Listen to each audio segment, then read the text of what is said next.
Good morning. Hello to all my ideas are taken, Rev Brown and Roandil. Hello. The 1, the 2, the 3. We are back. Yesterday, the quick review. Yesterday, we accomplished this beautiful piece of futuristic engineering. Mostly done by LootBug. I want to see LootBug solve a Rubik's Cube. Well, apparently we're going straight into Rubik's today. Don't worry, All My Ideas only has millions of points and can ask for this repeatedly. Yeah, definitely. I mean, Fine. I want you all to know that I'm doing a very good job of randomizing this one, for sure. Yeah. Take 5 minutes to mess it up. I don't think... Hi, Xenox and Bjorn, welcome. Xenox is here and is like, ooh, it's a thing of beauty. Isn't it, though? Isn't it, though? The Enterprise D has such beautiful lines. I do think that the Enterprise E actually does have a superior look to it. Like, it's maybe not a superior look, but it's sleeker. They made it look really cool. I'm trying to mess up so there's, not two pieces beside each other, but I'm failing. That won't matter, Dad. It won't matter. I know it won't matter. Okay, take one square and turn it. That's for you, All My Ideas. Superior as in hottie. Well, it does have quantum torpedoes after all. Oh good, Dad didn't die, so I'm not guilty of man's laughter. Manslaughter, man's laughter. Oh, I like that you're solving it on camera, on the small camera. I like that button. Yeah. That works for me. At work, which is why I missed yesterday, but I wanted to pop in for a bit. Xenox, thanks so much for being here. I know I'm behind in my YouTube posting. Hey everybody, do you know that Xenox is the one person who has followed the channel because of the YouTube? Yes, my mighty YouTube channel. It's so mighty. Yeah. Anyway, we're super happy to have Xenox here. We're definitely happy to have you all here. It was a good day yesterday. The star drive is done. It looks good. Also, yes, LootBug has a YouTube.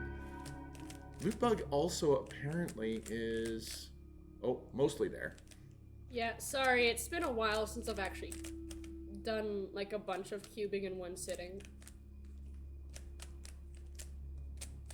So I'm slow. Not a speed cuber anymore, but the fact I wasn't that she a speed cuber in the first place. The fact that she can do it at all, though, I mean, that's something I can never do. Okay. Orange, great to see you. Glad that you're here. Hey, Orange, so let's get through more episodes today. Yesterday, we talked about Elementary, My Dear Data, we talked about Where Silence Has Least. So we're in season 2, and we have Elementary Dear Data. So it's a holodeck adventure to talk about. All right, let's actually get moving. Go ahead, LootBug. Start your build while I start chatting. Oh my good heavens. We're immediately starting the bulk of the saucer. The bulk of this is going to be huge, you guys. It's going to be massive. Elementary Dear Data is one of my favorite episodes, is what Erwandil says, and I'm not gonna lie. It is one. Oh, there is a 30. There's a bag 30. Oh, you miscounted. Okay, bag 16.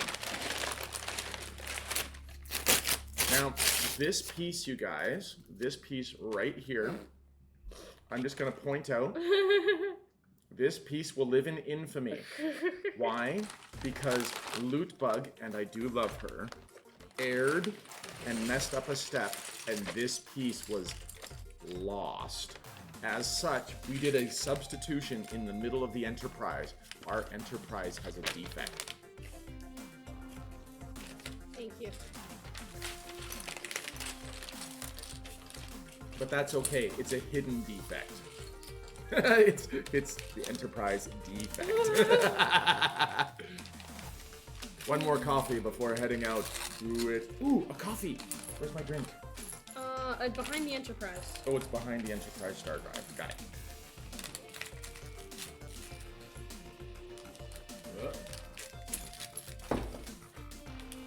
need all the liquid because I don't know as a result of streaming too much over the How last could few you days miss? or if I'm getting a cold, but I have a sore throat today. So, fisherman's friend. How could you miss? The real mule headed to the gym, but I'll be lurking. Real mule, hi!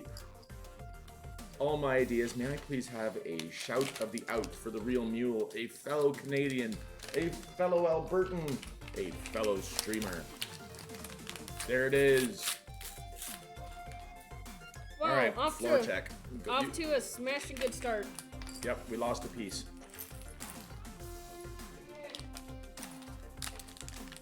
It is a red round. It's a red nubbin. I don't know what the actual word for it is, but did you find it? No, let me figure it back. Do you need I a? rolled a 1. I rolled a 1. No. I rolled a 1. Yeah, I rolled a 1 on the back opening. It did not go well. All my ideas, it's in that nebula. Yep, there's coffee in that nebula. Star Trek Voyager, done. LootBug was coughing right next to you for 6 hours yesterday, and it's been snowing, and you probably shoveled. I wonder why you're getting sick. I do also blame LootBug. Oh. Not actually, but hey. Alright, so LootBug begins. We were actually talking about Elementary Deer Data. So in Elementary Deer Data, it's a holodeck adventure. Now, of course, Data has read all of the Sir Arthur Conan Doyle Sherlock Holmes. That's an assumed at this stage, okay? Okay. Okay, so when they go into the holodeck, they were supposed to be Holmes and Watson. Yeah. But Data went straight to the end. Like, in the first room, in the first scene, he's like, ha! And this is your problem, and this is what's happening. And Jordy's like, nope, I'm out. Jordy was like, bro, what the heck are you doing? He's like, yeah, I was here for the adventure. I was here for the deduction. I was here for the whole thing, and you just skipped to the end. So, now this is a little bit of a weak point. One of the things about the episode is they literally said, we need to create a foe in the holodeck that can defeat Data. And so they actually created a sentient computer program with that phrase somehow. And guess who it was? Who? Well, in the Holmes mythology, who is the greatest villain? Do you know? No. James Moriarty. Enjoy the stream. I will pop in later. We've got some errands to do this morning before my gymming. Only to work out. No climbing, unfortunately.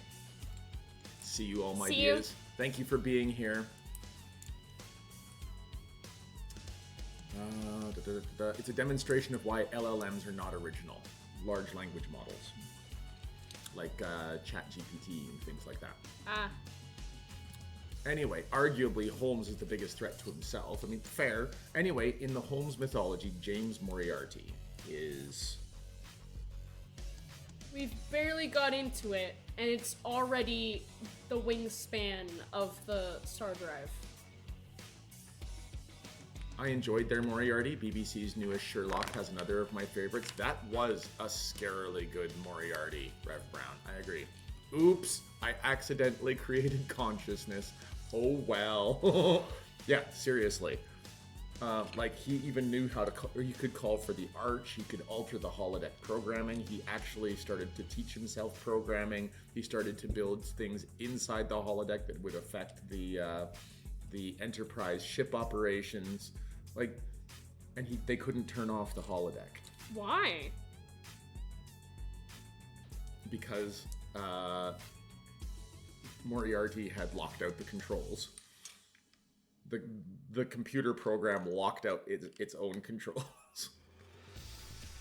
The logic is... What do you want? It was season 2.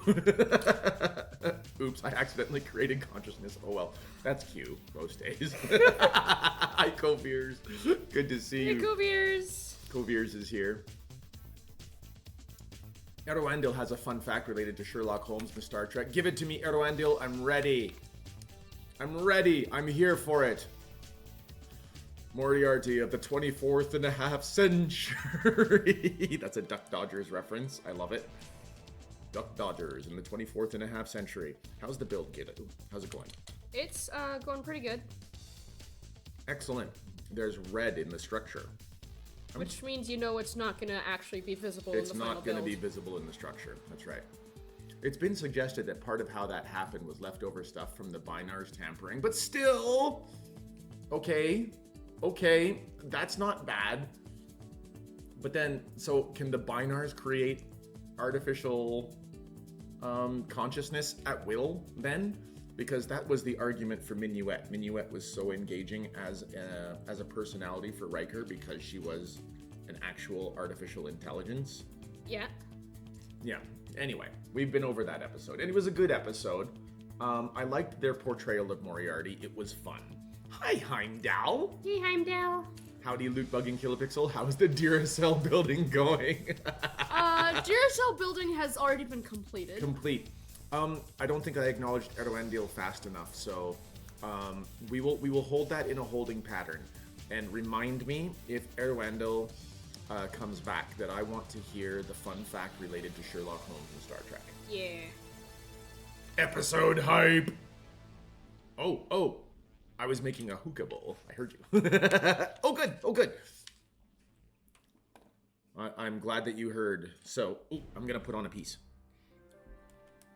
There we go. I have contributed to today's build. All right, moving on. Having contributed to today's build, we've actually discovered yesterday, LootBug actually tried to make room for me to build, but because my attention was so split between chat and the build, I put it in the wrong spot. Yes. I did. I haven't contributed to the build. I contributed to a mistake in the build. Well, there's no longer a mistake in the build, so you're all good. It's good. Okay, well now I'll put this piece on because that's in the right spot. Satisfying snap. There we go. When you eliminate the impossible, whatever remains, however improbable, must be the truth. So when Spock said, yeah, it's true. That is actually attributed to Sir Arthur Conan Doyle. I don't remember which one. So he was quoting Sherlock, technically quoting Doyle. Yes, that's true. Now, where did Spock say that? Star Trek VI, The Undiscovered Country. That's where he said it. Yeah, for sure. Dirk Gently makes a compelling argument for the impossible. Dirk Gently disapproves. Yes, then the holistic detective agency. The Dirk Gently show is a weird one. Having worked in IT long enough, I know that many people only ever contribute to a mistake in the build. I've contributed to a mistake in the build. So when Sherlock says that, he is quoting Spock. Ooh. Hi, Mando. Mando, my fellow... Sherlock quoting Spock was not the crossover I expected, honestly. Mando is here. Hello, Mando. Wait a minute. Okay, I need to do a proper shout out for Heimdall before we do the proper shout out for Little Blue Mando, because Heimdall is awesome, everybody. Heimdall, I have known because I think XCOM is what brought us together, Heimdall, but it was fun. I've watched him play Marvel's Midnight Suns. He's played Baldur's Gate 3 with constantly in the company of Frosty Woman and Solidar 1. These are also excellent streamers and friends of the channel. So definitely follow Heimdall. I love Heimdall. He's a good guy. Good guy. Just eating breakfast before logging into work. Ooh, logging into work. This is work. It is so hard to hang out with LootBug. I am really struggling, you guys. It is such a shame to have daddy-daughter time on your week off. Right? Like, oh, it's awful. I mean, we just have to we just got to get through it, Bug. Sorry for completely ruining this experience for you. It's just... Ooh. Mando has a new PC, new stream. Here we go. Very nice. Very nice. Now, I can't do another official shout out for another few minutes, but or a few seconds. Now, the coming episode is one of my favorites in season 2. Orange, if you're in there, you can go ahead and ram this one and mock it all day long, but I love this episode. The Outrageous Okana. Oh, it's so good. A, he's charismatic. B, he makes Riker look positively, tame when it comes to womanizing habits. Seriously, Okana will hit on everything with 2 legs. Okay then. If you mean my socializing with members of the crew, you are free to to socialize with members of my crew. Socialize. That's what we're calling it these days. He literally left a room and one of the crew members is just in a bathrobe. Yep, he's socializing. Okay. It also is one of the source of the greatest lines for Star Trek versus Star Wars. Are you ready for this? Yeah. They are now locking lasers on us. Lasers can't even penetrate our navigational deflector. Better drop our shields, number 1. What? Oh, in case we decide to surrender to them. Like, seriously. The banter. Yeah, it's like an ant going at, I'm going to attack your boot. I'm going to attack your boot. The one ant. Now, a whole colony of ants attacking your boot, that's actually a little bit worrying. But, yeah, one ant. No, not a thing. And it is. It's Romeo and Juliet in space. Xenox is with me. That's a good episode. I love Outrageous Okana. It's silly. That was Terry Hatcher's guest episode. Oh. Do you know who Terry Hatcher is? That's okay. You're young. You don't have to know who Terry Hatcher is. Terry Hatcher has been in Tango and Cash. She was in, of course, Desperate Housewives, a TV show. She was Lois in The New Adventures of Superman. Yep.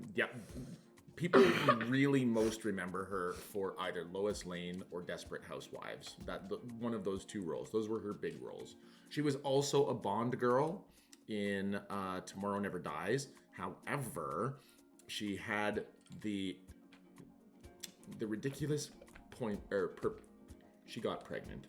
Oh. She got pregnant, and so they had to rewrite her, and they didn't knock her out of the script, but they did kill her off.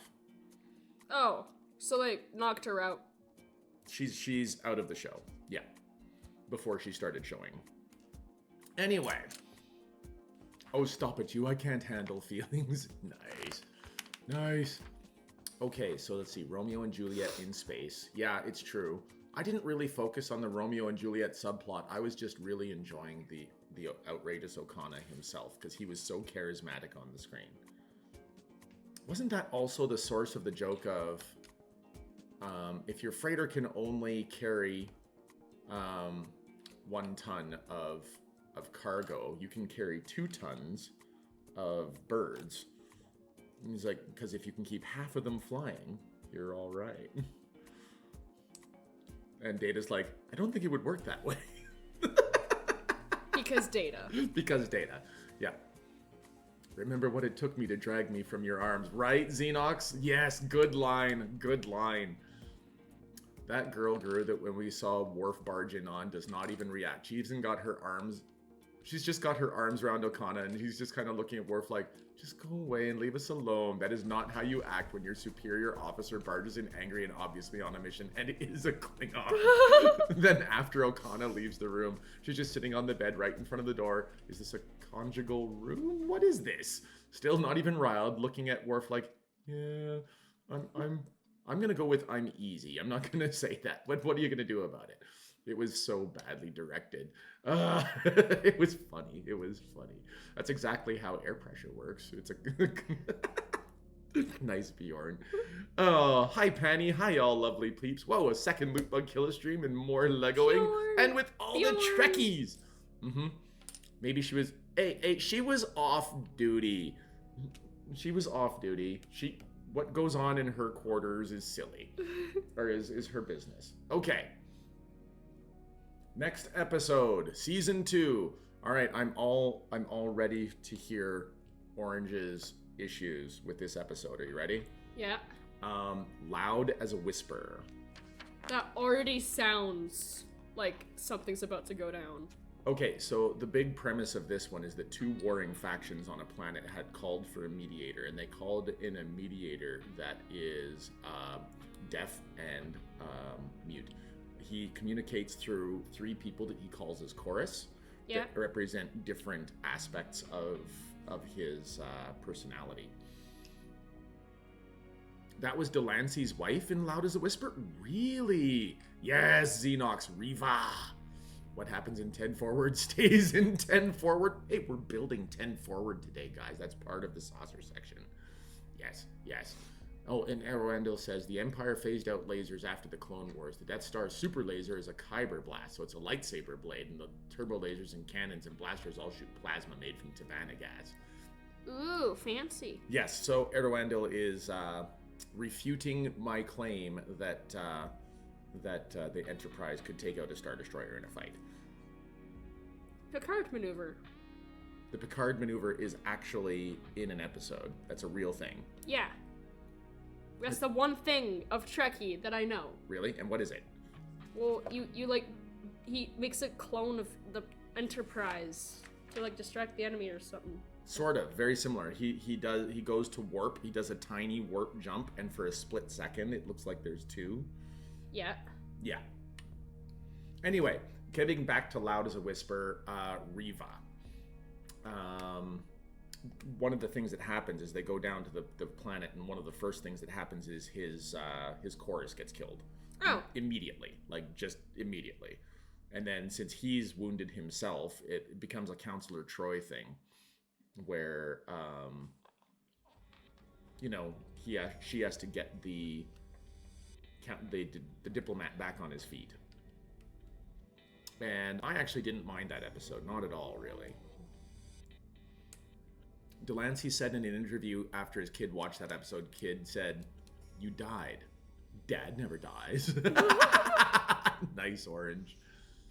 Oh, what a response. What happens in 10 forward stays in forward, but not 9 months later. I am not refuting that. I'm saying that aspect of the debate is based on misinformation. Well, misunderstandings from lack information, technically. I'm not saying that you're trying to start a fight, Erlando. No. What I am saying is you were refuting my statement, and that's perfectly legit, allowed, and just fine. Now we're gonna operate on the assumption that LootBug isn't making mistakes today. I am triple checking what I'm doing. Are we on the next bag already? Yes. So today we have 15 bags, 16 through 30. We have discovered that there is a bag number 30. Love your new video, LootBug. I'm gonna try that game. Oh, really? Wait a minute. Did you just do a new video on taming? Yeah, I did it yesterday because the game updated. And a tradition for me is when the game updates, I make a video as fast as possible. Penny, it doesn't end. It doesn't end. Also, it's PvP. Yeah, if you get a good server, it can be really fun, but just so you know, tryhards with over 300 days, yes, 300 total days playing the game, will just show up and absolutely nuke you with whatever overpowered pets they have. So be prepared to, deal with players. You have 1,000 views on your new video already. Yeah, I know, I checked. And yes, this is, okay, so this is something that I am willing to discuss on stream. There is, of course, a part of me that is like, I've been streaming for 3 years, we're closing in on 900 followers, and I'm excited for that. This one started YouTubing, has almost as many subscribers as I have followers on Twitch, and gets already, when she posts a video, 1,000 views in a day in 24 hours. I mean, she's amazing. So, LootBug is, in my estimation, and I said this right to her face, she is what I would have been had the tools existed for me 40 years ago. Okay, 30 years ago. Had the tools existed for me 30 years ago, this would be me. So, yeah, I'm super proud of her. Am I jealous of her? Yes. But, simultaneously, we don't do the same things. There are still things that I can do that she cannot. And I am happy for her, and I wish her all the best success. No! None of that, Bjorn. No. No. No. No. No. No, no, no.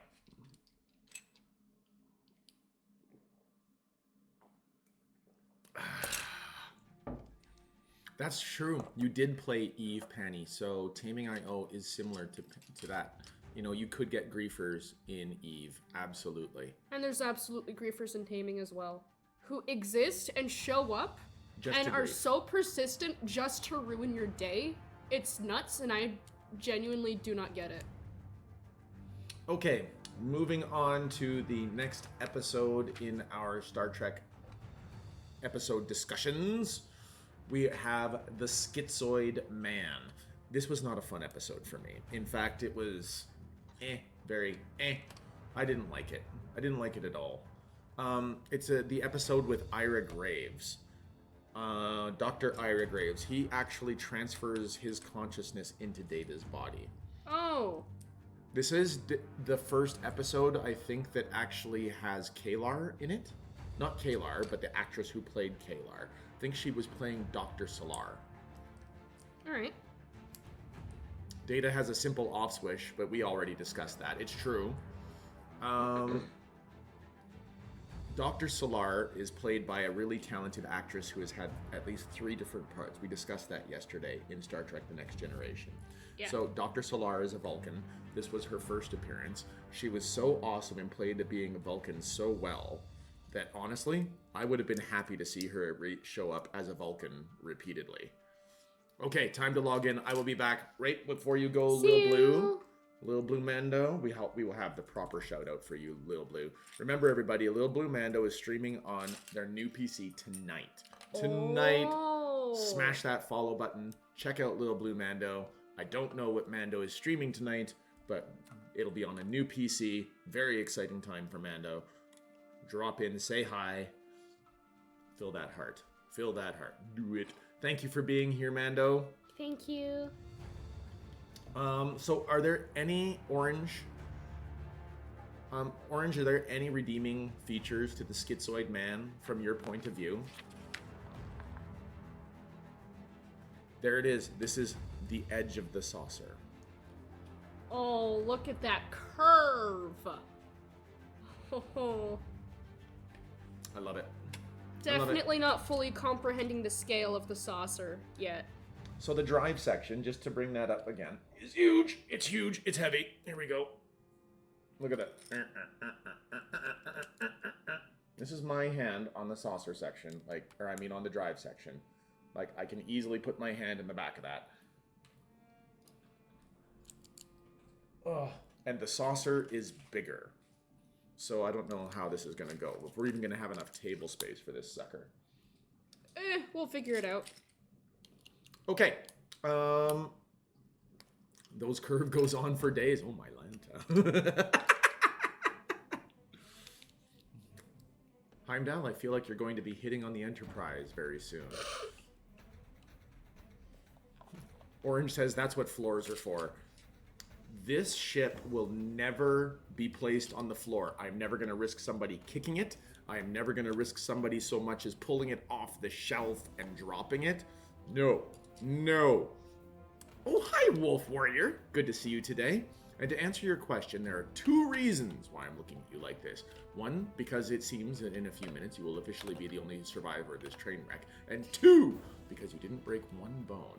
You don't have a scratch on you. Well, that makes it fairly obvious as to what your movie reference is, Wolf Warrior. I wouldn't have got it from the first part, but that is a line from Samuel L. Jackson, and the movie is called, was it Unbreakable? I think it's called.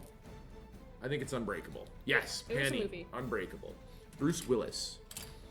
So the premise of that particular movie was that if he was so fragile, because Samuel L. Jackson has brittle bone disease, Yeah.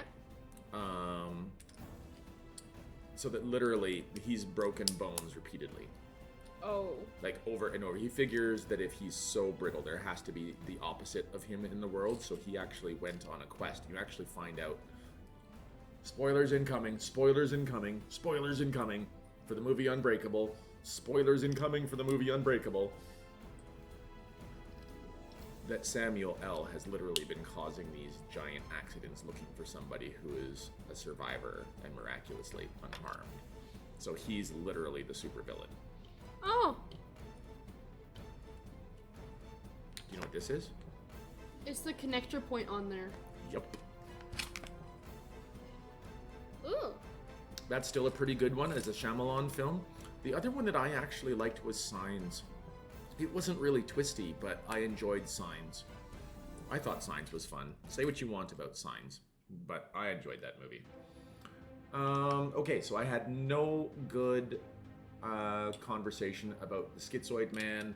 Let's move on. Next episode. Star Trek 2 is or Season 2, the TNG, is widely considered to be one of the poor seasons.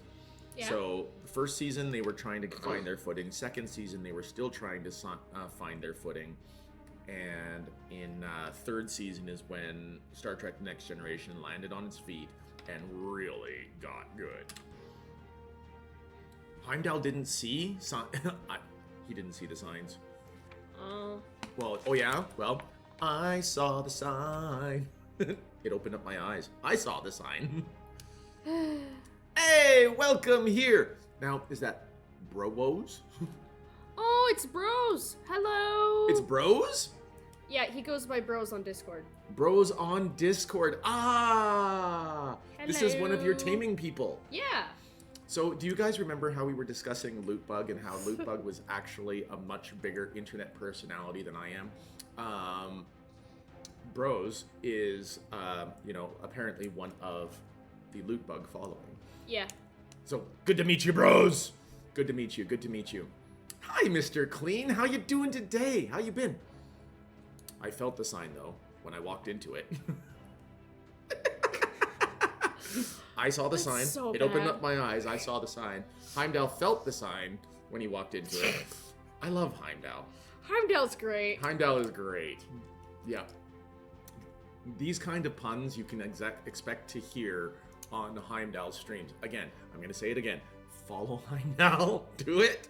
Heimdall doesn't stream as much these days. I don't know what's up there. I haven't actually talked to him off stream about that. But make sure that when he does stream that you show up. It's good. Show up to the Keeper of the Bifrost stream. Mm-hmm. It's gonna be a great time. Oh, wait. I've done it wrong again. Hang on. I have to do it properly. Are you ready? Oh no. Oh, crap. It's Heimdall. LootBug is lost. That's awesome. LootBug is absolutely lost. Okay, it has to be like Okay, the way the joke was going to go, eventually I'm going to stop explaining the joke and we're just going to, it's going to be you either if you know, one of those. And if you don't, well then that sucks. Right? Now I feel welcomed. Okay, recently I was playing God of War Ragnarok. Yeah. God of War Ragnarok is all about the Norse pantheon, which means that Heimdall is there. Yes. Heimdall in the game is an arrogant prick.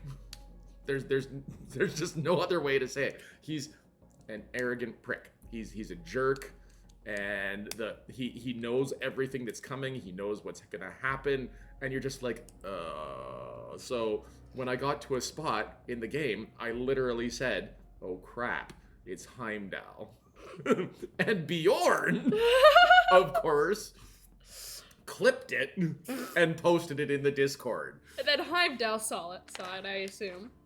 I think that Bjorn added Heimdall to make sure that it was brought to his attention. Straight up added him to the Discord server just so that Heimdall would know what went down. Oh, Heimdall was already part of the Discord, but, added him as in so it would actually show... Oh, yeah, added. Okay, not added. Okay. Not added, but atted. Added, yeah. Okay, yeah. Tagged. It was a tag, yes. Tagged, yeah. It was a tag. Gesundheit, Loot. Is it a bit better?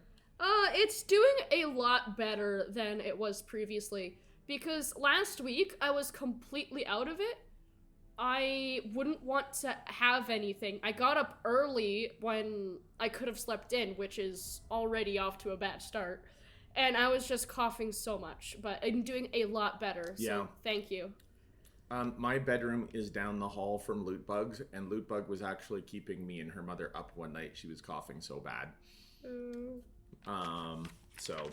No guilt trip on that one, kiddo. That's just how it goes. Also, I missed Orange was actually totally on. Thank you. Orange was totally still on about the sign. So I saw the sign. It opened up my eyes. Heimdall walked into the sign, so he felt the sign. Orange tried to avoid smelling the sign, but I'm sure someone heard the sign when Heimdall whacked it. Yeah, I'm trying to cut down on the coffee, but keeps needing to get it. Oh no. Need to cut down on the coffee, LootBug. Yeah, the coffee! Speaking of some coffee, cheers. Well, it's actually hot chocolate, but LootBug doesn't do coffee, because there's not enough sugar in coffee, apparently. No, it's just... coffee. So, if LootBug is the cougher, I'm actually the coffee, because she's been coughing at me. Is that cocoa? Yeah, it's hot chocolate. Well, it's sort of like cold chocolate now because I've let it cool down a lot. Now I have coffee. Just in case Hom Addict comes by. Coffee or coffee? I'm the latter and Killa has the former. So it's lukewarm. Yeah. I sense a Tauntaun joke coming in. Oh boy. Made on Hoth. See?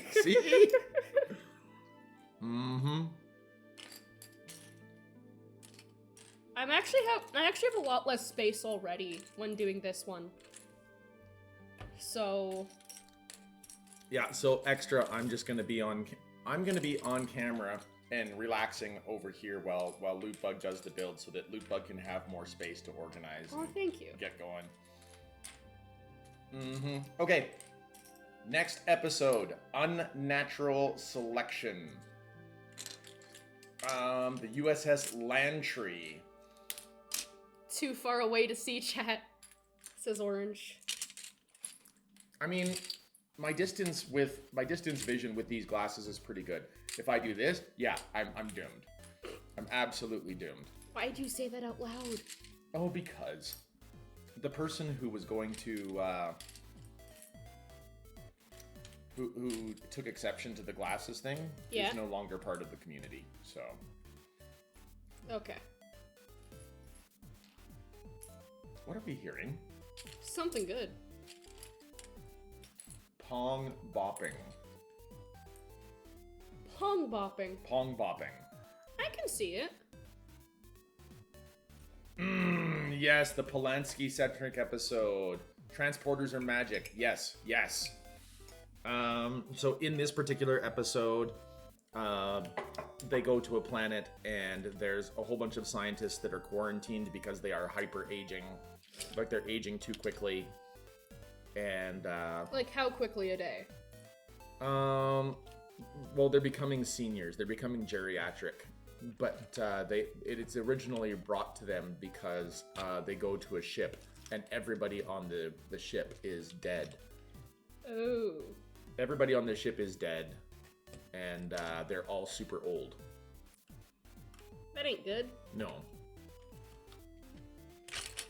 So they track it back down to this research post where you find out that these geneticists have created super children with advanced immune systems.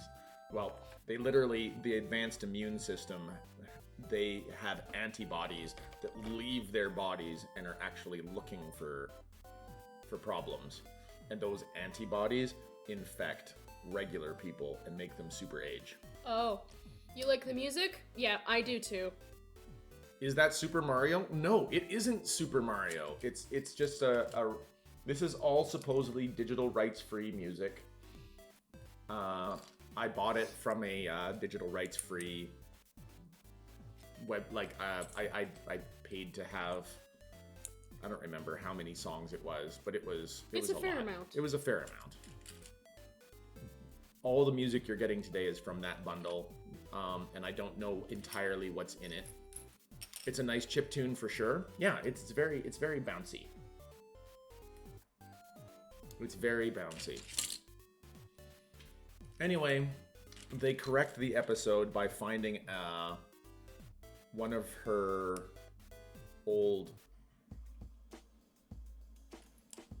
Dr. Pulaski's old hairbrushes, and they grab a hair and they graft that hair into their transporter buffer so that it repatterns Dr. Pulaski after that version of Pulaski and takes all the de-aging, so it puts her back to that age, kind of, supposedly. Yeah.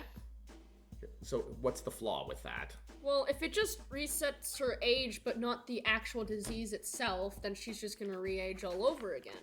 Okay, that's one way to look at it, but the one thing that I look at is that they could just use the transporter to return people to a specific age from that point going forward. Immortality unlocked. Yeah, GG. You have clones. Yep. So Heimdall's right. They could just keep being young forever.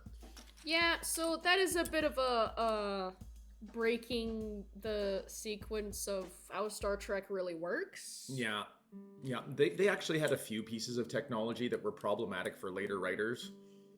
Yeah, clones but no lasers, so the Clone Wars can finally happen. Forever Young. Wow, Forever Young, Mel Gibson movie. Okay, next episode. A Matter of Honor. Klingon episode? Actually, yes. Oh, I got it right. Yippee. However, not a Worf Klingon episode. A Klingon episode without Worf. I actually, as a season 2 episode, this is one of the highlights for me. A Matter of Honor was fun. What they actually did was they did an exchange program, and Riker goes to be first officer on a Klingon bird of prey. We also meet Lieutenant Clag. I enjoyed Lieutenant Clag. We need a decal. And yeah, Riker totally got hit on by a Klingon female on that particular ship. Because that just... He's not much to look at, but I will have him. Hey! Hi, Roast Beef! Roast Beef! And Safe Keeps is here too for the lurk. Aye, thank you for lurking, Safe Keeps.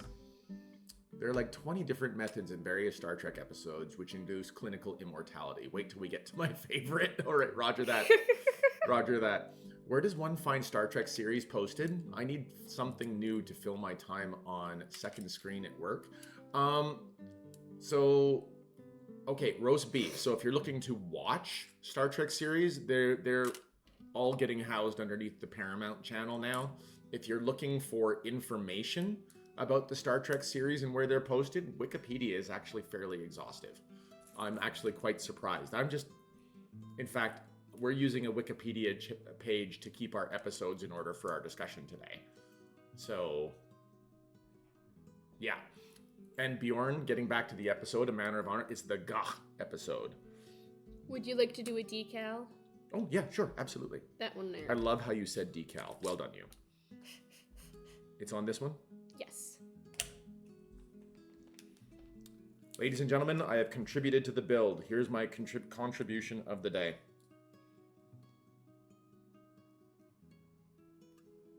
LootBug fears the decals. So I do all of the decals. I don't fear them, it's just that you like doing them. Like, it was established during the Soundwave stream that you like doing the decals, so... It's true. The Soundwave stream was fun. Wait, how many are there? Bros wants to know how many. Oh, I think Bros said it was 20. Well, we could see all of the decals or decals that have been used. Orange. Yeah, we forgot to mention in Conspiracy when Riker was about to eat a bowl of maggots. That's right. That's right. Good grief, what? Oh, this is a song. You remember the one I told you where they went for full gore and shock value? Yeah. All of the 8 people who had been affected by a brain parasite would eat these live maggoty looking things. Ew. Yeah. No, I meant the episodes of Star Trek. Oh, there are 7 seasons just of Star Trek The Next Generation, bros. 7 seasons with an average, I think, of 24 or 26 episodes per season. There was a writer's strike that occurred during season 2, so I think that one only has 20 episodes in it. But that's okay, because most people didn't like Catherine Pulaski anyway. But I do think that there were good episodes in season 2. Like, A Matter of Honor is one that I enjoyed. Dear Internetser Dear episode Internetser. created the big meme when Riker got roundhouse kicked by Grandpa. Roundhouse kicked by Grandpa. Yep, nice. Skill issue. Ladies and gentlemen, the mighty De Internetser! We have a shout out for De Internetser at the top of the screen for you. Click that heart because he's a German streamer, one of my 2 favorite German streamers out there. We met over FTL. Oh, it was an FTL stream. I actually was playing FTL, and I was just looking for another streamer who was streaming FTL.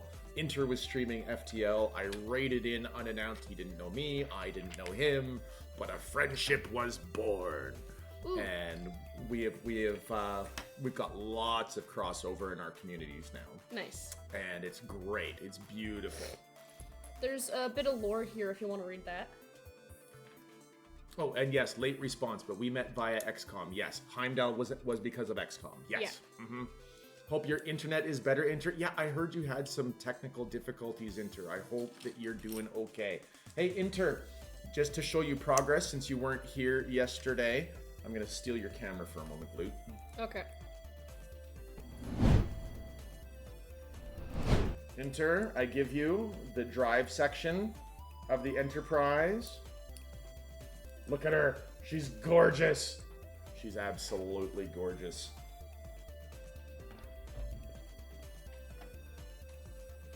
And it's massive. It's just huge. Modern seasons are weak, says Orange. Absolutely. Just a little figure. If you Oh, want there's a that. factoid blurb, everybody. Let's see the factoid blurb. Let's see if Orange and I already knew this one. Okay. Just like its TV series counterpart, the LEGO Enterprise comes with a golden dedication plaque. Oh, where's the plaque? I don't know. Well, it's probably No, it's I've got the sticker. the sticker will probably go on something. Well, cool yes, but from where's here. the black shiny piece that I'm supposed to put it on? It's supposed to be right here. You're building the Oh. I see. Well, how big Oh, it's is going to be it? this one. Yeah. It's just a 3x2. Oh yeah. A flat 3x2. Okay, I need to look very closely at this plaque. My camera won't have enough resolution to this. USS Enterprise Galaxy Class Starfleet Registry NCC 1701D to boldly go where no one has gone before. The Enterprise plaque, ladies and gentlemen. If you pretend you're in separation mode, you're already done. Right, Inter? We already Hey, discussed. It's time to lose the glasses. Keeps, the only thing I'm doing is trying to read chat today. You're actively taking me out of chat. We love you, Keeps. All right, there it is. There's the plaque. Awesome. We have the Starfleet plaque. This plaque is supposed to be on the bridge of the Enterprise. Here you go. Oop. Oop. Lovely. Okay, 5 minutes. Ooh, that was satisfying. Wait a second. The plaque is inside the ship? I want to see LootBug solve a Rubik's Cube. Oh. Alright, so apparently not only does Killa lose the glasses, but I need to solve a Rubik's Cube. That's So- okay. This'll help me out. because I can't keep up to the chat right now. Ooh, astronaut returns with a lurk. Thank you, CSU astronaut on Bavaria. So the plaque is actually inside the ship. That's just one of those little factoids. Yeah. That's hilarious. Doesn't really do much. LootBug is building. Yes, I was too hasty. All my ideas, I was too hasty. Well, it takes me out of chat. So, yeah. All right, LootBug. We're ready for you. Okay. Do you want to try building for a bit? I'm blind right now. Okay. I'm going to try and catch up with chat. Damn, those I rolled galaxy a class one. curves. Don't. Okay, I am having issues Yeah. with the sound. Are you hearing issues in the sound? Yeah, it's like randomized volume. Yeah. And oh, you know what it is? I don't have it. All of my sound bites are in stereo. So I'm gonna just check. I need to hear that critical miss again. I'm gonna do it again. All right. Do it again. Yeah, yeah. I rolled a one. I rolled a one. Don't. Yep. Oh, yep. you need to have it in both ears. Need to yeah, have so it it's in just both ears. an us problem. Yeah, Okay. it's an us problem because we've only got one bud each. Yeah. Okay. If you pretend you're in separation mode, you're already done. Welcome on in, enter from Mr. Clean. I hope to be complete again in the next days. That was a good click, says Heimdall. It was definitely a satisfying click. The plaque is colossal. It's a huge plaque. Yeah, it's incredible. All right, LootBug has successfully solved the Rubik's before I get to have my glasses back. Hey, Kilapixl, take a drink. I'm on it. It's a Mysterio! I am glad Mysterio. that in the films and DS9 and Picard Worf got out of his effect. I am glad that in the films in DS9 Picard, Worf got out of his effect. I don't know what that means. Thank you, dear internet, sir. I don't know what it means either. Could you elaborate? Roast beef, sit stun. That's some skill. Whoa. Here's the thing, LootBug does not associate herself as a speed cuber. There are definitely speed cubers out there who are ridiculous. Yeah, it's super low in the first I rolled a 1. It's trippy. Yeah, something is odd with my volume today. But since this streaming setup is temporary, it's out of my streaming studio and out of my office. I'm not going to adjust levels and make them better for out here.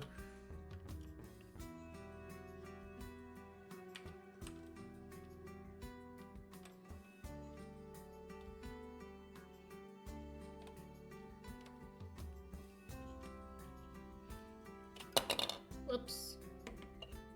I was just going to say, has this been satisfying? As LootBug. Whoops. All the sound alerts are very loud for you? All the sound alerts are very loud. Interesting. See, something is definitely off on the stream today. Happy Odin's Day. I was in O'Malley's stream. Well, technically, I'm still in O'Malley's stream right now. O'Malley, I'm lurking over there myself. Posture check. And a stretch. Stretch means I get to hug LootBug because it's the watch that arm. Yeah. Okay. There. And hugs from Mysterio. Deckle. Uh-oh. It's just through the middle sideways. That's it.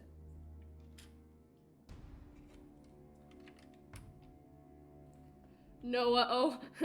Well, he lost his glasses and he needs to do the decal now, so. Oh, remember that one StarCraft stream where people kept chaining lose the glasses and I had to like carry 2 consecutive missions? Yeah, that's why there's limits on it now. Yeah. It's not very centered. Oh well, I'm gonna blame the glasses. It's just fine when looking at it from afar. How are we doing on that timer? Yep, I get to have glasses back now. Okay.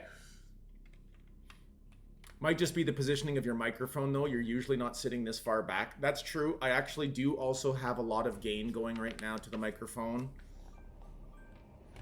I've tried to boost our microphone. I remember. Glares at the lose the glasses redeem. Yeah, yeah, for sure. It's tempting. Same reason why there's a time frame on the hydration too, because people were trying to drown Killa. Yeah. Like, Remembering that one stream where you had like 20 hydrations queued up, and it's like, oh boy. Yeah, yeah. Now, as I was saying, happy Odin's Day. This is actually something that was discussed in O'Malley's stream before we started the stream today. So, Wolf Warrior, hello. the Wharf effect in TNG, to display it, was big. It was a big, free. I don't know what is it. Big Freert. They were facing. They took him out because he was story-wise. He's the big guy. And the crew always solved problems there with their minds, and it didn't work story-wise. You know, the problem with Worf being the big guy, and that yes, he's a warrior, and yes, he's a badass, and yes, he's awesome, is that if a bad guy wanted to show up and prove that they were a threat, the first thing to do was to take out Worf. Because Worf is the big guy, so... So he got taken out on the regular, like, all the time. Yeah, that's where the Worf effect comes from. It's like, basically... mitigating the oomph of, oh no, somebody killed the big guy, because it happens on a daily basis. If it happens occasionally, okay, then it can get a big impact, like killing or defeating the big guy. But if you do it often, then it ruins the effect. No, that's not how it works.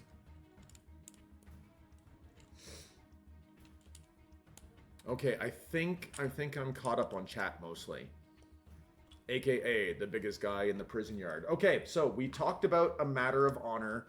In A Matter of Honor, though, one of my favorite aspects of that one, so we talked about Gach. Do you know what Gach is? No. Gach is serpent worms. And so, you know, you have to, on the exchange program, you have to eat what there is to eat. I see. Do you know what this is? No. I think that's a shuttle. Just a wee little shuttle. That's the shuttle. You guys, LootBug didn't even know she was building it. Check it out. That's a shuttle bay. And that's a shuttle in the back of the freaking... It's a shuttle! It's 2 pieces big, everybody. Gach is always best when served live. Yes! Yes! Lieutenant Clegg says that. He's like, but it's moving. Yes, Gach is always best when served live. So the serpent worms were served live when Riker went to the ship. That must have been an experience and a half. Well, yeah, he actually goes right for it. He dives in. He goes for it. Before this ship, I didn't know how to eat Gach. Anyway, it was a good episode for Riker, but he actually takes the captain out and threatens the Enterprise with that Klingon bird of prey as part of the episode. Because the exchange program went wrong on the Enterprise? No, actually, because they were both exposed to a metal-eating parasite. And the Klingon captain thought that the Enterprise was responsible for it. Oh, of course. So he was going to attack the Enterprise. So Riker actually pulls a dishonorable... Worf had given him a little transport beacon. Yeah. And in case there was a problem, as an emergency. Mm-hmm. An emergency get-out-of-jail-free card. Well, he pulls out the beacon knowing that the captain would look at it. And so he turns it on, the captain takes it. The Klingon captain, ends up transported to the Enterprise. And Riker is like, Captain Riker, he threatens the Enterprise to, fix the problem with the metal-eating parasite. Do you need help? Maybe. Wait. Oh, it goes in just fine. Never mind. I'm good. We're all good here. Yep. Yep, looks good.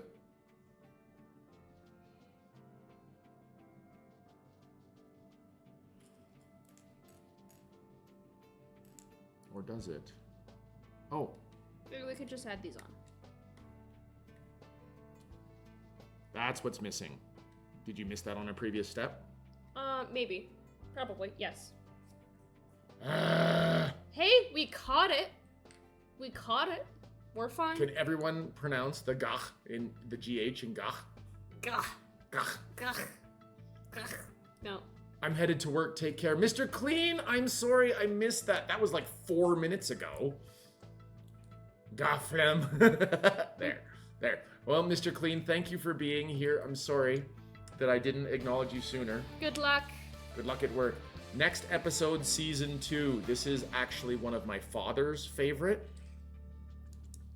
The Measure of a Man.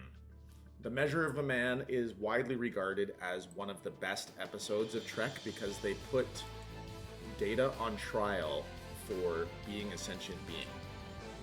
Oh. Because Commander Bruce Maddox wants to dismantle Data and create more androids. He's trying to study Dr. Noonien Soong's work. And we kind of don't want Data to die. No. And so Data was like, yeah, I don't think you've got the expertise to do what you're suggesting, so I'm going to decline. And Maddox is like, no, you can't. And he's like, what do you mean? Yeah, I can. I'm an officer in Starfleet. And Maddox makes the point, no, you're a piece of hardware. Could the Enterprise computer refuse a refit?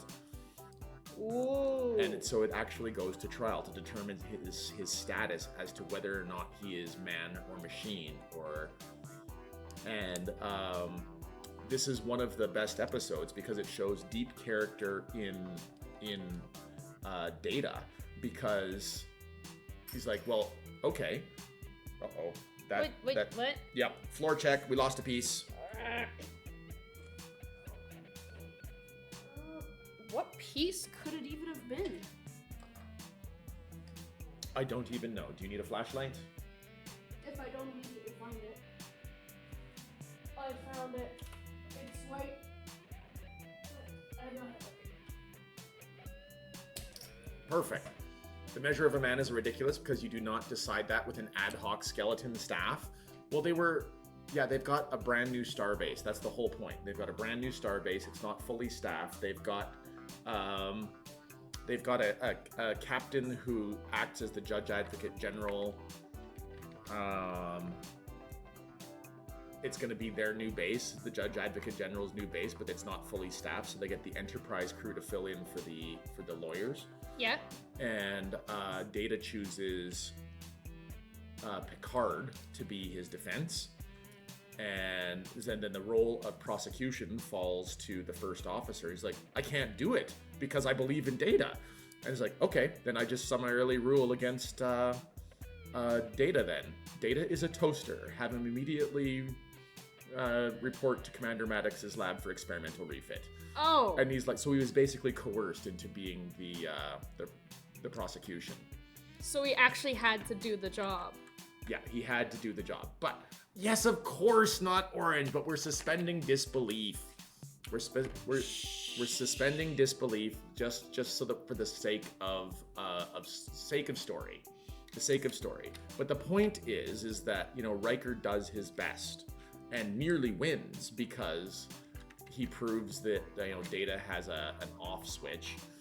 Yeah. He dismantles an arm, and, Orange doesn't like it though. That's okay, Orange. It's okay. You go ahead and not like it. I still like the episode because at the end of the episode, they're having a party to celebrate Data's victory and the fact that he's been declared sentient. Yeah. So legally, he's been declared a sentient being now. So he has the right to refuse the procedure. Yes. And at the end, Riker does not attend the party. Why? Because he has no right to be there. Because he tried his best to get the other outcome. And he's like, is it not? Data shows up and finds him, and he says, is it not true that they would have summarily ruled against me had you not? And he's like, yep, yes, that's true. Well, then I absolutely owe my existence here to you, because without you, I would have lost before we even started, basically. Yeah. Anyway, so it was a good friend moment for them.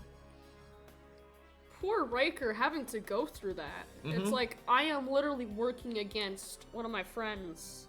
And yes, Orange does make the correct point that they absolutely 1000% would need to have dressed this before he could enlist in Starfleet and get promoted all the way to Lieutenant Commander. Yeah.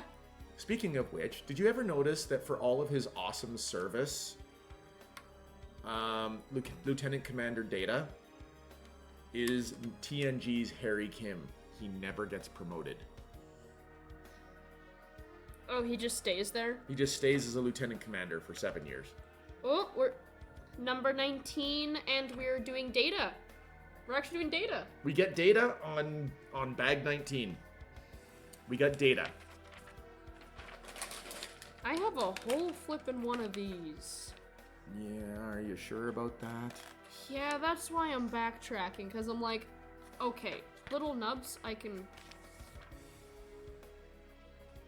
Let's look at the shuttle bay. Flip it over. Did it fall off? It fell off. Okay, we're good.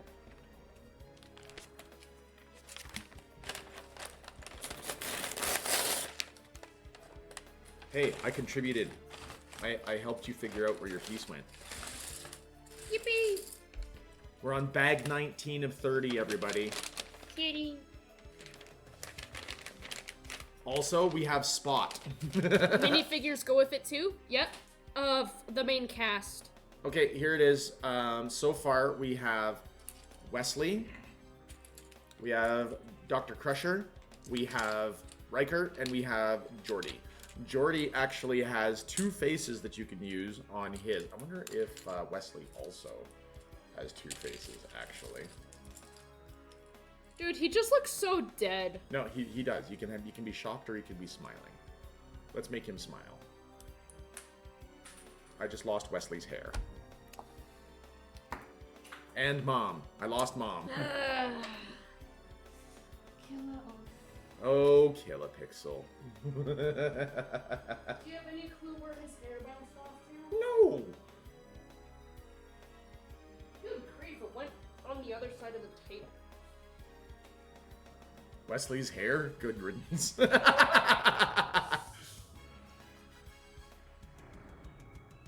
Very few people get promoted, though. He does lead as a captain in one of the exercises with Worf as first officer. Ah, does he now? I don't remember. Now, I do remember that there's an episode where they're trying to trap the Romulans, where he's given command of a starship. For the purposes of that episode. I definitely remember that inter.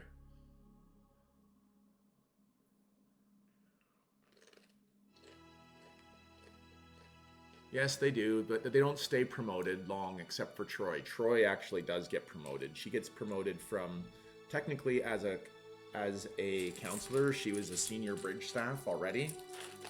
But Counselor Troy actually does get promoted to full commander. Oh. At one point, all she has to do is take and pass a command test.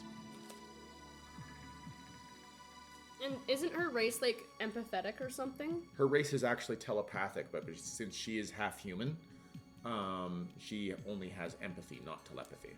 Okay. Ah, you referred to the other mission when he's on a completely different crew with an unknown XO. Yes, I remember that. Okay, well, Measure of a Man. I like it, Orange does not. That's okay. Let's move on. The Dolphin is the next episode for us to discuss today. The Dolphin is going to be an interesting episode because it's a Wesley episode. I wouldn't call it a good episode. Wesley gets the hots for a shapeshifter. Oh. Yeah, Wesley's puberty episode. It was his, Ooh, there's a girl here. There's a girl here. And he asks for advice on how to deal with girls. And we got a really hilarious scene with, isn't this the one that has the hilarious season, the hilarious scene with Riker hitting on Guinan? Because Guinan shows up in season 2, so Whoopi Goldberg enters the crew, and 10 Forward becomes a standard location. Where's Data's hair? Data's hair. Data's hair, his slicked back hair. So Data gets 2 expressions, one with an eyebrow up and one with not an eyebrow up. So he gets a Vulcan. And white eyes, always the white eyes. He just looks so dead inside when he's in Lego. Lego Data, dead inside. LootBug says Lego Data is dead inside. Where does he supposed to appear on the crew? Near the middle. Okay. So Picard's obviously going to get center stage, right? Mm-hmm. And where's Kat? Where's Spot? There's Spot.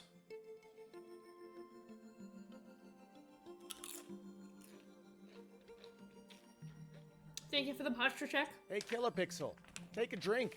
Hi, Crown Demon. Good to see you.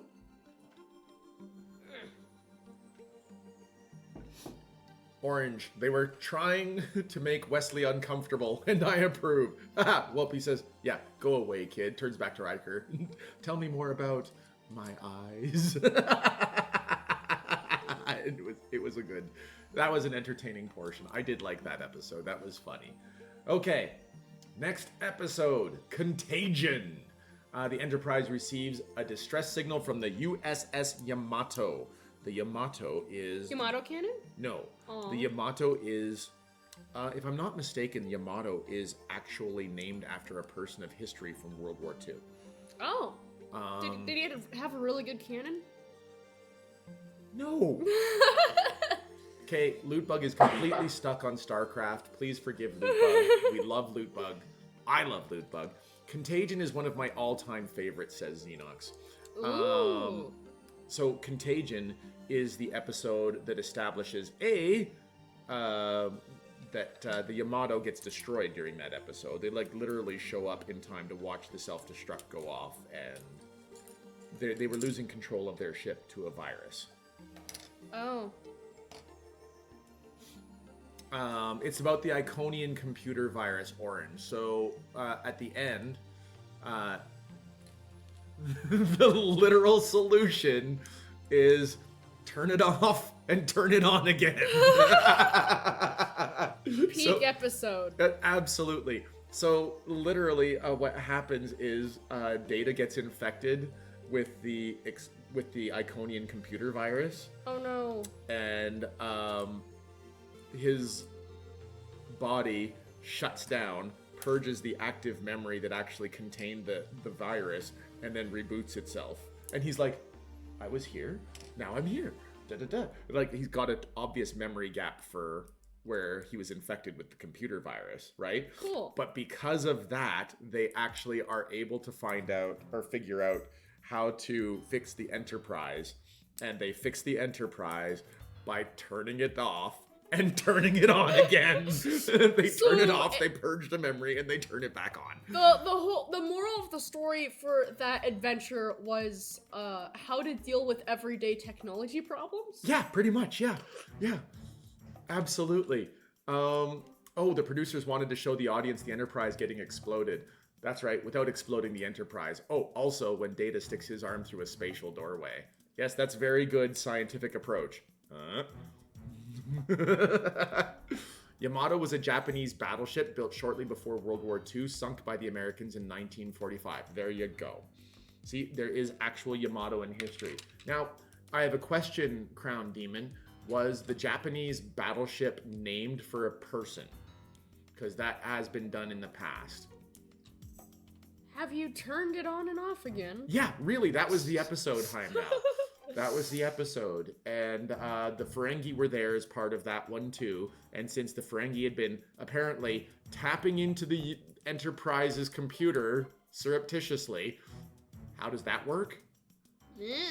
I don't know how they also had the Iconian computer virus. Oh. Yeah, Ferengi, Nobody could ever take the Ferengi seriously. I mean, come on, big ears and trying to be like traitor sleuths. Oh, was it Romulans? My bad. It was Romulans. How dare you? Okay, that makes more sense that they were actually able to tap into the computers then, because, deceitful, evil Romulans. Might have been after the Yamato people of Japan. Fair enough, Crown Demon. Appreciate the extra research for us. Yeah. Also a 10-stream streak. Thanks, Crown Demon. Thank you. The Ferengi got better in DS9. In TNG, they were just a joke. Well, I think Quark... Thank you, Armin Shimmerman. Armin Shimmerman made them relatable. Armin Shimmerman was a fantastic actor. I loved Quark. Quark was a fantastic character. I really enjoyed him. Long live the lurkers. Hi! Here, Dr. Perry. Here, Dr. Perry. Ooh! Little Blue Mando is still lurking. So, we need to do the proper shout-out for Little Blue Mando. Wait, I did do the proper shout-out for Little Blue Mando. So we can go straight to the proper shout-out for Pure Dr. Perry. Pure Dr. Perry. Ooh, lots of cream-colored pieces in this step. It also led to an awesome DS9 episode. There are actually quite a few awesome DS9 episodes. Mine is actually where the Klingons end up trying to... it's where they bring in Worf. Do you know what happens when they bring in Worf? Literally spawns the Federation Klingon War. Oh. Yeah, they attempt to attack... The Klingons attempt to attack the station at DS9. And... the station just friggin' lays waste to so many Klingon ships. It was such a cool scene. We also see Martok and Gowron on the brandly new minted Nekvar class battleship, which was also the first time we saw the Negvar. So why did they want to attack the Federation? Oh, because they thought that they were harboring founders. There's a whole thing. So basically, if they just had a more common sense, this all could have been avoided. Well, in their defense, the founders are shapeshifters, and it was really hard to tell who was who. Oh. But like, full-blown sparking a war to try and kill how many of these? The founders are literally the greatest threat to the Alpha Quadrant in that time. I see. So they're trying to do a good deed, but... No, they were trying to defend their own empire. Now, I'm going to flip you back over, because I noticed that things are not sealed, and I'm going to finish sealing them. What happened here? I wrecked a thing. What?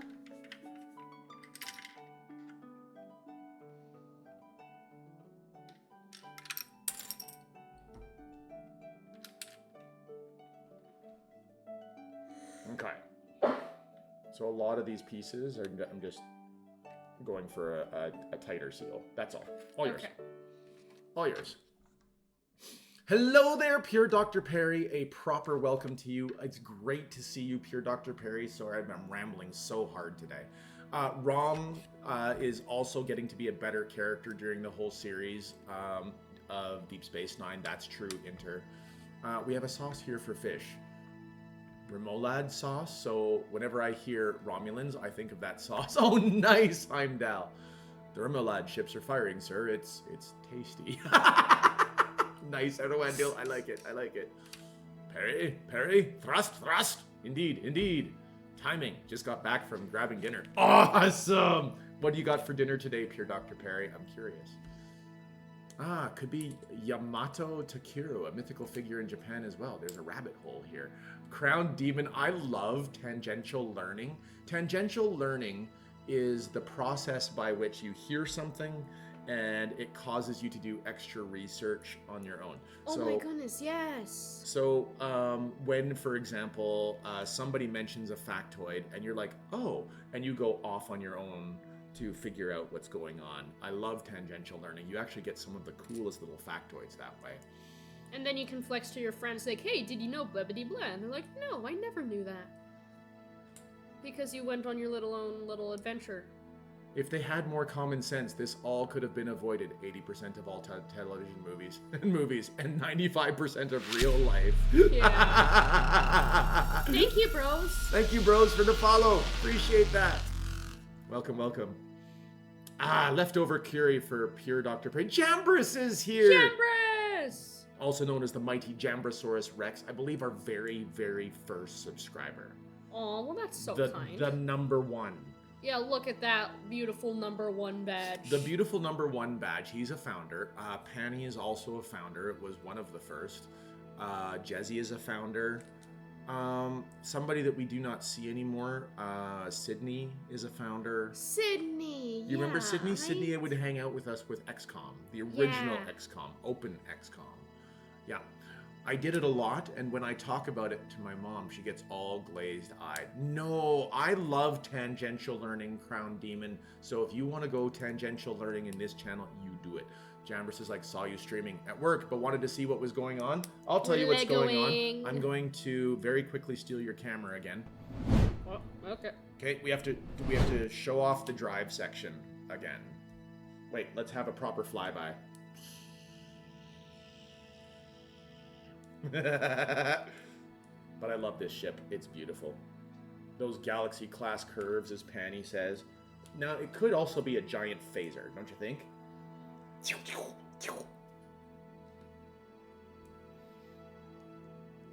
Oh. Hi, Mom. Open XCOM is sweet. It is indeed. Yes. Yes. It is. The last time I played it through, it was actually...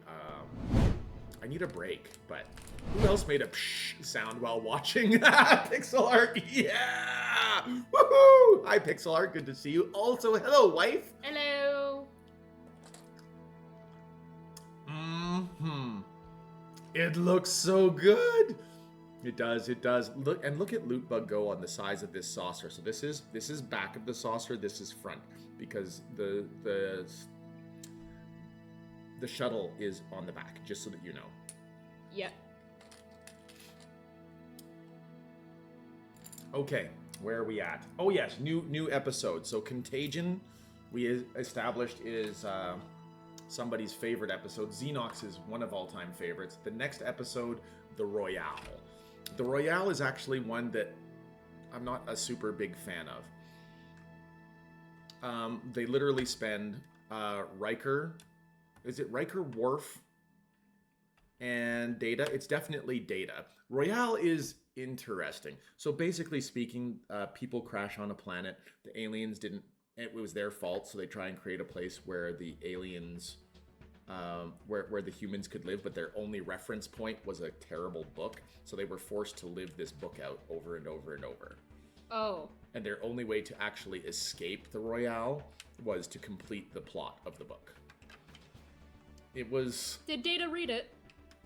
Of course Data read it. Because this is what Data do. Yeah. Oh, very nice, LootBug.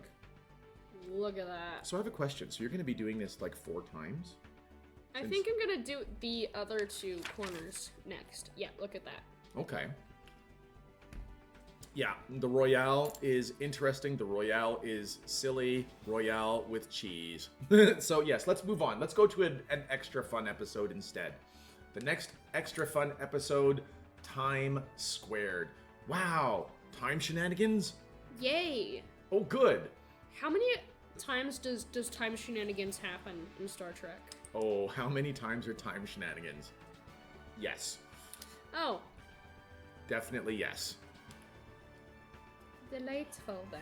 I mean, that's just like the original series episode when someone left a gangster book and the entire planet became gangsters. Right. Orange. How many time shenanigans episodes? Orange just loses it. So, too many. Very many. the I answer like is Time always Squared. yes. It's got an eerie feeling in a good way. What they actually find is a shuttle comes rolling in at the Enterprise. And you know what they find inside the shuttle? What? Captain Picard. Yeah, that's gonna be an episode. That was going to be an episode. And Pun Damage is here. Hi, Pun. Damage! It's great to see you today. How's Pun? Pun Damage is here. Oh, you know what? Heimdall and Pun Damage. I feel like this is a match made in heaven. Because Heimdall does the puns. Like, they just come out often. Yeah. And Pun Damage is right there. Right? Right. Right. So, yeah, cool. And a hey pun from Erwandil. Xenox likes Time Squared. It's got an eerie feeling in a good way. It's like they find out basically, so everything about that shuttle, they try to get the shuttle working again, but Yep. everything they do has the opposite effect. So they start doing things that don't make sense to repair the shuttle, and that's what it works. That's funny. And their version of Picard that has thrown back into the past is obviously he's disoriented, he has no idea, but as it gets closer to the calamity of what destroys the Enterprise, because they find out that the Enterprise gets destroyed, that's why this shuttle is Yes. Oh. yeah, so they're trying to avoid the same mistake that this Picard made. Mm-hmm. Anyway, they get sucked into a giant energy vortex. You know, the new captain kills himself. He literally shoots himself. So our captain, our regular Captain Picard, shoots the thrown back in time captain. He's like, I cannot permit this sequence to continue. And he shoots that captain. They break the cycle. Everybody lives. Yippee. The interpretation of time travel in that episode is almost as bad as Back to the Future, not in the same ways. Erwandale still has 2 hours till my normal wake-up time. Ooh! Erwandale, I'm sorry that you're up early. Why are you up so early? I thank you for being here. Most definitely, Pun is trying to wake up. I slept in late today. Oh. And Alma Ideas is like, Heimdall is, I punder a bit. All my ideas double the punnery, double the fun, with extra double pun gum. Oh, I broke LootBug. I ordered pretty hot and tempting pizza, fat pizza, with a combination of toppings I've never done. Tell me about your combination of toppings that you've never done. Oh no. The pun is strong in this one. Gotta say it with a proper Vader voice. Penny chimes in. Love it, Penny. You gotta go, but I will be back later. See you, bros. Thank you for being here, bros. Pun damage. You stink! I know, I'm quite the pungent. Oh no! I walked right into it. I read it. Really walked, I walked right into it. it. It's like, here comes the pun. Da, da, da, da, da, da, da. Pwack! Oh! Like, it's like stepping on a farm rake, and it just thwacks you in the face. Yep. Just my sleep schedule being off for a few days. It happens. Roger that, Erlandil. Okay, time squared. We've covered. Next, season 2 episode, The Icarus Factor. Let's see. Starbait Montgomery. Oh, this is a terrible episode. Oh. Okay, so Riker is actually offered a command of his own, the Ares, and guess who comes over? Who? A civilian advisor. His dad, who he doesn't get along with. Of course, because there has to be forced conflict. So, forced conflict. Yes, Riker's dad issues. Yes, Penny. Ooh, we're opening 2 at once. 20 and 21? I don't know if I can handle that. Oh, by the way, Penny, we upped the bag count. Remember we said there were 29 bags yesterday? No, we lied. There are at least 30 bags. 30. 20 and 21. Okay, so Heimdall went for tomato sauce, cheese, mushrooms, pineapple, pepperoni, salad, cube cheese, and Pineapple? fries on top.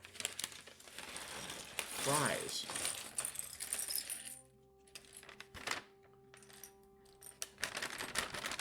Fries on top. Fries. Fries on a pizza. That's a lot of ASMR wrinkling, tearing of envelopes. Yeah, go ahead. Go ahead. I'll give you some space off camera here to help store your pieces. Thank you. Because this is a lot of pieces. All at once.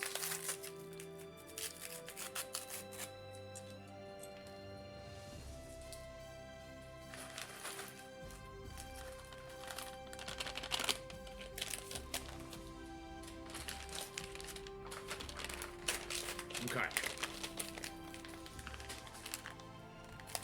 Sounds great, Heimdall. Ew, pepperoni from pun damage. This is getting out of hand. Now there are 2 of them! Yeah. 2 bags at once is a lot. Mm-hmm. And 30 bags, yep. Oh, and they do the gladiator stuff. Yeah, the Anbo Jitsu ring, where the whole thing about Anbu Jitsu is that it's blind combat. So you literally put a mask on so you can't see each other. You have little poles to hit each other, but you point it at each other and it's like a proximity detector. So... Huh. Yeah. Definitely gonna start out with organizing this pile. Like with the last one I could get away with less of it, but this... So the Icarus factor is definitely a thing. Well, why don't you go ahead and sort your pieces? I'll move the model out while you sort. Okay, thank you. Okay. So the Icarus factor is not a very good episode. I don't even remember what the actual conflict of that one was, because all I can remember is that it was Riker's dad issues, and that completely soured the episode. Right. Yeah. Fries on pizza is very common here, says Heimdall. Huh. Okay, so off to Sweden we go to try fries on pizza. Or we could just get fries and put it on pizza. Okay, I mean, yeah. Heimdall says a thicker bottom on the pizza. I like thick bottoms and I cannot lie. You other pizza eaters can't deny. When a pizza rolls in with an itty-bitty waist... No, it's lost. It's gone. It's gone. I think the pizza place here has at least 5 pizzas with fries on them. Interesting. Has anyone figured out the most effective way to use a batleth yet? I think that Worf made it look... Like, Michael Dorn, I don't know if he spent a bunch of time practicing with his batleth or not, but I think he actually made it look like it was an almost poetic piece of... Like, watching him use it, compared to most of the other Klingons, is like, yes, you deserve to win the Batleth tournament on Forcus 3. You did, because you're cool. And he straight up kills Duras with it. Because Duras kills his mate. Oh. That's coming up in an episode. But yeah, he does a cool, whoa, overhand and a big overhand chop. Like, straight up, yeah, you're done, buddy.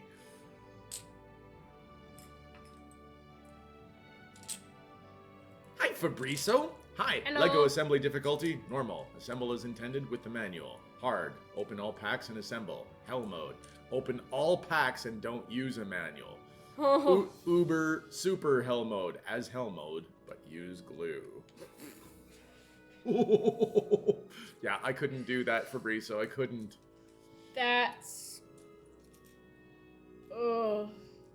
You like the Wesley Crusher Worf B plot more in the Icarus Factor? Are we still on the Icarus Factor? Oh yes. Meanwhile, Acting Ensign Wesley Crusher notices that Worf is acting particularly agitated and enlists the help of Chief Engineer LaForge and Commander Data to find out why. Oh, right. The holodeck pain sticks. Well done, Panny. Good job. Pain sticks? Klingon pain sticks. So, I forget what it is. It's a rite of ascension for Klingons are expected to celebrate a day with a ritual administered by their own kind. He has to traverse a gauntlet of Klingon warriors and endure jolts from pain sticks they carry. Surprised at the effort, Worf recites vows of honor as he walks the path, as his crewmates observe, and he thanks them at its end for honoring him in this fashion. So it's a good friendship episode for them. That was the B plot, yeah. The B plot is better than the the B main plot was better than the main plot. I think for sets with so many internal structure pieces like this, no manual is very nearly literally impossible. I agree, Pixel Art, because whatever it is that they are trying to accomplish here has to do, I believe, with the whole separation process. Maybe they actually built some real pain sticks and brought them onto the holodeck. I'll choose that. Oh, they probably had to, turn off the safety protocols, Orange. Because, holodeck safety protocols are totally a thing. Challenge? Throw away the manual. We are not accepting the challenge. Nope, sorry, all my ideas. We spent too much money, too much of Twitch's money on this model to throw away the manual and do it incorrectly. Okay. I think I have them all organized. That's not how Sputter. I broke orange. But that's one of the silly things about Star Trek TNG is, you know, the safety protocols. Yes, without these, even a holographic bullet can kill, they say in First Contact, and he literally uses a Tommy gun to shoot Borg.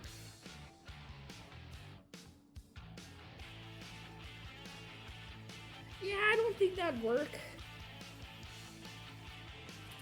Holodeck pain sticks should not work. Why not? Didn't Picard kill Borg with the holodeck? See? See? Pun damage immediately remembers that as well. How about medium hell mode? Randomize the pages. I am not doing a randomizer in real life.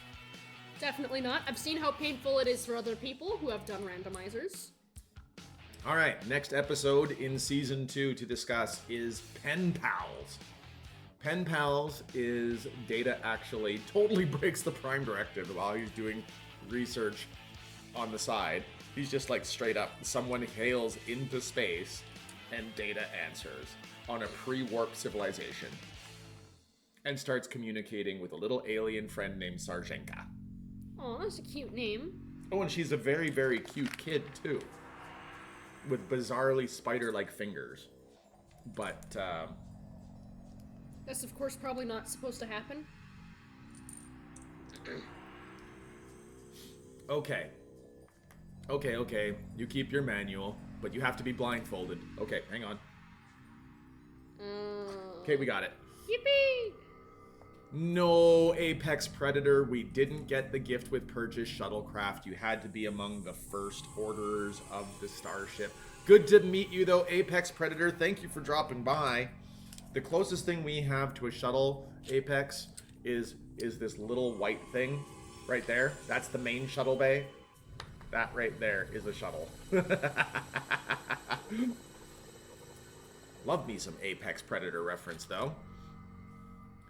However, Apex, we are already done the star drive, so we'll do the mini camera version. It's below, and now we'll do the big camera version. Look, it's just, the thing is massive. Look at it. I can cover LootBug's face entirely with the star drive. Not that I would do that, because LootBug is adorable. Hi, Toaster! Why the Enterprise D? Hello! Hi, Toaster. Oh, this is another one of your taming friends. Yes. Hi, Toaster! Welcome here. Added for scale. Yeah, I'm gonna say, yeah, it was huge. The set is huge. Yeah, the set is very big. The set is huge. And why the Enterprise D? Because it is the only licensed Star Trek Lego set in existence at this time, Toaster. It's been out for less than a calendar year.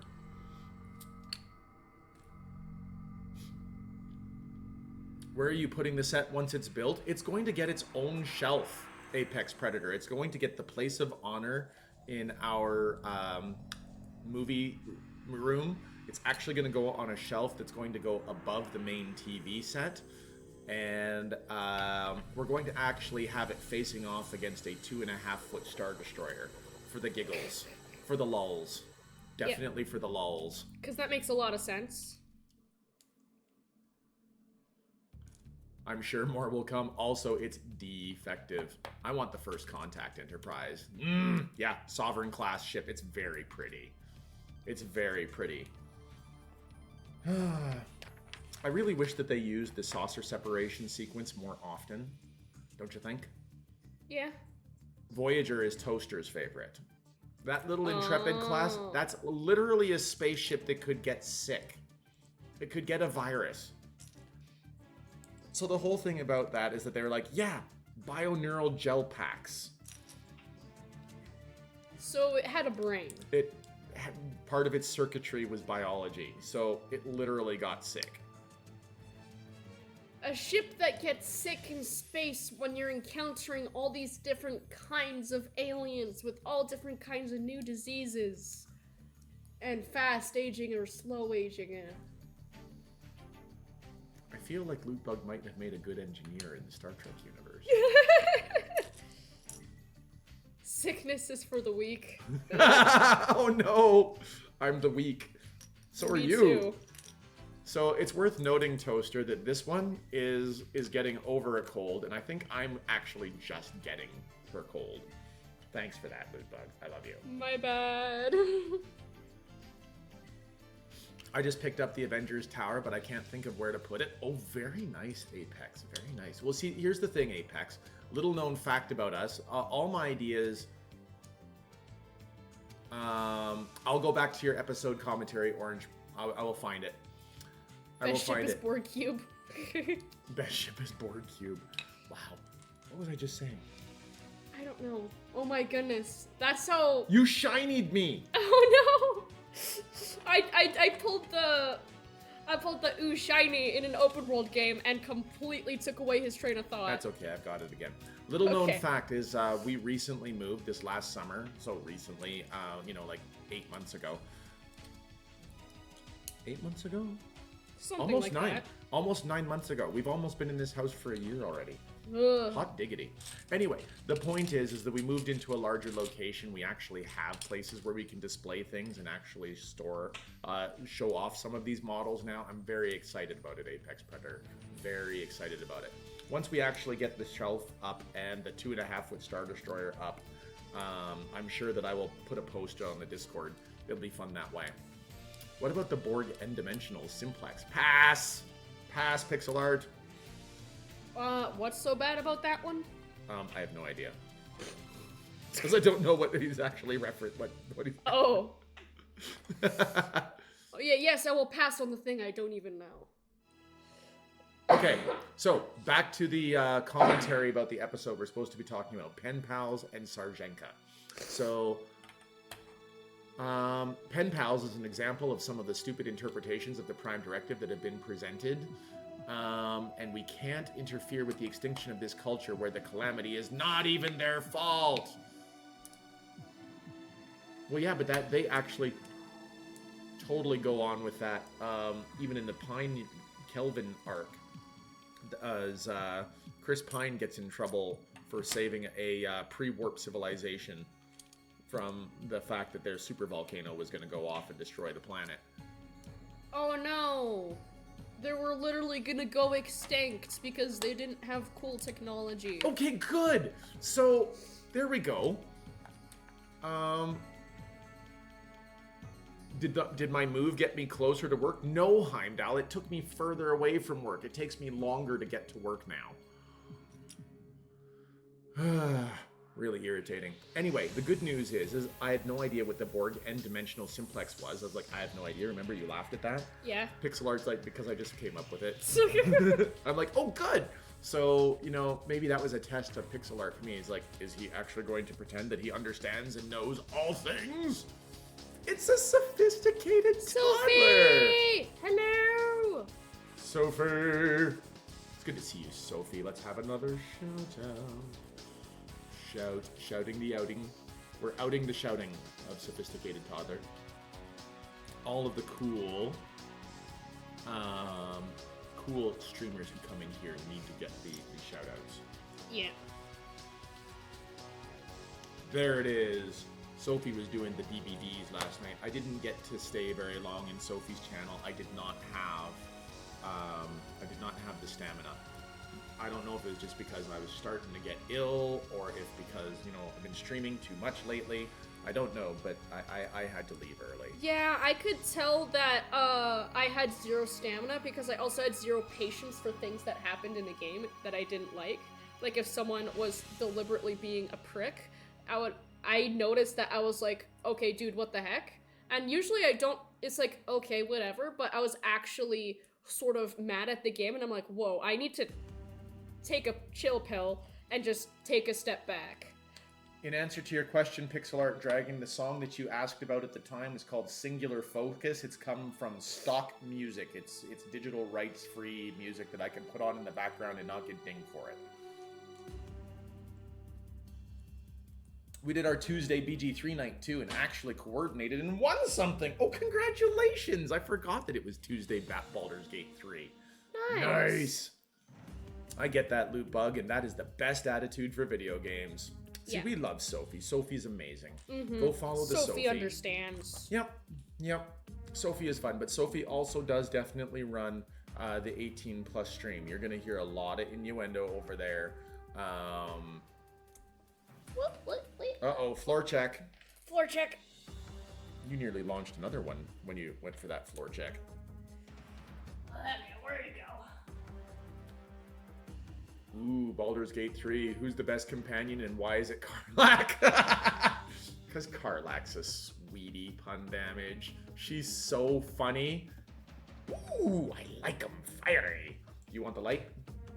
There's a chance that I don't even need to bother with the floor check because it was like a 1x1 square stub.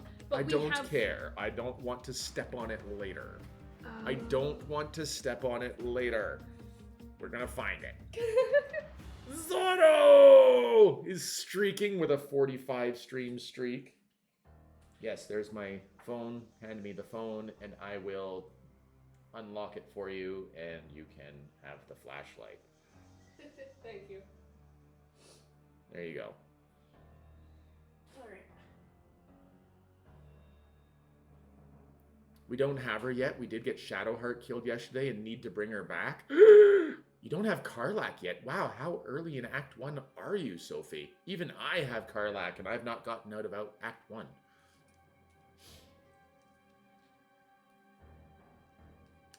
You're more than 10 hours in and I don't know how far, but it's just been chaos most of the time.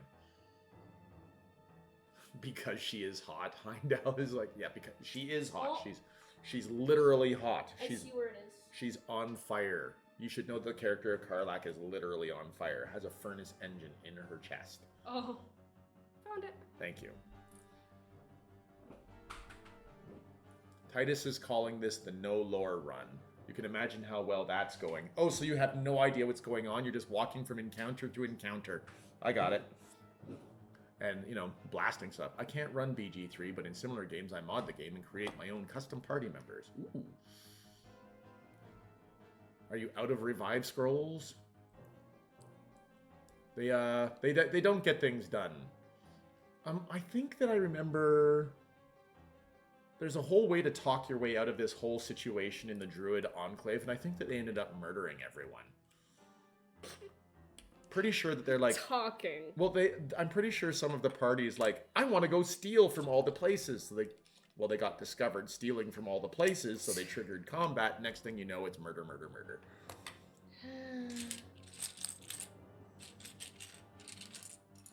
I think my earbuds fell while I was getting back into my chair. Yep. Hang on, I'll find them. Once word leaks out that a pirate has gone soft, people begin to disobey you, and it's nothing but work, work, work all the time. I swear I know that one. Oh my gosh. If you don't get this one. Oh no. Oh no. Guys. Look. It is ringing several bells. It's not. Alright, somebody help out LootBug and save her. I'm going to give you the movie quote again, your free movie quote of the day.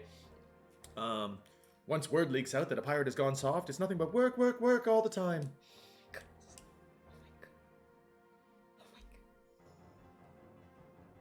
I want to say something, but if I get it wrong, I'm so screwed.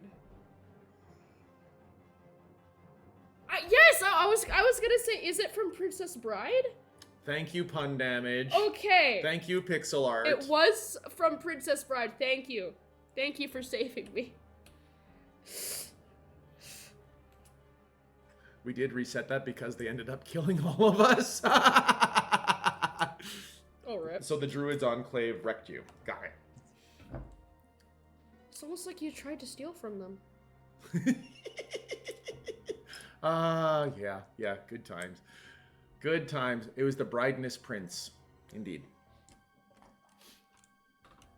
That was Titus and Clay. They wanted to do all the stealing. Of course they did. I think that Titus saw that Clay was having fun stealing and wanting to get in on it. You need the big model? Need the big part of it. All right, we're on attach points.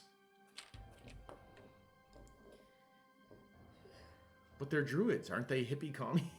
That doesn't mean they don't have stuff and magical items and whatnot. It is a video game after all, which is based on another game that is very loot heavy, which is... Oh, dear.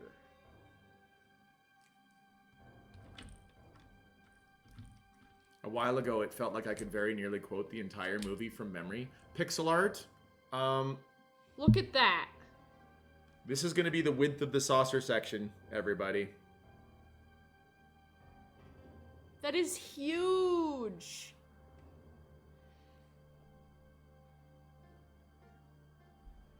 Sophie, I don't know if you saw, but I will show you again. So look for the small screen there. Look at the size of the star drive section that we completed yesterday with its stand, I might add, on there. It's beautiful. It's gorgeous. This is a lovely, lovely spaceship. It's enormous. It's enormous.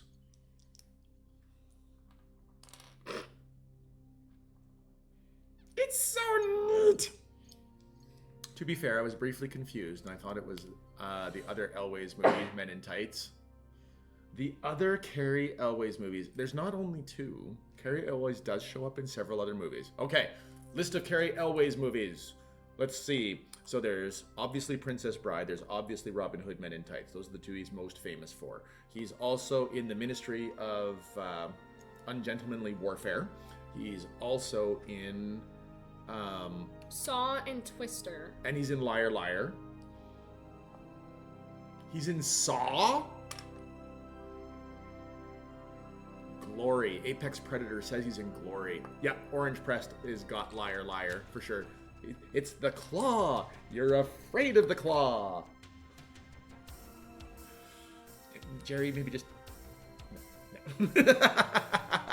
And Twister, he's clearly one of the antagonists. If nature is not the antagonist, it's Carrie Elway's. Yeah. Unrealized design. Unrealized. He's in Days of Thunder. Well done. He's another driver. Yep. I love the Ministry of Ungentlemanly Warfare. So did I, Sophie. Now, I watched that one with my father because he's got a thing for World War II history. Because, you know, that's closer to his era. And of course, that spawned... Wait for it, tangential learning. So my father actually started to do research and actually found out that, you know, one of the guys that they actually talk about at the end, he's like, he never broke. That's right, he never broke because they killed him when they captured him in that camp. So, yeah, it wasn't exactly a happy story on all points like the Ministry of Ungentlemanly Warfare made it look. LootBug. That was the correct reaction, and pretty much the reaction for the movie itself. About the afraid of the claw. Yes, that's precisely right. Yes, definitely Arrowandil. It's so good. The Ministry of Ungentlemanly Warfare is very enjoyable. I love Henry Cavill in that part. I love Alan Ritchson in that one. It was really good. I liked the... I don't remember what his name is, but I know that in Star Trek Strange New Worlds, he plays Dr. Mbenga. And I like that character in there as well. The Man from UNCLE? Oh yes, that's a good show. That's another Henry Cavill special. We are part of the Henry Cavill fan club. Yep. And by we, I mean me. Yes, I'm absolutely. Alan Ritchson was my favorite in that. So good. I loved how Henry Cavill would like make a plan. Alan Ritchson would just totally go off and do his thing. He's like, okay, lads, this is what we're going to do. And Ritchson just goes off and starts murdering Nazis. And he's like, or we could do that. So then they just go in and start supporting him immediately. Yes, because that is incredible World War II tactics of somebody went AWOL, so you go with them. Wasn't AWOL. Wasn't absent without leave. Just disobeyed orders. Absent without leave. Okay. That is what AWOL means. Absent without leave. Usually meaning leaving the base without orders to do so. Okay. That's actually an offense that you can be charged for, court-martialed for. Oh. I also love Kingsman a lot, and it's along the same genre lines. Alan did good for sure. I am biased about Cavill. I like all he does. Writers are the one that fails him. I'm with you, Heimdall. I liked his take on Superman, but honestly, it was the writers who failed his take on Superman. It wasn't Cavill's problem that he portrayed Superman poorly. It was the writers. Okay, we've gotten way off topic, and that's fine. I like it. I like How do we it. get on to Superman? Because we're talking about Cavill. We're totally in the Henry Cavill fandom. The only reason that I haven't watched The Witcher is because it's full of naked people. Yeah. Yeah, so that's a line that I try very hard not to cross. Anyway, moving on, season 2, we're talking about Q-Who, possibly one of the greatest episodes of season 2. Okay. This is the episode that introduced the Borg. Oh, so of course it's gonna be a banger.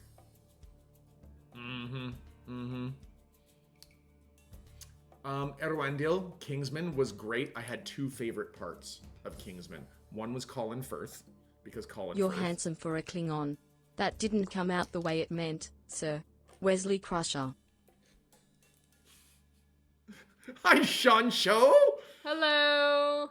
Good to see you. And the other reason is actually Mark Strong. I'm actually a Mark Strong fan, and he played the part of Merlin in Kingsman, and I love both of those actors.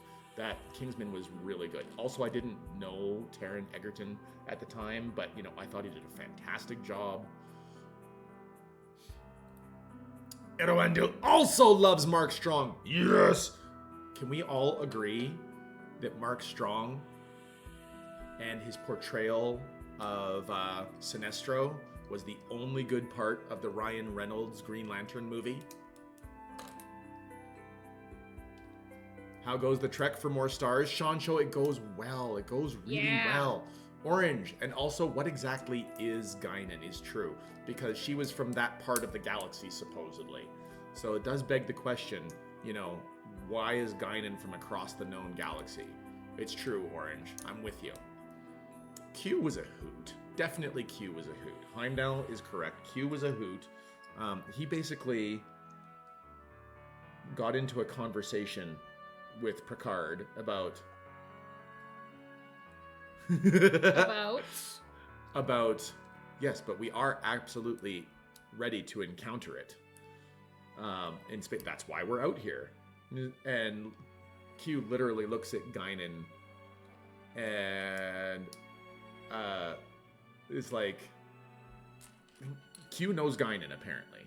Okay. As a result of this episode, because Q does a thing where they appear in 10 forward and Guinan pops out from behind the bar, and Q is all like, she's an imp, and where she goes, trouble always follows. Thank you, It's Sancho. a Sean Show with a Prime sub, 2 years! Wow. The bald salute for your 2 years. Senor Sancho. Green Lantern, you did not enjoy that movie? That's absolutely fine. Erwandil, I did not think that you should enjoy that movie, but Mark Strong, I think, was the only redeeming feature of that one. The Q fear Guinan's people, which is actually the question. But, you know, Q versus Guinan in that scene is, you know him? We have had some dealings. Those dealings were over 2 centuries ago. You know, and so... First off, we find out that Guinan is super long-lived. And we also find out that Guinan, is that your name now? You know, being all very... They have no idea what's out here. They will learn and adapt. That is their greatest advantage. And as we'll just have to see how ready you are. Q! Snaps his fingers, knocks him across the universe, and puts him in contact with the Borg. He said, Guinan, your people have been out here. What would you tell us about this place? Only that if I were you, I'd start back now. So very good world building. It was quite a bit of fun, and the Borg were very, very scary. I think her people influenced the Q, which caused them chaos with ideas. Maybe. Her people influenced the Q. That's possible. And Erwandil agrees about Sinestro. Sinestro was the only good part of the Green Lantern movie. Just saying. Anyway, Good episode. Q was good. That also activated the Borg cutting beam.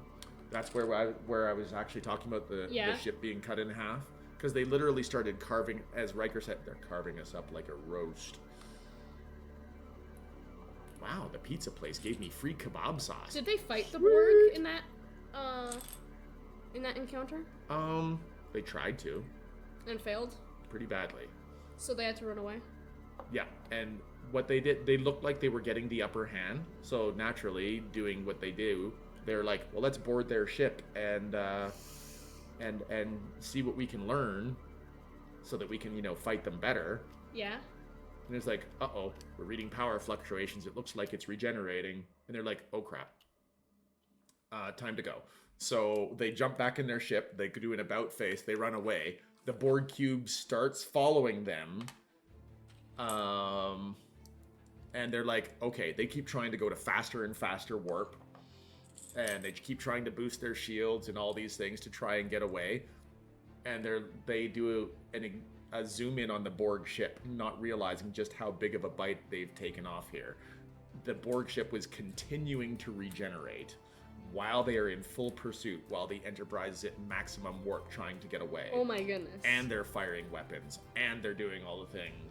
And like the Borg ship is just like, no, you poked the bear. Here comes the bear. Oh. And Picard only gets out of it by literally going, you wanted me to say, I need you? I need you! Q flips them back to their own space. Wow. And he literally looks at him and says, that was a difficult mission. So it's a good episode. It's a good episode. So Q just shows up, plops this problem on their head, and goes, haha, you can only get out of it by doing this. Pretty much. Pretty much. By basically saying that, because Picard had arrogantly declared that they were ready to encounter anything in space. And Q just wanted to show him, nope, you're not ready. You're not ready to encounter the Borg. Well, in the post scene of that, Guinan literally looks at Picard and says, since they are aware of your existence, and Picard goes, they will be coming. Oh. So he kicked off an encounter that shouldn't have happened, and that's why we have the Borg. Otherwise, if he didn't say that, the Borg just wouldn't have been in Star Trek? Yeah, pretty much. Wow. Doing what they do. The Borg, their ship. Ryan's niche is Deadpool. I just don't think they got the vibe right, and Ryan Reynolds played Hal too Ryan Reynoldsy, and Ryan Reynolds would make a better Barry Allen or Oliver Queen than Hal Jordan, because his goofiness doesn't match with Hal's seriousness, sprinkled with biting wit. Agreed, Erwandil. I absolutely agree. Ryan definitely is well suited to the character of Deadpool. It was really good. Incidentally, Nathan Fillion also plays my favorite iteration of the Hal Jordan adaptation. Wait, what? Hal Jordan adaptation. Nathan Fillion plays Guy Gardner.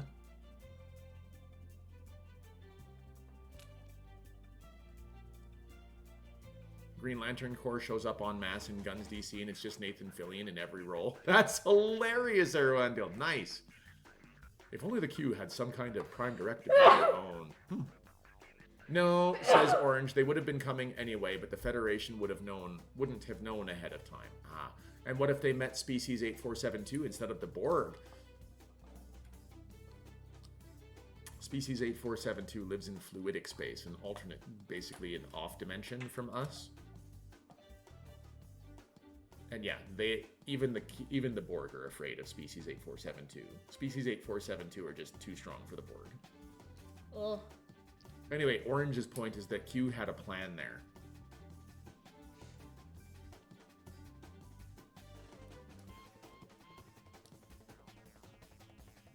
I am lightly amused that Sean Cho's Prime sub actually kicked off a hype train, apparently. Oh. Yeah, I didn't mention it deliberately. Good idea. Good idea. Nathan Fillion is Hal Jordan in Justice League War. Ah. Pun Damage says Guzante, LootBug. Thank you. No, sorry, I misremembered. It's Flashpoint Paradox I was thinking of.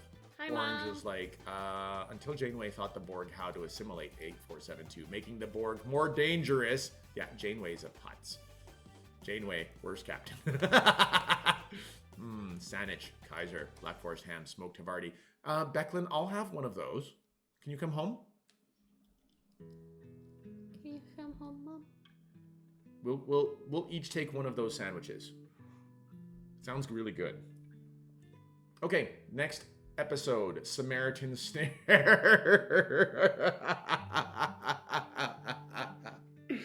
Samaritan Snare, Orange Pressed.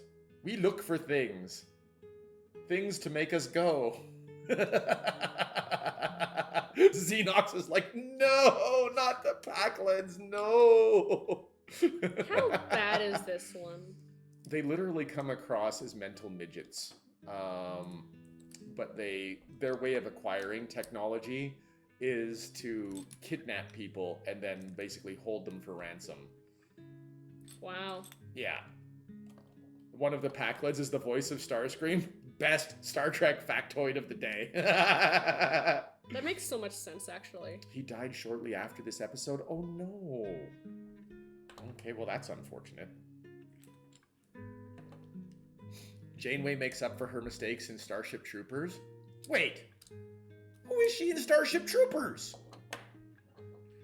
Somebody. I've seen Starship Troopers a lot of times. And you don't know this actor in that? I don't recognize the actor in Starship Troopers, no. Her name is Kate Mulgrew.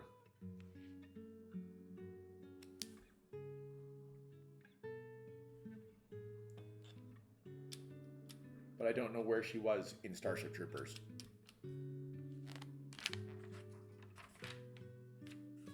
That can't be right. Oh, we're doing them all at once. That's why. Okay. Alright, so then can I have the big piece? Big piece. Here we go. Alrighty, so this... This is such an elaborate way of making the saucer. But you kind of have to, right? No, there's actually quite a few fan builds of the Enterprise D that had way less elaborate But saucer look, sections. like, the inside of this thing, there's nothing. This is all just dead space. You know why they have to do that, or else this would totally tip forward on Yeah. the stand. I like to think the Packlids are not actually dum-dums, you know, LD aside, and that the specific crew was suffering from long-term brain damage from a leaky radiation leak or something. The only problem with that, Orange, is that they actually do encounter Packlids in Star Trek Lower Decks. Oh, that's why. Lower Decks aside. Yeah. A young Kate Mulgrew was also in Remo Williams, a great 80s movie. Really, Shancho, really? All right. O'Malley has finished his stream. Who else's stream shall we lurk in today? We'll lurk in. You want to lurk in Real Mule or Spec? We'll lurk in Real Mule's stream because Real Mule is lurking here. We'll do the return lurk.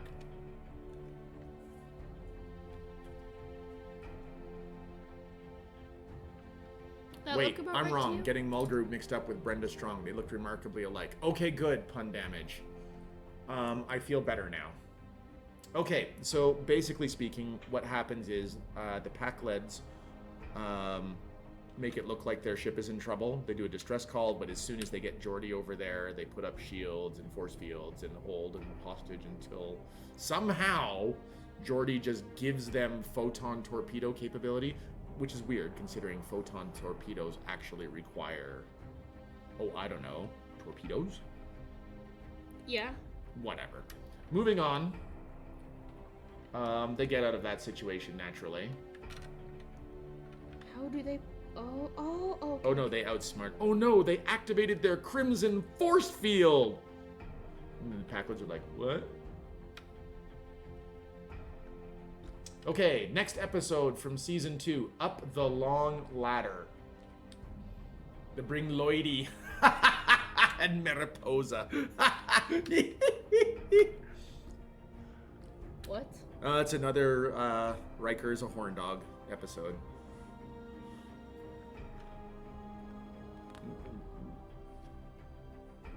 I don't want to talk about this episode. I'm serious. Okay. So we're just gonna skip it? We'll have a skip episode. I think this one causes too much rage in Orange. There's so many holes in this episode. Can you summarize it in one word? Can I summarize it in one word? Bad. It's bad. You guys go ahead though. Okay. Oh wait, can I have one of those? I haven't had Yes. one of those yet. Yeah. I totally have snacks for LootBug and I today. We don't have the cool, awesome sandwich that Mom had, but we do have snacks. Don't worry, everybody. LootBug is down to 1 pack a day. I got you, pun damage. We'll let you through on that one. 40% of Riker-centric episodes where Riker is a horn dog. Not wrong. Oh, humanity. Beckwood would love to be at home to make us homemade pizza again. Aww. When we did the Soundwave stream, you guys, when we built Soundwave, Becklin made the most awesome homemade from scratch pizza. It was delicious. It was amazing. Yeah. And Becklin was like, well, I'm not sure if it's too good because there's like too much sauce or something. It was perfect. It was just so good. Like, I don't know what you were talking about. It was really good. Okay. So let us also, we can really quickly give you the skinny version. They encounter 2 colonies. One is full of clones. They suffered an issue where there was only 6 people that survived, so they turned to technology turned to cloning to make their technology, or to make their colony. Oh. And their big issue was, of course, is replicative fading. So every time you make a copy of a clone, you're making a copy of a copy. So genetic problems start to creep into the matrix. Yeah. So they wanted a fresh infusion of DNA, and they literally stole Pulaski and Riker's DNA from them. Oh. Well, naturally, Riker and Pulaski weren't too keen on that, so they found the cloning chambers and, promptly phasered the new clones. Because Anyway, that's just unethical. they find another place, or another colony that is full of low technology people. Yeah. Farmers. I think they're supposed to be like Irishmen. I don't know, but a lot of stereotyping in that one, which I think is what Pixel Art was getting through. And their solution? What? Let's take the farmer colony and just interbreed them with the clone colony. And they willingly subjected themselves to that? Supposedly, yes. Anyway, next episode. We'll go ahead and get off of that episode for the sake of Orange.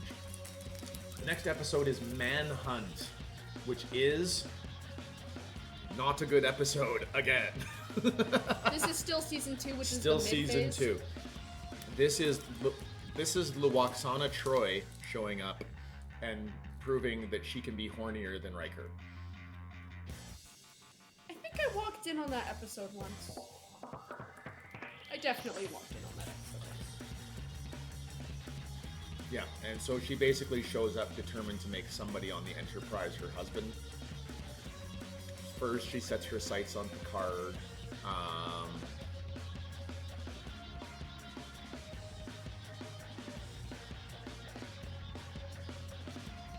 Yeah. But at this point of their life, supposedly at this mid-phase, Betazoid women constantly, or it's a regular thing for them in their late stages or middle-aged life to quadruple their sex drive or more. Oh. Okay. Okay, any episode with Luoxana automatically gains plus 40% approval. Betazoid menopause is special. Hey, are we on the next bag? Are we ready? Yeah. Guys, look at my amazing loot bug and how she's doing here. This saucer section is massive. I love it. 40% of Riker-centric episodes were followed by a Luxwana Troy episode. Yes, yes. Riker is horn dog. Now we have female horn dog.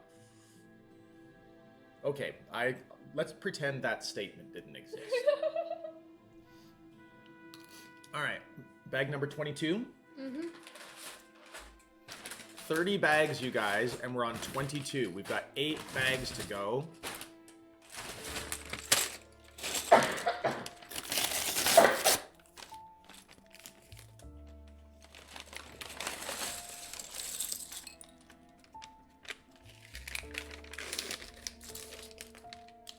Yeah. See, we've streamlined this process. LootBug is in the zone. Yeah.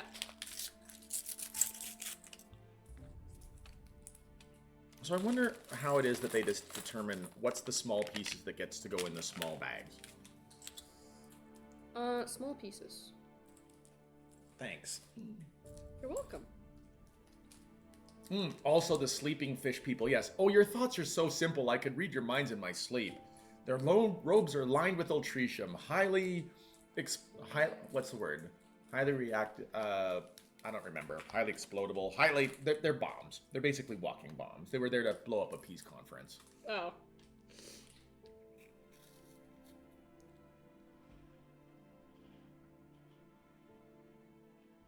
What? What? I saw that look at the camera. You're like, No, I thought you were leaning in for a hug because you, like, leaned over this way. Yippee. I have all the hugs for loot bugs.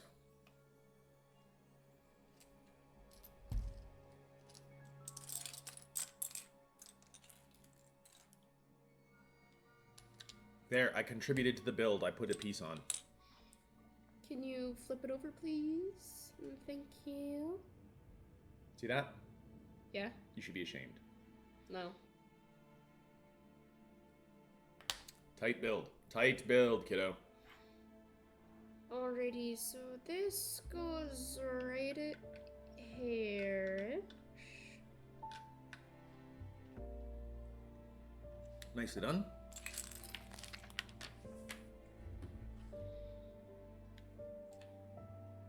I may have misspoke when I said Kohlrabi was the only Season 2 thing I liked, but there's still a lot to hate in Season 2.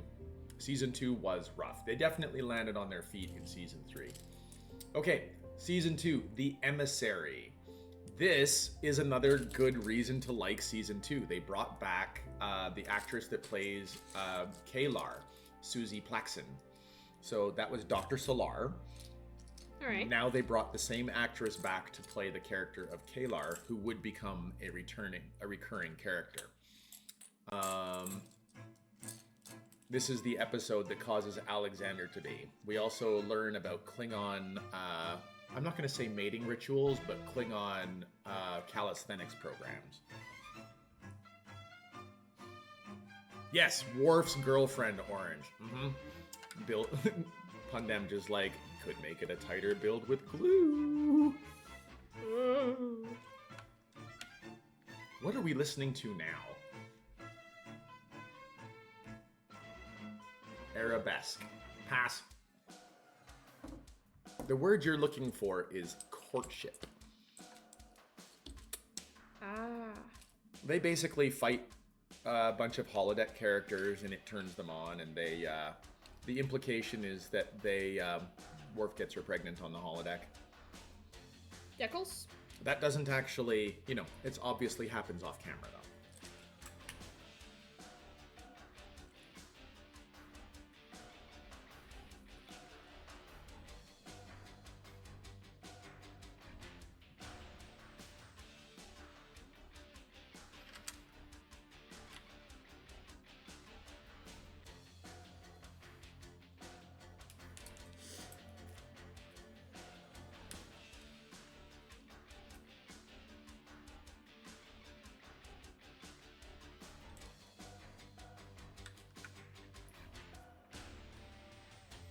The word I'm looking for, I can't say because there's preschool toys present. Toy Story reference. Vastly approved. Well done, Erwandil. Well done.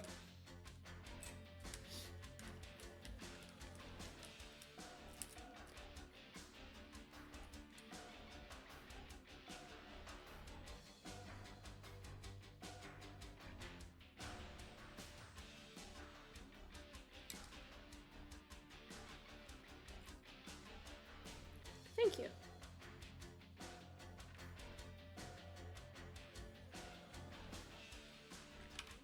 So I can put on the other one? Yeah.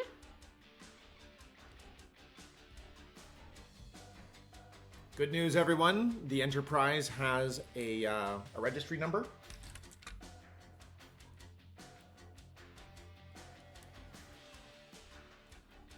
Anyway, there's a Klingon ship that was sent 70 years ago, and the Klingons on board have been asleep the whole time. They don't know that the war with the Federation is over. So they hatch an entire plan where Worf is the captain of the Enterprise. Oh. Yeah. Still actually need this over here. Sure. Anyway, it was a fun episode. I didn't mind that episode at all.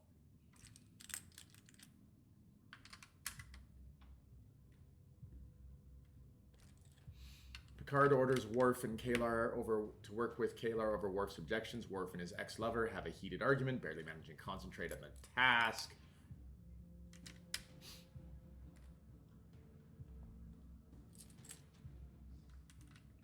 Anyway, it is because of this episode that we have Alexander, who is a later character. Okay. Anyway, moving on. Literally talking about Worf and Kalar getting together, immediately followed by an episode called Peak Performance. Okay.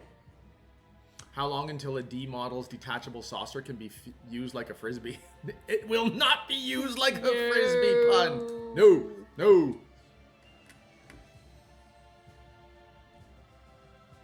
Peak Performance. This is actually one of the ones that I actually really enjoy, though, this episode. This is the episode that has Kolrami, a third-level Grandmaster at the game of Stratagema. Also has the Hathaway, which is another ship. And they get into a simulated combat with the Enterprise, Riker versus Picard. It was a fun episode. The Klingon Guile episode, exactly right, Xenox. Yeah. So if you're going to use a superior, or take on a superior force, what do you do? What do you use? Guile is Worf's answer. So, yeah. And they only survive because Wesley is a cheater. Also true. Because Wesley goes back to the ship, because they were given amount of time on the Hathaway to prepare the ship for the simulated combat. Yeah. They were not allowed to take anything with them that could modify the capabilities. So what did Wesley do? He goes back to the ship and literally procures something to give them a warp jump. So yes, Wesley cheated. Oh, Wesley. And then the Ferengi show up and try to steal all the things, and they disable the Enterprise because the Enterprise was in simulated combat mode, and Everything's messed up, blah blah blah. yeah. So, they do survive, and then the very, very end of the episode, or not very end of it, earlier in the episode, Kolrami actually beats Data in a game.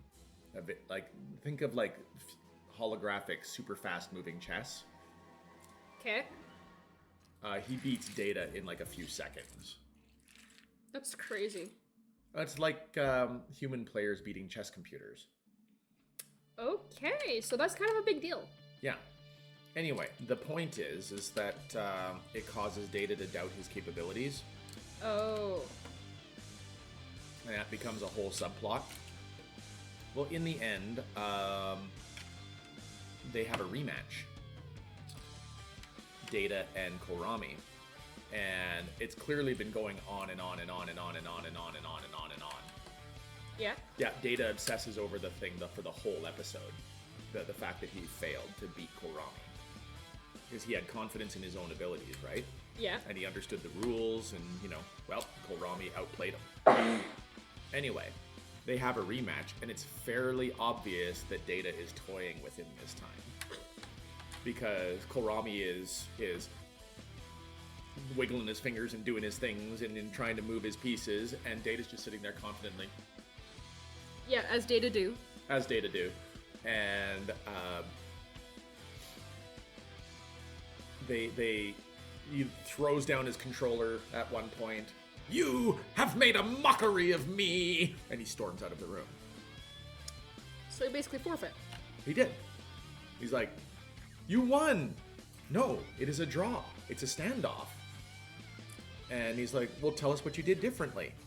And it turns out that Data had altered his premise for playing the game. So instead of taking paths that would give him advancement, he took paths that would literally move him into standoff position. He was never playing for the win. He was playing for stalemate. Oh. That's nifty. Yeah, Kohlrami rage quits. Exactly. Exactly. Hello, Shug! Oh, Shug! Hi, Kilabug and LootPixl. I love this fusion. This fusion is good. The way Heroes of the Storm calls our fusion of names is Kiltbuginator, or Kiltbug, I think. Yeah, Kiltbug. Yeah, we're called Kiltbug. Kiltbug! Still, Kilabug and LootPixl, I like it. That works really well for me. I like it.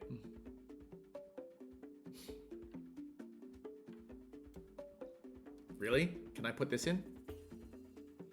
I want to put the high five in. Okay.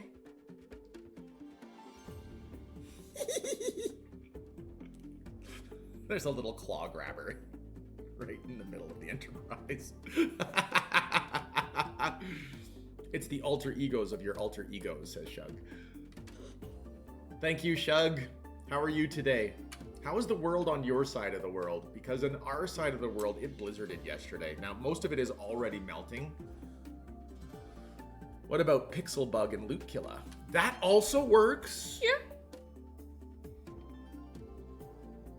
I approve of both of these fusions. I guess that's 4 fusions, right?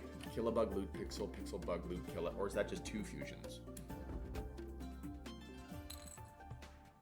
On my side of the world, it is 1 a.m. and you have chosen to spend your 1 a.m. with us. All the hugs, Shug. All the hugs. Shug, the Enterprise saucer section is doing very well. It is very large at this stage. We're finally now getting a grasp of just how big this model is going to be. We just finished that body. Ikari! Kilute Bug Pixel. Hello, Ikari. 55 stream streak. Thank you, 55. Ikari. Good grief. Uh-oh. What? The next episode. Shades of Grey. Oh. Shades of Grey is widely regarded as the worst episode of the series. Critics calling it god-awful and a travesty. Should we just skip this one? The clip show, they're saying. It is. It's the clip show. It was literally like, the writers have nothing. Let's have a reason to smash clip the series. Or smash cut the whole series together. So the thing is that he gets infected by a virus on the planet, and the only thing that they can do, it puts him in a coma, to keep him alive and to keep the virus from spreading, is to replay memories for him. And the pleasant memories cause the virus to go faster. But they have to put him through the worst ones. And they have to put him through the worst memories to make the virus slow down. It's, yeah. But this was during the writer's strike. So they had to throw something together. Yeah, they threw something together to keep the show on the air. So, yeah. They had to. All right, next episode. We'll move on. We'll get past it. Evolution. This is we're out of season 2! Ikari from Penny. Hey, I need to do a shout out for Ikari.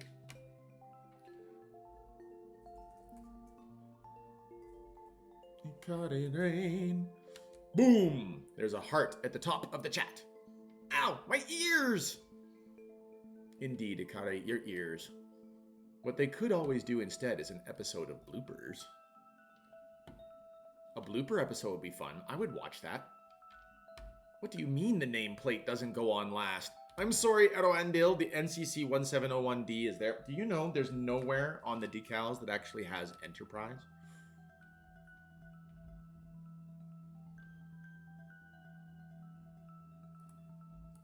Huh. Season 3 is my favorite of TNG. All right, Season 3. We start with Dr. Paul Stubbs, I think. Isn't that his name?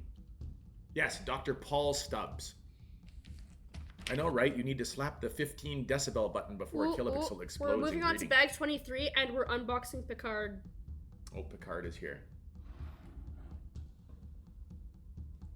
You need to slap on... Oh... Do I need to greet people more quietly? Is this what I've been doing wrong all this time?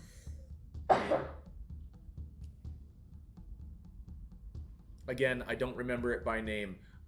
It's the nanites episode. Wesley lets the nanites go all over the ship at the same time that they're supposed to be doing a crucial experiment with a stellar explosion. And what did you say? Bag number 23? Yeah. It's right there. Hooray.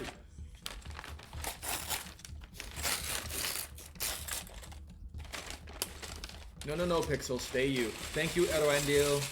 Appreciate you for that. Tiny's like, no, it's fine. It's fine. I do know that I have literally had people leave the channel because they cannot handle my exuberance when I am happy to see people. That's the problem. I'm always happy to see people. LootBug does not know about the trouble with tribbles. We did talk about it briefly yesterday, Shug.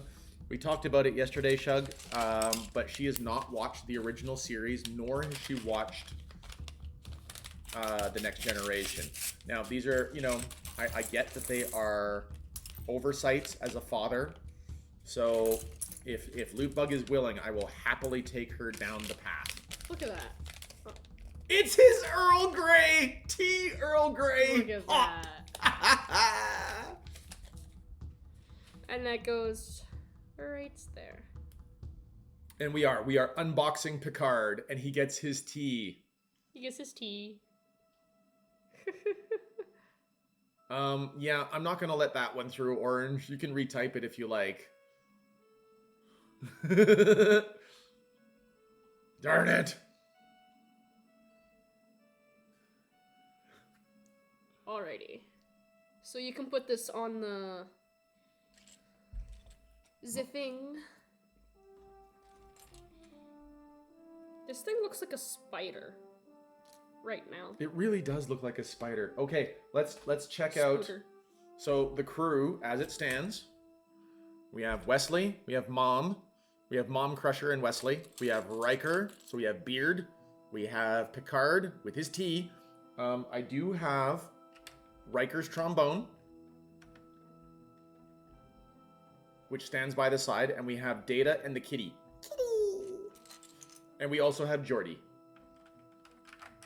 Now that's a crucial piece. Oh, come on. Where's pun damage for that one? OMG, a Lego trombone? And pun damage is like, Spot! You can't just call it kitty, it's Spot! I like watching Killa's energy. It's infectious, and it makes me feel less exhausted. Oh, good! I'm so happy for that. Thank you, Idakari. And Orange, I can't run away from Orange's commentary on episodes. Heh, right, and Data says, we could let them into my body, which they can also eat, by the way. That's literally what happens. He lets the nanites into his body so that the nanites can communicate with them. And get their act together? Okay, so literally what happened is Wesley gets a petri dish, puts 2 nanites together to see if they can work together as an experiment, but then he leaves the top off.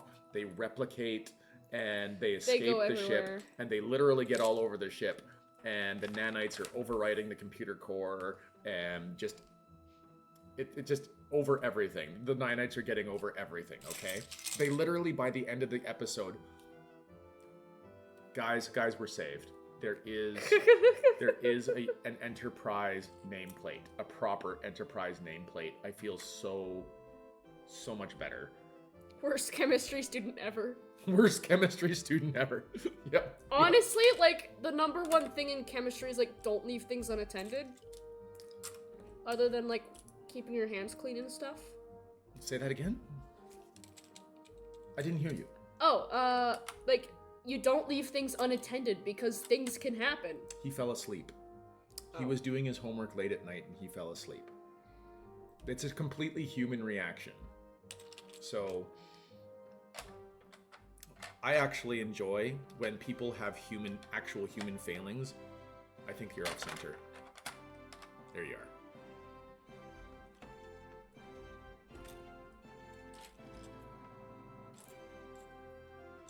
I am both lightly amused that the plaque is in there and that we're now burying it. Yeah, what's the purpose? We'll never see the plaque. So long, plaque. Bye, plaque. That's okay. The ship plaque is in there. Yeah, never leave anything unattended. Falling asleep is also unattending. Indeed. Indeed. Do you want to put this piece on? Are you ready for this? What? OMG, a Lego trombone. What the heck? Hot trombone action. Penny, please, young lady present. Plot synopsis from the card. Wesley messes up something again and the crew must fix it. Again.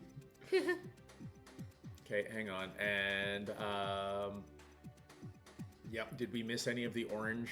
Yeah, no, we haven't missed any of the orange commentary on that one.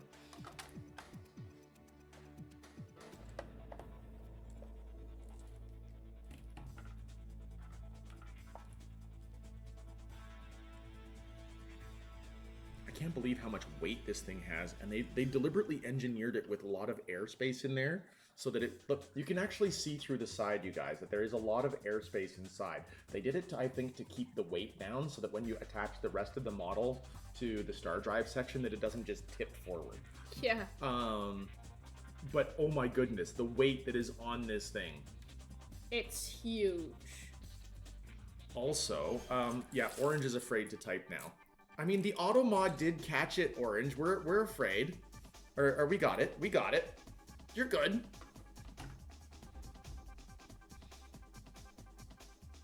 Anyway, Evolution was a fun episode where, I kid you not, by the end, very similar to that terraforming episode where the ugly bags of mostly water. Yeah? Yeah, the nanites had evolved so fast past humans. They're like, yeah, give us somewhere else to go, leave us be. And they literally created a nanite civilization somewhere. So, no joke, I do believe that they could revisit that and there'll be some race will go to a planet and just get immediately consumed by nanites. That could probably happen. Uh-oh. The ugly bags of mostly water. Penny remembers that one. Yeah. So yes, LootBug, many episodes are about let them communicate and get their act together.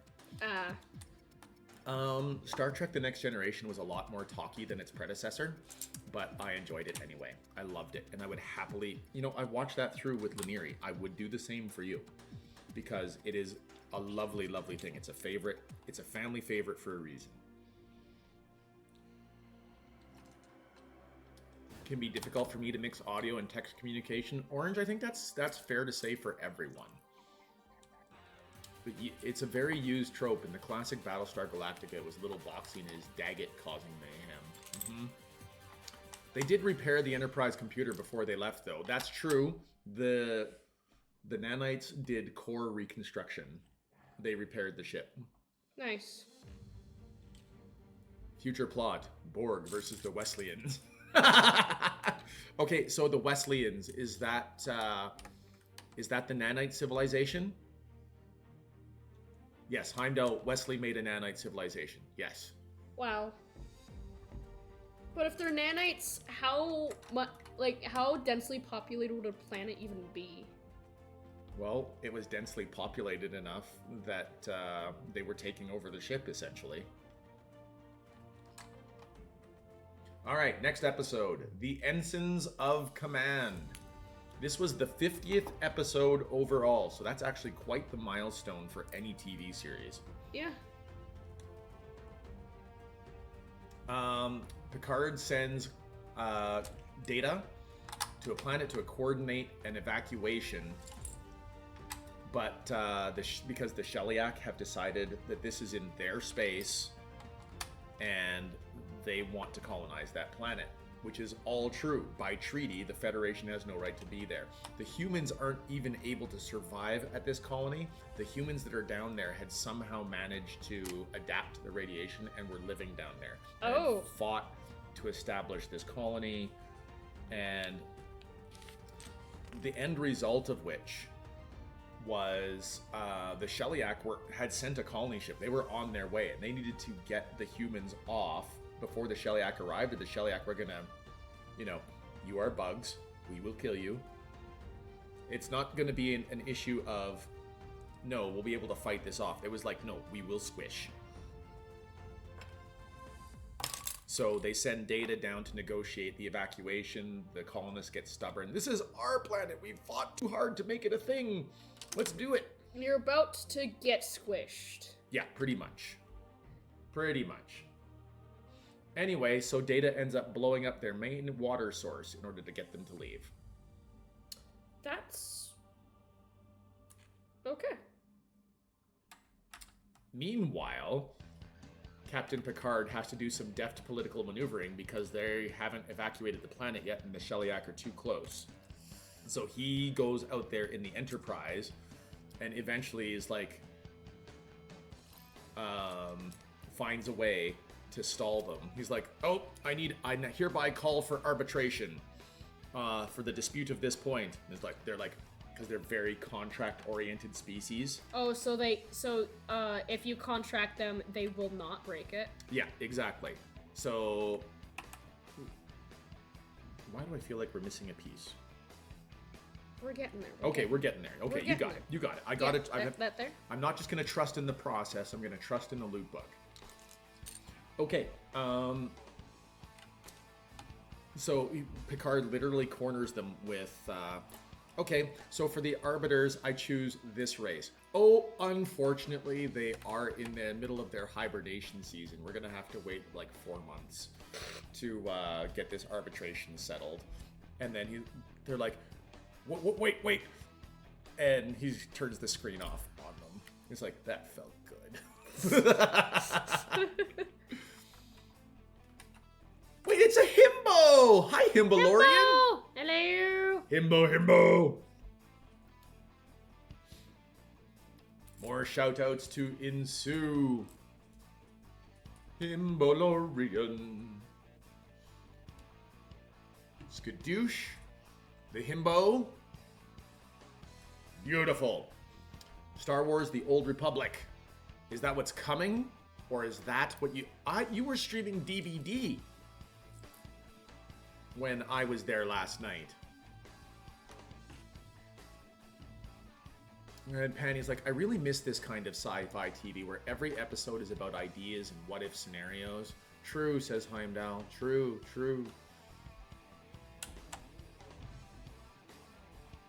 Newest I know is the Expanse series. Yeah, I swapped games after the kiddo had to log off. Roger that, Himbolorian. And I was admittedly super tired last night. I just couldn't stay. I had several windows open. I've been trying to train in having several windows open.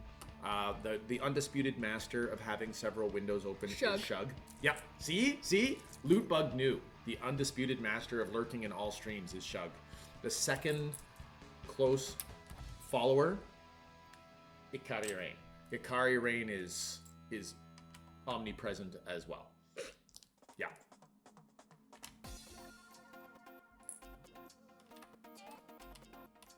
That's a song. Right? We both paused right there.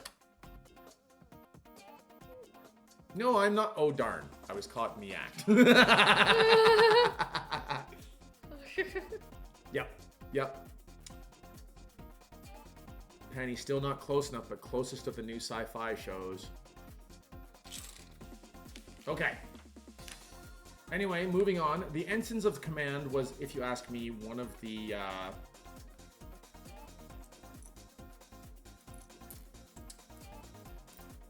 one of the weaker episodes of Season 3. Yeah. It wasn't as good. So let's move on. Let's go to The Survivors. Distress call from Delta Rana 4. What's Delta Rana 4? I assume it was a trap. Ooh. Kevin and Rashawn Uxbridge. They literally get to a planet, and the whole planet has been wiped out, except for 1 little kilometer square of land, where there's 2 old people. I think I watched that one. Because I recall that. The actress who plays Rashawn Uxbridge, I feel I've seen her in several other roles as well. Oh! I explained to Himbo about a keyword in our family. So, Yep. Himbo says... Phenomenal. Do do do do do. Phenomenal. Do do do do. Phenomenal. Do do do do do do do do do do do do do do do do. Sorry, I was a little bit slow on that one. That's because you looked up. You had to look at the chat. Yeah. The other one that will trigger the doos is banana. Not as often as phenomenal though. Banana. Do do do do do. Banana. Do do do do. Banana. Do do do do do do do do do do do do do do do. I skipped a bit. I'm sorry. That's alright. Pun damage. It's so cute. Now, if anybody in our house is actually trying to have a real conversation, it literally, and somebody uses one of the trigger words, it will derail the conversation. Almost every time. That's why I'm very careful not to say it again right now, because it's ingrained in the DNA of the Pixel Bug. The Pixel Bug. The Pixel Bug. The Loot Killer. And Shug is right there. Mana mana. Do do Do do do. Mana mana. Do do do do. Mana mana. Do do do do do do do do do do do do do do do do do. I missed a doo doo. I'm sorry. I'm sorry. I love it when he runs away and shouts it. Yep. That also reminds me of Rafflemau. Oh yeah, that's There was the Rafflemau video, which was like a World of Warcraft version of it. Yeah. A question for the chat. Italy north or south, and why? Okay, context. This is a potential vacation that the Pixel family will be taking middle of next year. If we are going to see Italy, would we see Italy north or should we see Italy south? And please explain your answer in the chat. Becklin would love to know. Becklin is working hand in hand with a travel agent trying to help us figure things out. But there's a possible Italy trip in our future. Fully agree. Currently in an Expanse rewatch, having such a great time. I'm at season 2. Panny, I've just got to get the first watch in. I've got to watch it. I've got to sit down and watch it. I got to sell Becklin on watching The Expanse. Or I could sell LootBug. Please don't. It'll be a real shame. Italy north because mountains. Okay, so are Italian mountains different than Canadian mountains? Because we have mountains. Yeah. We can be at mountains in an hour and a half from where I'm sitting. I love mountains. They're beautiful. I love mountainous terrain. I love seeing them. I have to imagine this is what the saucer section looked like in the shipyard halfway through construction. We never got an answer yesterday. I never revealed the answer. Nobody said where the Utopia Planitia shipyards are. The Utopia Planitia shipyards. The guess was by Saturn, Moons of Titan, I think. Those were kinds of things. So, yeah. Well. Ooh, Penny's gonna bring over the DVDs and Blu-rays, and then I'll have somebody to watch Expanse with. Perfect. Wow. Perfect. Penny comes to Canada. It'll be an event. Nobody said what? Shug, yesterday we asked the question, does anybody know where the Utopia Planitia shipyards are located in the solar system? Without Googling, of course, because Googling will give you the answer. But the Utopia Planitia shipyards are where the Enterprise D was constructed. We had a few guesses. Nobody actually guessed the correct location. To my knowledge, Penny guesses Jupiter. The answer is not Jupiter. So we've had Jupiter, we've had Saturn. Can I take another guess? Venus. Venus is not the correct answer. Schnitzel Fristle. Okay. Oh, the shuttle is being covered up, by the way. That's okay, though. Look at how it's covering it up. They're covering it up in such a way that you can remove the panel. And do you know what this is? Yeah? This is literally so that they can stick a shuttle on a stick. Look, there it is. This is your shuttle on a stick. And look On at a that! stick. Look at that!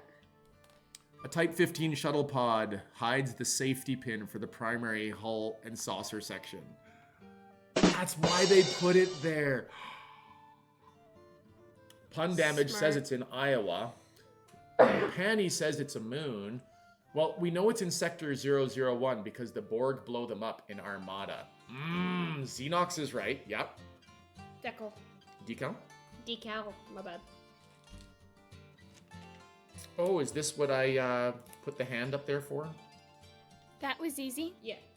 Kawanga! Hello, Kawanga. Which sector is Sector 001? Earth. Earth sector. Soul sector is Sector 001 by human understanding. We will proceed to Earth in Sector 001. There's a huge difference between Italian and Canadian mountains. Canadian mountains are nice and polite. Italian mountains will let you... What? Will let you fall to your death with gnocchi trace to be found. That's so bad. That WTF was absolutely deserved. And the shaded part goes over there. Other way. What? It has a shaded part, and the shaded part goes over here. Yes, dear. Thank you. Patty's just like, lol, I love you. Then why did you say Jupiter? I think it's a moon of Jupiter. Okay, hilariously, and feel free to Google fact check me on this point. So I'm gonna reveal that because I'm pretty certain that the Utopia Planitia shipyards are in orbit of Mars. I can't believe that nobody suggested Mars. We got Venus, Jupiter, Saturn. It's like the obvious answer. It kind of is. But the thing is that, do you know why in Armada we have the Star Trek shapes like that? Is because of the Utopia Planitia shipyards are shaped that way. They're like the claw pattern there. So, yeah, pretty sure. As an Expanse fan, I should have known better. Oh, this is amazing, LootBug. Hey, you know what, you guys? The one time this happens. No, let it go. It was. Let it go.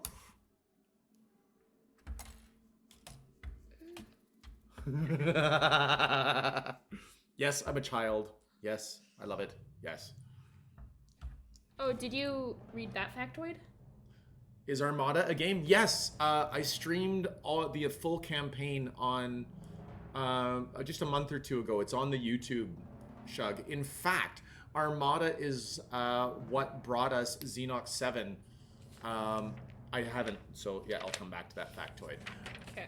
because Xenox 7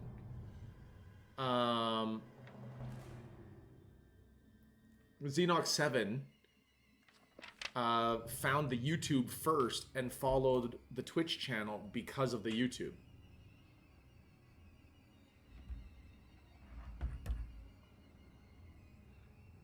Yes, one of my favorite Jedi Masters, Heart Eyes Bowtie. Who's the Heart Eyes Bowtie? Wait, what?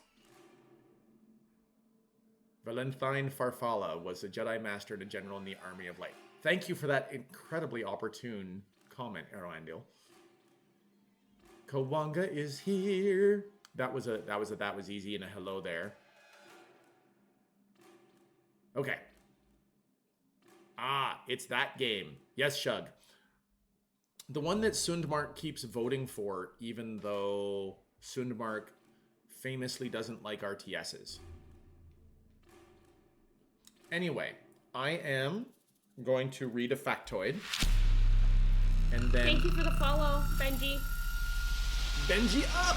Hello, Benji! Is this another one of your people? I don't think so. Hello, Benji! Welcome, thank you for follow. The oval shield marks the location of the captain's yacht, which was never used in the series.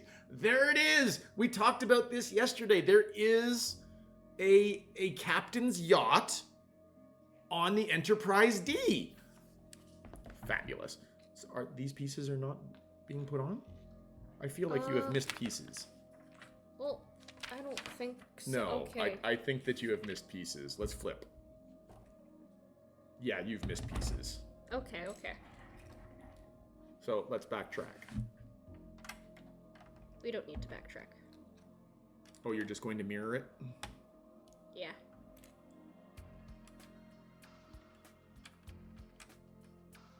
So, Hard Eyes Bowtie. Got it. It was never used because of budget. That makes perfect sense, Xenox. Yep. The lower section of the saucer houses it. Yeah, we just said that. Hi, Corky! Hey, Corky. Utopia Planitia is a crater or some other feature on Mars, isn't it? The name is familiar-ish. I do think that there is something. Anyway, it is apparently time to fuse the saucer section to the star drive. In theory, it should slide right on.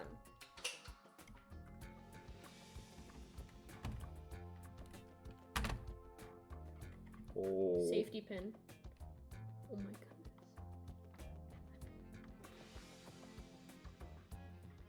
We can press it in more.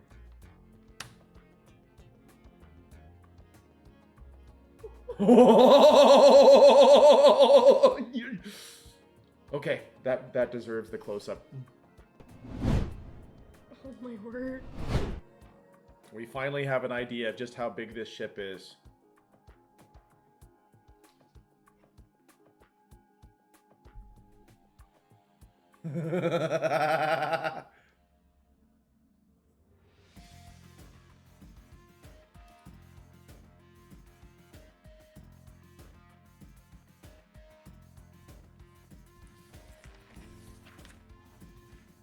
It's immense.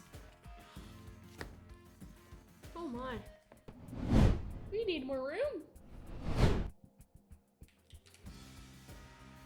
Okay, so from going forward on the stream, we're gonna have to have, for this build, I think, the closer we get to the camera, the more out of focus it gets. It needs focal distance. It needs distance for focus. Bag 24. Right in time for this momentous the boss is in a meeting, so I've turned the sound up right in time for this momentous moment. Declan got back just in time to see the connection. Very nice. Might need to zoom the camera out. I can't zoom the camera out without actually getting myself a boom arm of some type, Shug. I need a better boom arm. Okay. I think what we have to do is we have to keep the ship off camera now.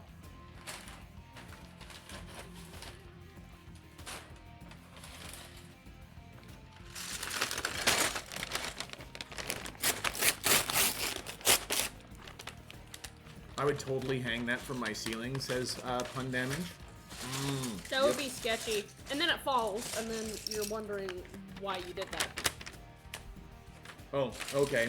Booms, dollies, all the things. Yeah, I would have to do a lot of serious investing if I was going to turn this into a full-time Lego stream.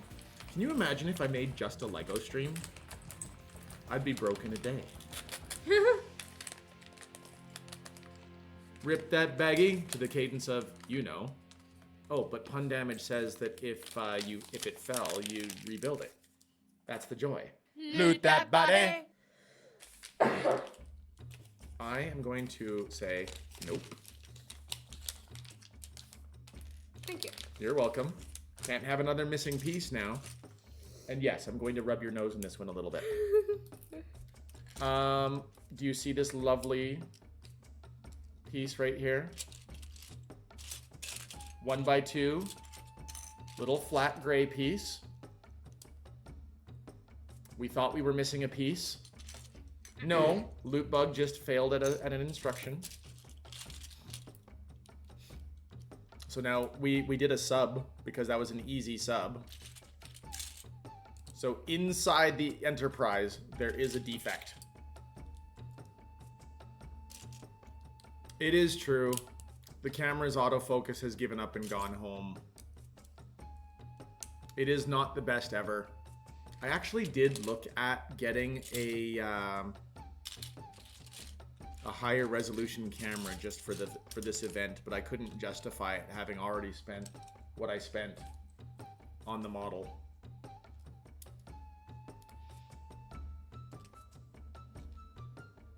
You forgot to add the flux capacitor? We did. We forgot to add the flux capacitor.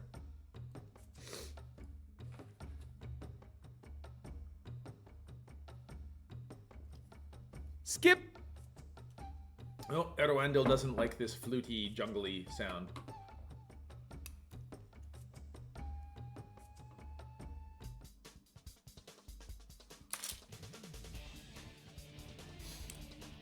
I had a phone call. I missed a lot. Apparently there was talk of a captain's yacht. Yes, Orange. They actually specifically in the instruction book actually give us a spot of this is where the captain's yacht is supposed to be canonically. It was never used in the series. You can see the other camera in the camera. Yes, you can. It's this above LootBug's head. As you can see, I have very using high tech and obviously very, very fancy methods. I have used green painter's tape to secure a web camera to a desk lamp. So that's my boom. I must take a nap, but before I go, when you see all my ideas, please pass this message on to him. Quench the impending doom! Roger that.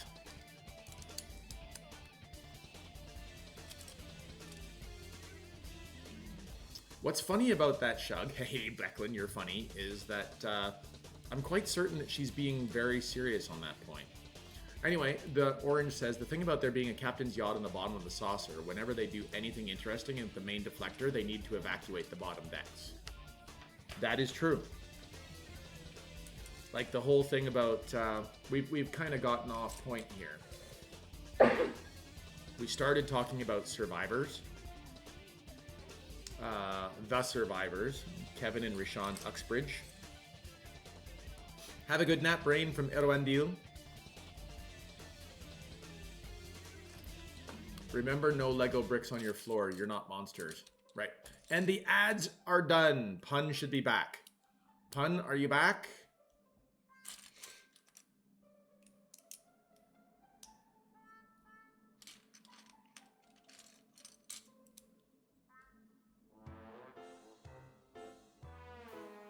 I'll pull the skip on this one. Edoendo, you don't have to hit it.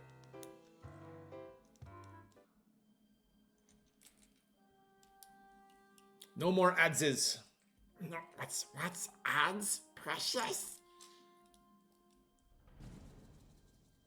Did you see the Nutella meme from Artemis? No. No.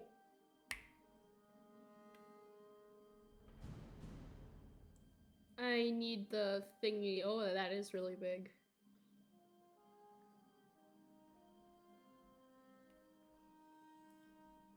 Okay, show me.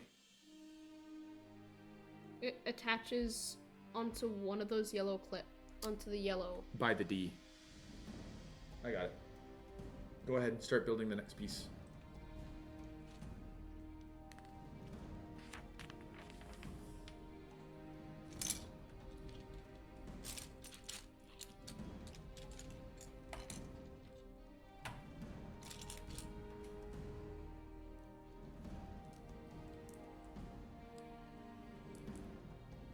Was there an old Tella meme to see first before the new Tella? Pot of Nutella floated So it across the is camera right during here? the mission. Yeah, I put it right here, right by the D. Okay. See?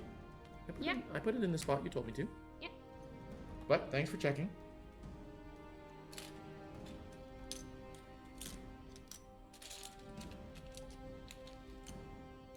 Orange, I don't know how many episodes you missed. I think we kind of got off track actually. Because yeah, we talked about the Ensigns of Command, which was the Shellyak episode. And then after that, we're on the Survivors. Kevin and Rishon Uxbridge. The Dowd. So here's the thing. Apparently, Kevin Uxbridge fell in love with a human woman, but he was not human. He had been in human form. Oh. He's... The only mention of this particular race happens in this episode. And, I don't know if he's on par with Q for how powerful he is. Yeah. Because in a moment of his grief, he's a pacifist and he refused to raise arms against the aliens. Yeah. So the whole plant colony got destroyed. And in a moment of his grief, with his wife dead, because his wife wanted to fight, but And she when died she fighting? she died fighting. He wiped them all out, not just one. All Husnock everywhere are dead because of Kevin Uxbridge. Because he was really sad. Yeah. And he's like, you don't understand the scope of my crime. He does recognize it as a crime, though. He committed straight up genocide because of grief and over his wife. Yeah. Ensigns of Command was where the robot-loving fangirl on the anti-tech planet. She's in one of the image jokes I sent to Discord. Yeah, that's the one. That is definitely the one, Orange. For sure.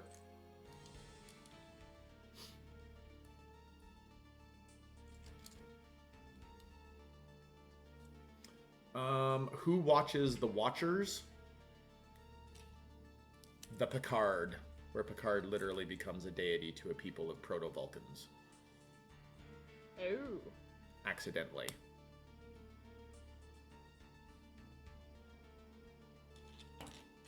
This is one that your grandfather doesn't like at all, but the Mintakans believe they're a very logical people, so they're very similar to Vulcan. Yeah. And they eventually had to basically straight up go, well, in order to try and fix the Prime Directive here, we just got to go tell them the truth. My sister had many questions about that episode, Proto-Vulcans. It's true! I'm with you, Orange. Great time to talk about the Prime Directive. Yep.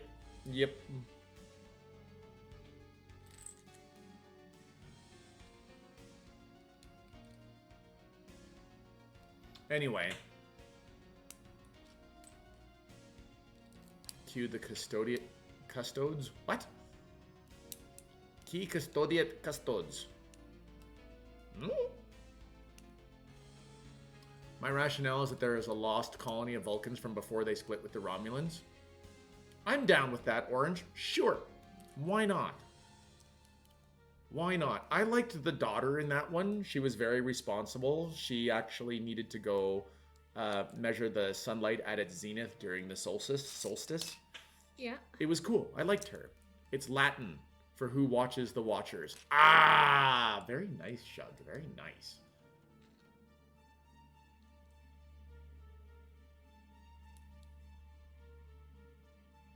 can't. It's Latin. Well, then I will have it translated at once. Yes, that was a random movie quote because of Shug. I doubt anybody in chat will actually know what that random movie quote was from. Alright. Read it. I can't. Why not? It's Latin. Well, then I will have it translated at once. When Picard was bleeding, nobody asked, what's that red stuff leaking from him? Does he not have blood? That's a good point. Vulcan's blood is green. Okay, where does this one attach? Right next to it. I think we're just going ring around the rosy. Ring around the rosy. Pocket full of posy. No. Alright, friends. I'm going to give you the update. LootBug has assembled 2 more sections of the saucer. Here and here, I have attached.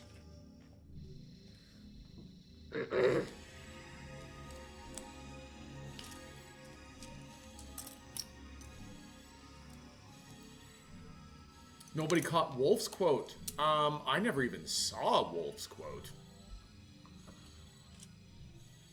I have to scroll up now. I'm looking for Wolf's quote. Remember, no Lego bricks on the floor? You're not monsters. Oh, remember, no Lego bricks on the floor. You're not monsters. Is that a quote? Could be a quote.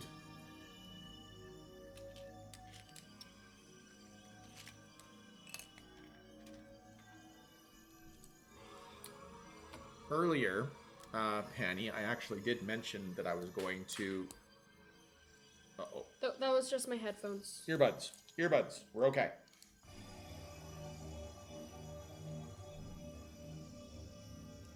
Therdra is here. Hi, Therdra. Hello. Do you want your headphone? Sure. I don't think it's Monsters Incorporated. But, next episode, The Bonding.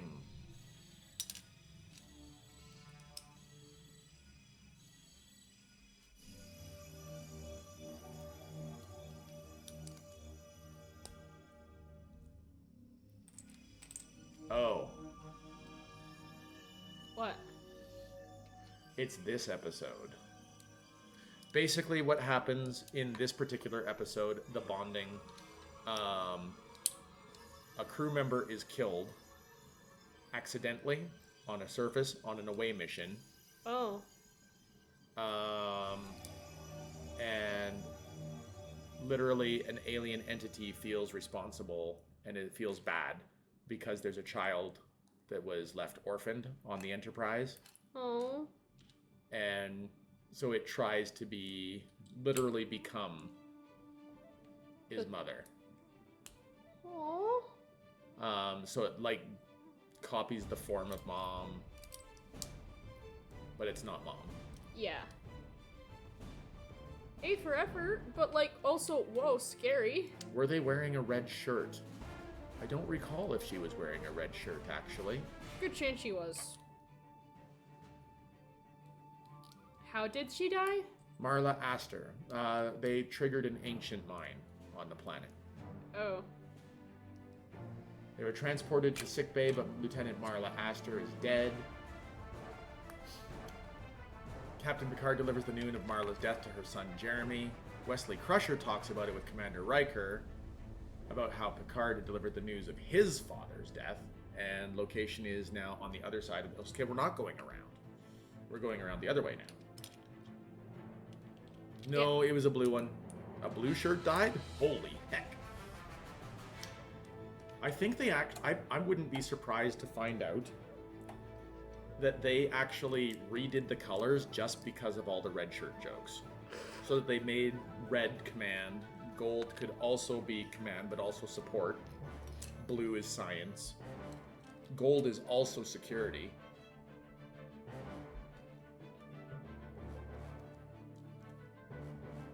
But blue is definitely the sciences. Anyway, suffice it to say, I didn't like it. it wasn't a very... Gold is also engineering, yes. Gold is engineering, gold is security. Data wears gold at ops. Booby trap.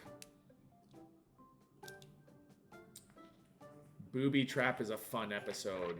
They find a Promelian battlecruiser. Now, supposedly, and this is the one point that I don't understand, how do they have all the history about the Promelians? The radiation minefield. Yes, they find an intact Promelian battlecruiser. It's ancient. It's adrift. Anyway, this is the episode where Can we Jordy... skip this one? Yeah, we can skip the sound, yeah. Thank you. Anyway, continue. That's the episode where Jordy falls in love in the holodeck. Unintentionally. He actually created a... he created a facsimile of Leah Brahms, who is the Starship's Enterprise's actual designer. Yeah. Lead designer, to try and help him problem solve how to get out of a radiation minefield. So what the minefield basically did is it was leaching the energy away from the ship's reserve. They couldn't produce energy fast enough. Oh. The minefield was taking it away. That's troublesome. Picard uses inertia to get the ships out. Those can't be extra. Oh, it's right there. I'm a bad looker. Don't mind me. Don't mind me. I think you're a lovely young lady.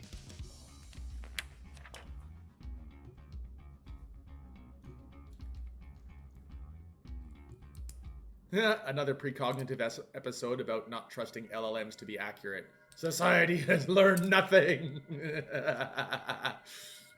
Wait. Didn't Worf have a red shirt at some point? He did. In first season, Worf was a red shirt, pun damage. Mm-hmm. And he was red in DS9 because I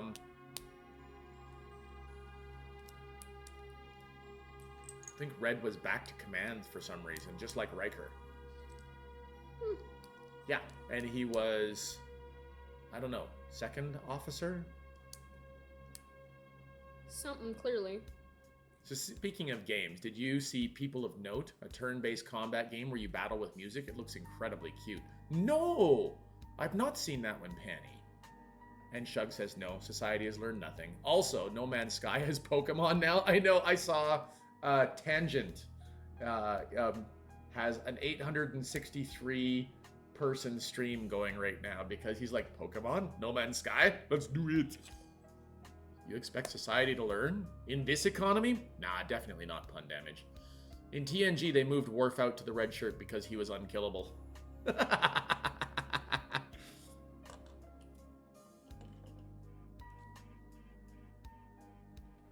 Is that part of this?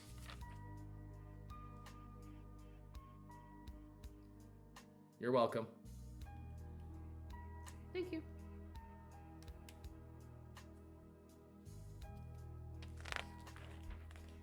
Oh, we're doing Troy.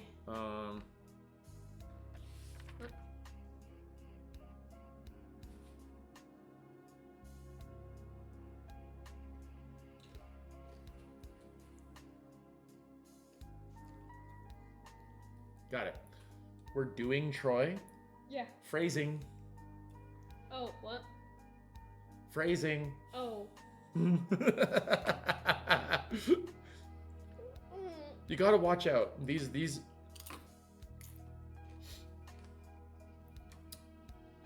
The only one who's doing Troy is Riker. Oh! They got married.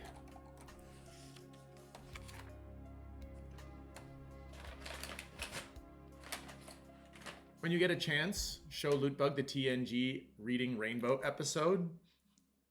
Wait. Can I please have bag 25?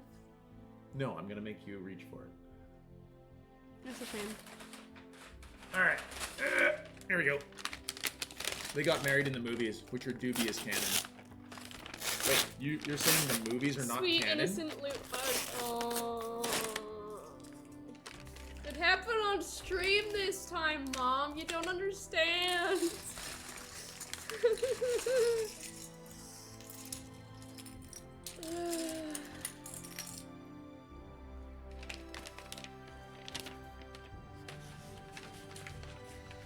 A massive update just dropped on Starfield, so I'll be playing that later.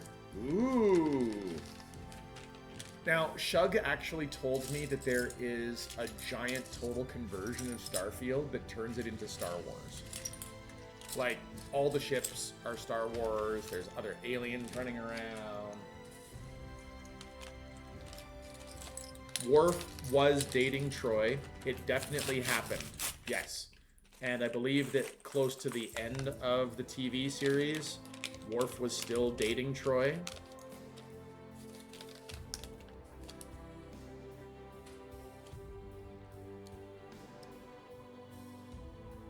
Don't go high to the camera. We'll go up to this camera instead. We'll see if the focal length is any better.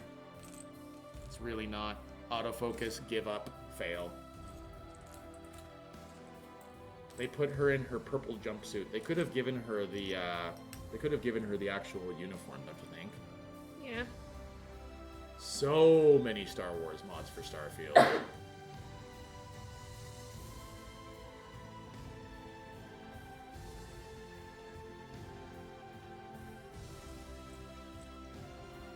This is her thingy that she holds.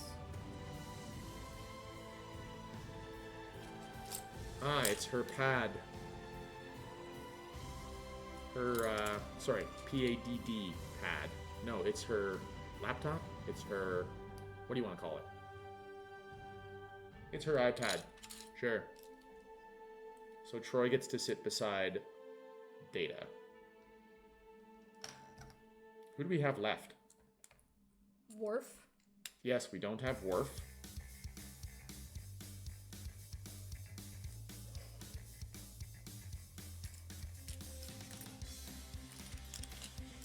Oh yeah, Star Trek totally called the future where everybody wanders around using tablets. Yeah.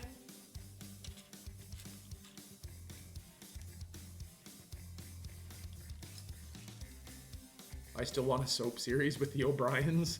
Nice.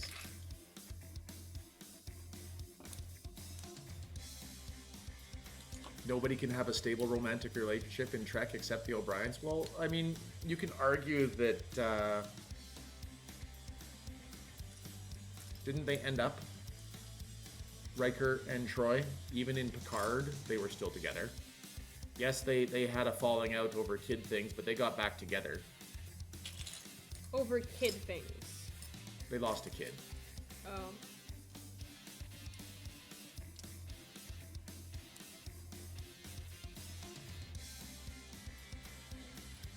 Well, cell phones came out because of Trek communicators. Yeah, Star Trek in the 60s had essentially flip phones. And flip phones became a thing. How about the episode of DS9 where one of Bashir's regulars stomped on a tablet and shattered the glass on it to slice another doctor's hand? Again, why is anything brittle in a military future space station? This is well after transparent aluminum was introduced in Trek 4. Transparent aluminum. Mm-hmm. Given multiverse theory established in multiple Treks, all Star Trek is canon, but more currently speaking, Picard shows Troy and Riker married with kids. Yeah. Penny, a flip phone? Yep. Mm-hmm. All right. We have finished talking about Booby Trap. Let's move on to the enemy. This is one of the ones where I was really happy. It was a Geordi episode. Geordi ends up stranded on a planet because, of course, he does. Geordi, yeah. And Romulans were there, and a Romulan and him have to work together to try and get out. Oh, are they not impressed with the Alliance? Oh, the Romulans weren't supposed to be a Galornan Corps. Mm. The enemy, well, there's a descriptive title, right? LaForge ends up falling into a hidden hole. Worf finds a Romulan survivor near death and subdues him. Ooh, wow. Good job, Worf. Way to subdue somebody who's almost dead. Thanks, bro. Alright, you can put this on the ship beside, like... Oh, we're back around to the other side of the front. Yeah.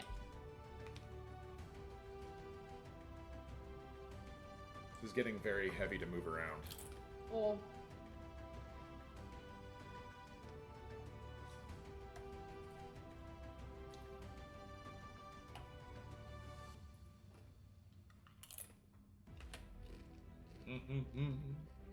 We're skinning the front of the Enterprise.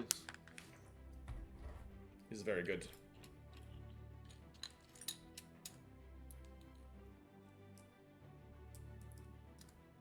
Anyway, Orange, sorry. Galorndon Core is the one. And, you know, where they have the Romulan on the surface ends up helping Geordi modify his visor. And they hook it up to a tricorder, and they lead themselves to a beacon, and they beam themselves up, and... Oh, right, and Worf refuses to donate blood to keep the Romulan alive. Because of 1,000 people on the ship, only his has compatible blood. Even though they can synthesize oxygen transport fluid. Yes, failure of the 24th century. The many plot holes of Star Trek. It exists. Alright, next episode, The Price. Crew plays host to a visiting group of interplanetary dignitaries. Discovered... The Price. The Barzan wormhole. The Barzan believe they have a stable wormhole. So they were trying to... basically do a toll service. They like, who wants stable transport rights?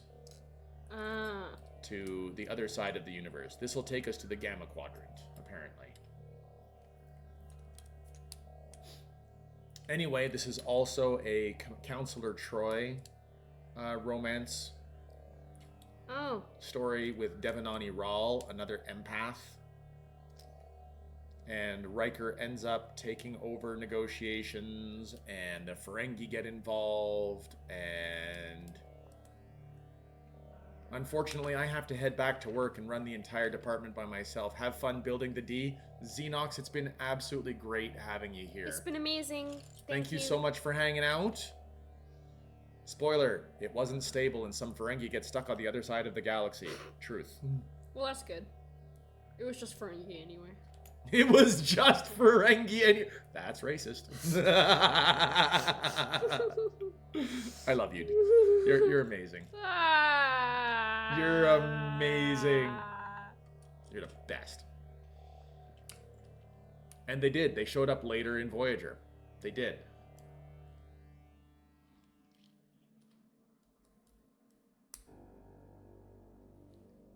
Anyway, I not a big fan of the whole Troy romance episode. Nah, pass. Okay, the Vengeance Factor. Ooh, this is another Riker and some alien lady develop romantic feelings.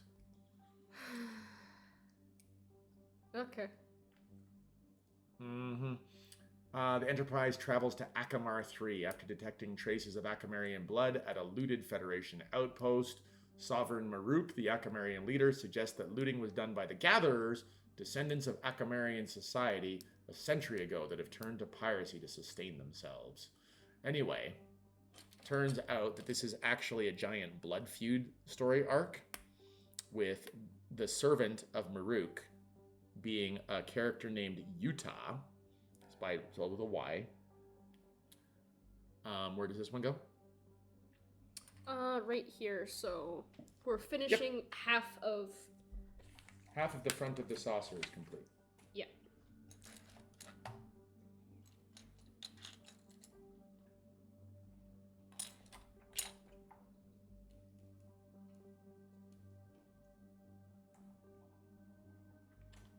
Anyway, Utah is genetically modified to slow her aging down. Oh. So that she can be the last of her clan to outlast the last of this other clan, and she's literally has to kill them just with that would be enough. Her DNA was altered to be Deadly? but only to that genetic structure. I felt that sigh from here. Even by season 3, we were getting tired of Randy Riker episodes. Yes, the genetically keyed assassin. That's the one, Orange. You betcha.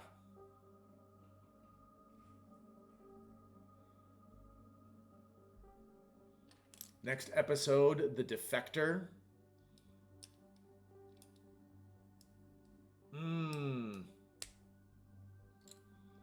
They find a Romulan.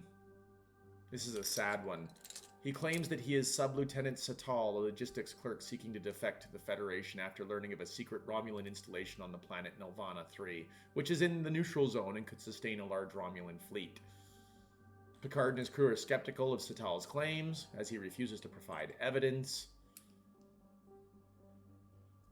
Satal confides to Data that his defection came at a heavy price. He will never see Romulus or his family again. Satal is played by James Sloyan.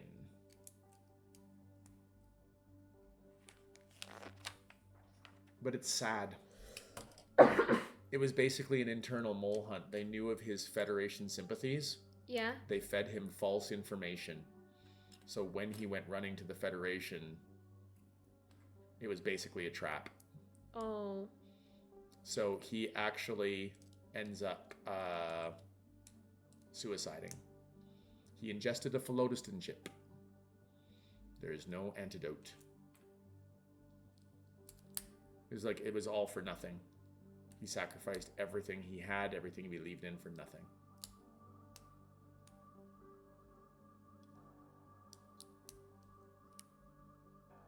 Oh, it wasn't even Federation sympathies?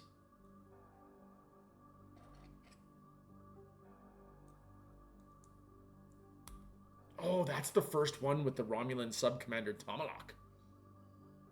They actively let him believe there was an internal threat to force him to become a traitor. Probably some kind of quota. I assume this is going to go on this side of the ship now. Because we seem to be rotating. Alternating back and forth.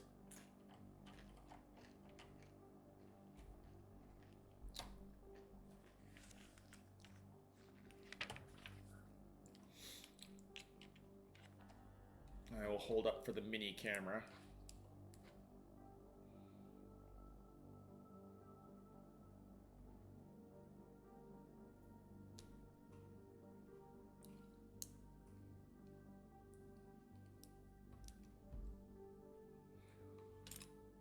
I'm going to steal your camera briefly, LootBug. Yeah. Progress on the skinning of the saucer section is going well. Enterprise name is there. The pin to hold the saucer section in, which is actually the hidden shuttle bay. I love that. That is such a fun detail. Not gonna lie, Bug, I think that you misplaced this piece, so I'm gonna put it right. There we go. See, the main shuttle bay doors. Yeah. I moved it back one so that you could actually see all of 1701D, and it actually doesn't have that gap there now. The instructions were kind of vague. Yeah? Yeah. Okay. Well, we can take that off at any time to actually see the shuttles inside. So if you see inside, if you can see, there's 2 shuttles at the main shuttle bay. One coming in and looks like it's on a collision course for the one that's in the shuttle bay, which is kind of funny.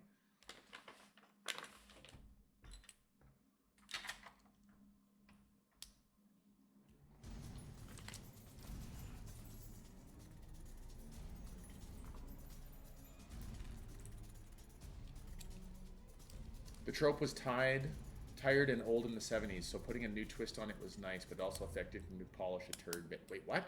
It's actually pretty refreshing to have the promiscuous femme fatale archetype be filled by the beardiest manly man on the ship, but that's contextualizing Star Trek within sci-fi as a whole, and it did get old fairly quick. Got it.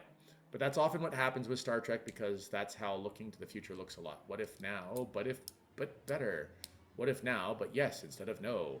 And there's a message, though. That's a 3-message thought. There we go. So there, and there. I caught up to it, Erwandil. I did. How you doing, Bug? I'm doing alright. Do you need a break?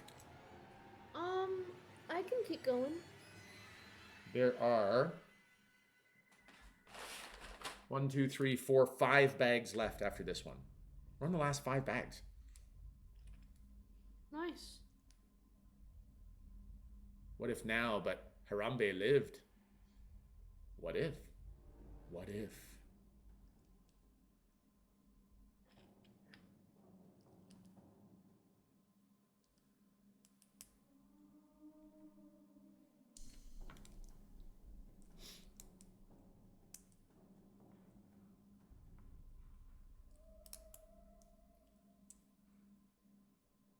Taking a quick look around at who's actually streaming. We're gonna go hide in Lith's stream. We're gonna lurk over there because this is what we do. Yeah. Gotta lurk in the kitty stream. Hey, Lith hit 600 followers. Awesome. Well, listen, we don't want to watch the end of a stream with worn out, no energy Killa and Bug. I'm good. What's basically going to happen is if LootBug actually runs out of steam, I'm going to take over the build and attempt to build and chat.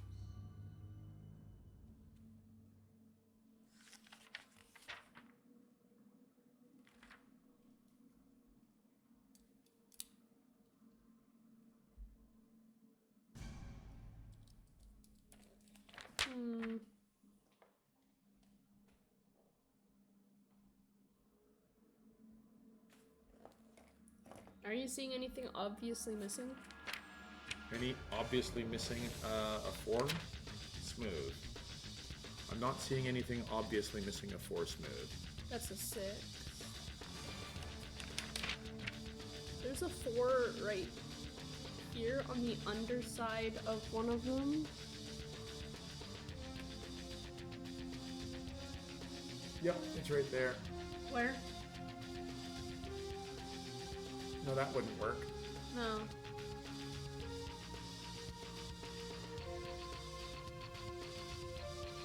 Well, if it crops up, then we can put it back.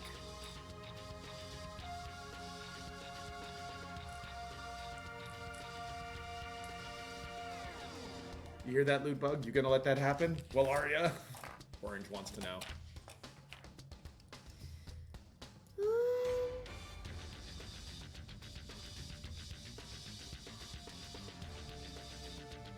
Oh, the thing is that I said that I was going to finish the build without you if necessary. Oh. I'm fine to keep on trucking. Bag 26. Thank you. Alrighty.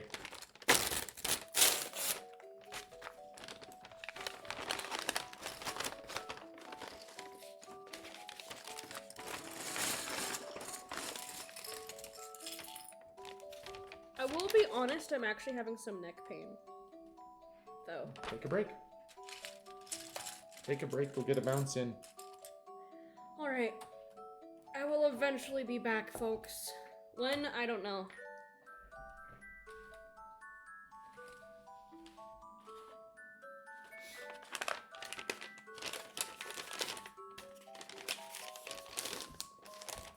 Sorry, folks.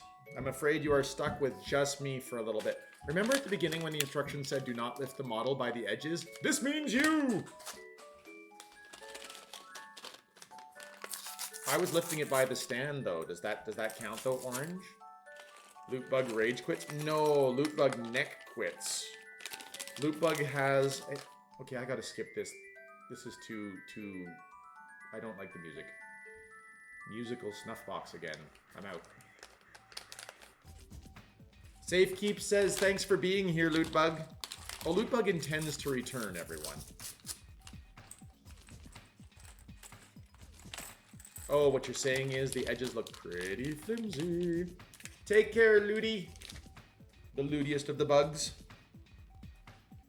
Now, there is a benefit to taking over the loot chair. Taking over the loot chair actually means I'm closer to the snacks.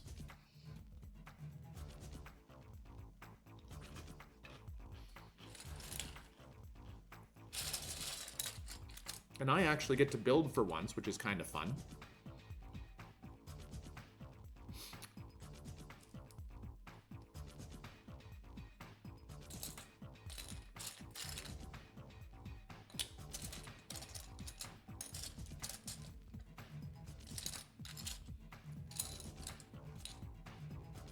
Snack proximity maximized. Indeed. Of course I'm going to put snacks in the closest possible place by the teenager. This is how you guarantee their cooperation. Thank you for your cooperation.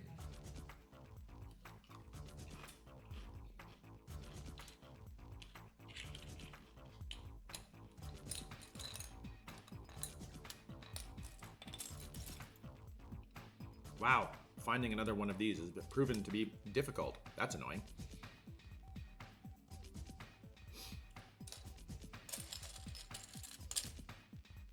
Four by two. Yep.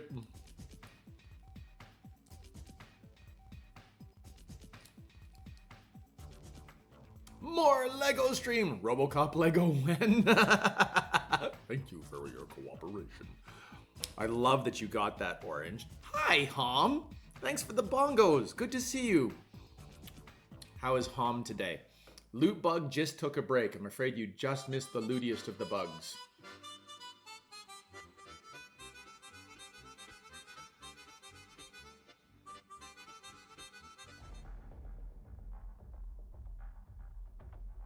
I don't know if there is a RoboCop Lego. That does beg the question because honestly, RoboCop is extremely mature themed.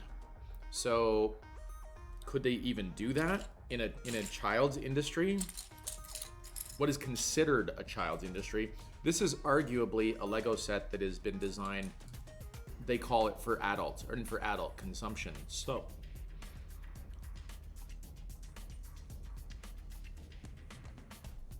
and I need a gray. Saw her earlier, but wanted to get some coffee first. This is a legit concern, Tom. I believe in the power of coffee. I am with you on the coffee, and I definitely think that we should continue with the coffee. Now, LootBug says that she will return. She's just having some issues with some neck pain from looking down over and over and over. Looking down at Dad over and over. There's Lego for adults. RoboCop 1 was. RoboCop 3 was goofy and for kids. And then there was the RoboCop cartoon. I forgot about the RoboCop cartoon, Orange. So what you're saying is your entire family is food driven. Pun, you're not wrong. We love food. You should actually see Becklin when she gets excited about food. She actually honestly vibrates. It's really amazing. RoboCop 3 doesn't exist. There were RoboCop toys all over for a while. Okay, fair, Orange. Fair.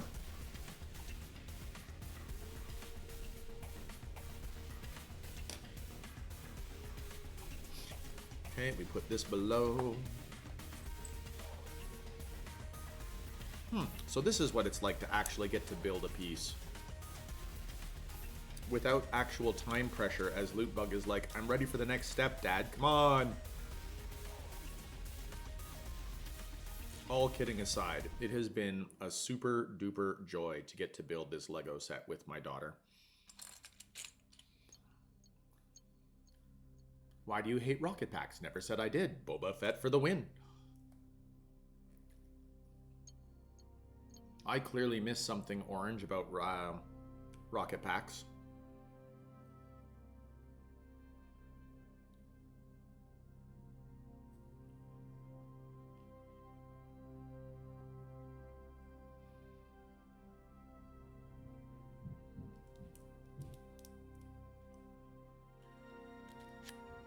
There was a RoboCop Sega game too that I loved. I actually had a RoboCop game on the Commodore 64.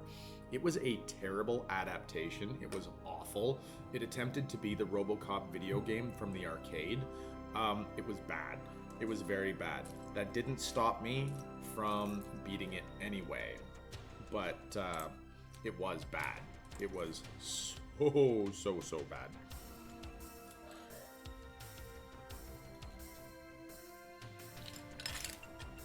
It was very difficult. That was from the era of video games where, well, if you die, you die because, game design. Game design was new then, what can we say? There was many RoboCop video games. Says Orange.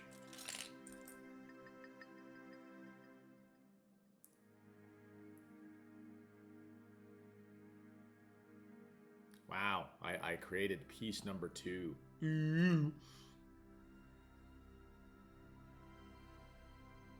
Same chairs.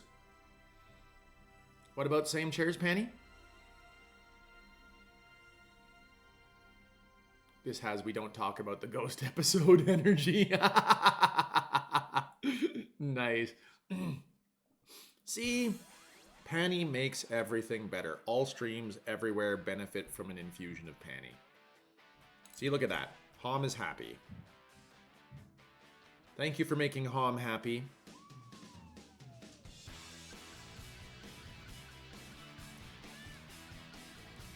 Sorry, not making Hom happy. Thank you for contributing to Hom's happiness. Of course I'm happy when Panny is here. See, I had to walk back the statement there, Hom. It wasn't an intentional, you are only happy when Panny is there kind of statement. That wasn't on purpose.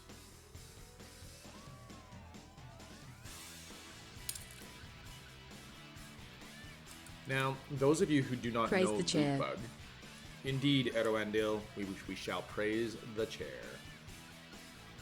Hom is sad when I'm here? I doubt that, Corky. It sounds like Blur? Okay. I'll buy that. It's called Punked. This song is called Punked.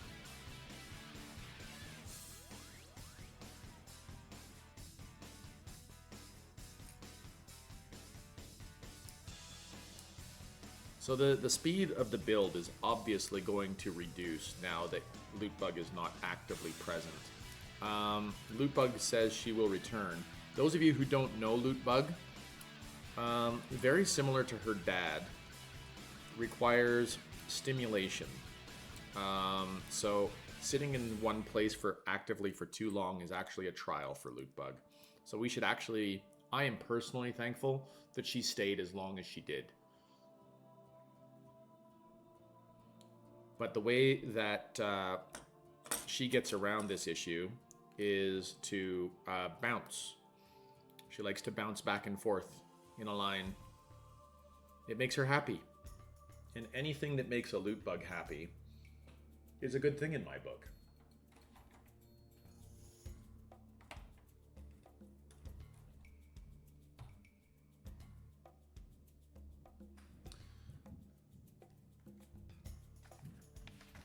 I don't know if you guys realize, but there's a little walking progress bar at the bottom of here, and Picard shows that we're actually at approximately 67% of the saucer build. The Nero is spicy in your house, and I'm all for it. I'm here for it, hun. I'm here for it. LootBug, the task switcher. Woot! Bouncing. Love bouncing. And yeah, I think I'm also wired that way. Need stimulation. Me too. Now, the best part it is for me that streaming actually provides me with audio stimulation, tactile stimulation at the same time, and visual stimulation. So it engages all of my senses. So I can sit still for hours when I'm interacting with all of you. But if you actually sit me in a chair with no other stimulation, or even just a movie, 50-50 chance on a movie I'll pass out. If I'm reading a book, 85% chance I'll fall asleep. I just can't sit still. And it simultaneously, I actually struggle with insomnia at night. My mind remains too active. So, what are you gonna do? Thought you said something about LootBug's neck? Yeah, I did. She said that she's actually experiencing a little bit of neck pain from looking down so much at the build. And when I was much younger, I spent many years lying on my back with my head propped up staring towards my feet at a CRT television playing video games for 10 hours a day. I have long-term chronic neck issues as a direct result. I'm sorry. It's like a computer loading bar. It would get to 90% and sit there for the next 200 pages. Focus. There's a bit of parallel play aspect to it, too. No, Corky. Don't insult yourself. Both can be true at the same time. A Schrodinger moment here. I'm all for it. What's the Schrodinger moment? Tell me more, Hom. Expand. Please expound.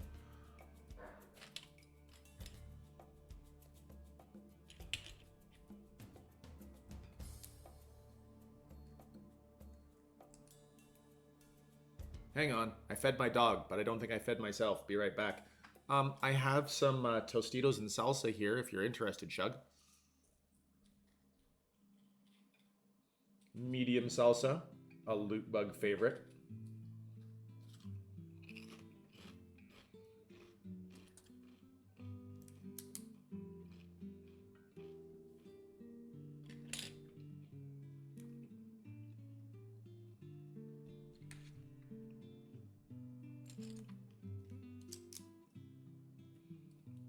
Too much to type, but Schrodinger's cat is a science thingy. I'm aware of the Schrodinger's cat phenomenon.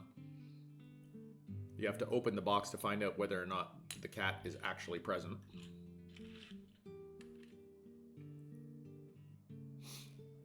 I just failed to understand the connection with what was going on in the moment. Quantum mechanics from an observer standpoint. Can you observe the molecule doing the thing without actually... Can you know that the molecule is doing the thing without actually observing it?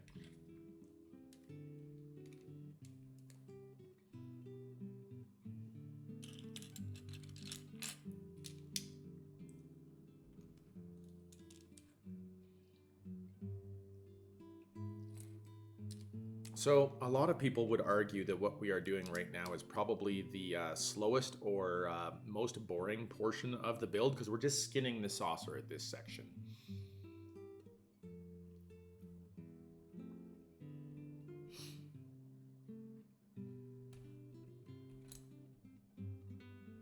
Well, dead or alive, so both can be true at the same time, like Future Man says. Ah, yes, yes, yes.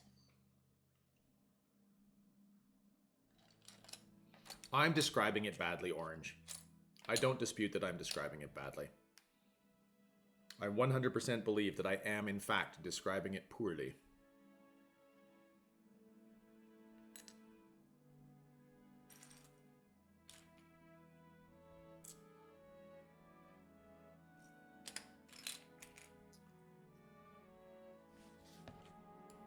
Because yes, both states can be true until it is verified. You have to open the box to actually determine which state is correct.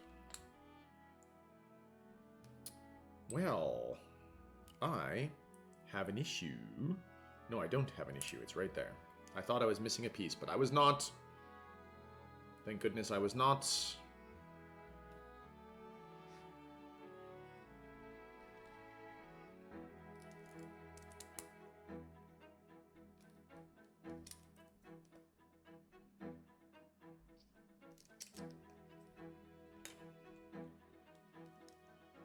There we are.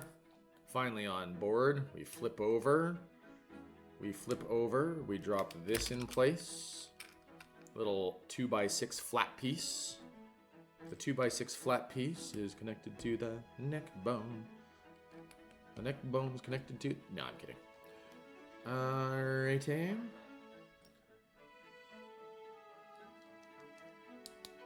This is actually a good opportunity for LootBug to get some actual lunch into her belly, too.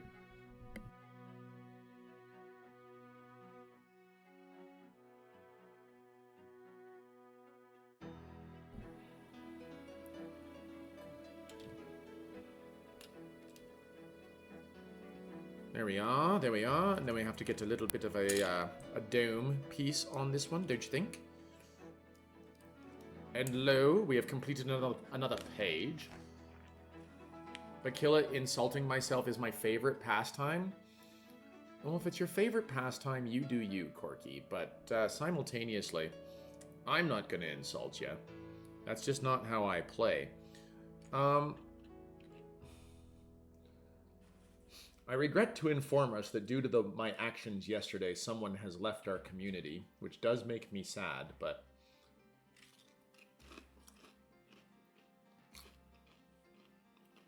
I do want to say, if by chance they are out there,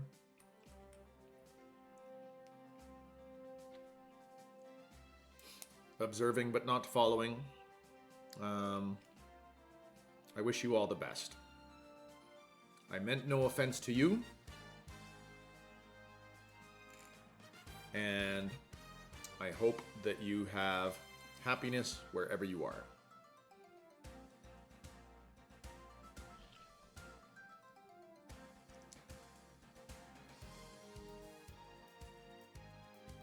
But the neck is already done. The neck is done. What? What?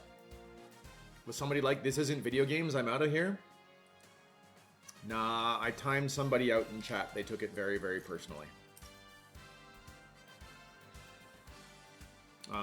It was the fastest and easiest way to remove a comment that I thought was going to ignite a fire. So I did not want to deal with fire control, and I felt that the easiest way to deal with the fire control at the time was to remove the comment. And so I did a 5-minute timeout, which removed the comment. I have since been unfollowed, blocked, and it is what it is. I don't need to go into it in too much depth. Suffice it to say, I don't know if I could have done things better. I just was trying to protect a happier vibe in the community. But the happier vibe did not work for this individual, or what I was shooting for. I certainly meant no offense to them.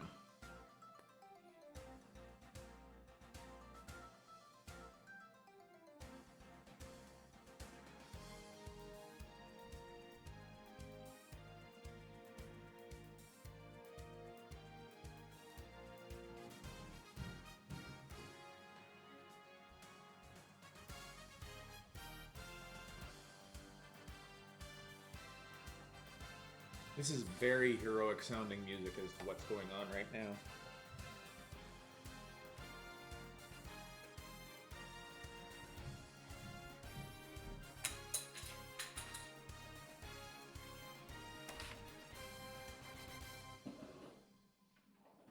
Lost a piece. Don't have LootBug to do the floor check.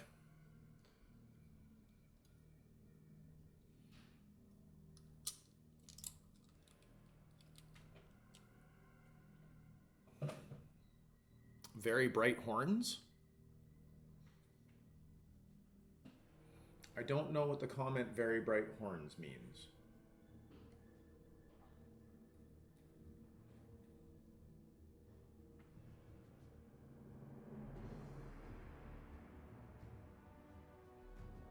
Hey, Kilapixl, take a drink. Thank you, Pun Damage.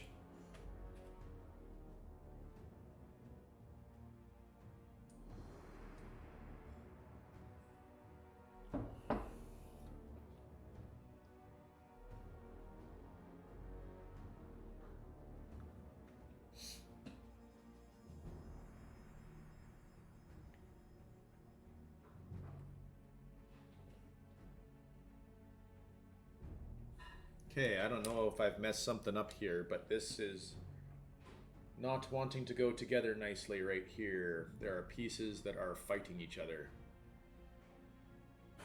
Definitely fighting each other.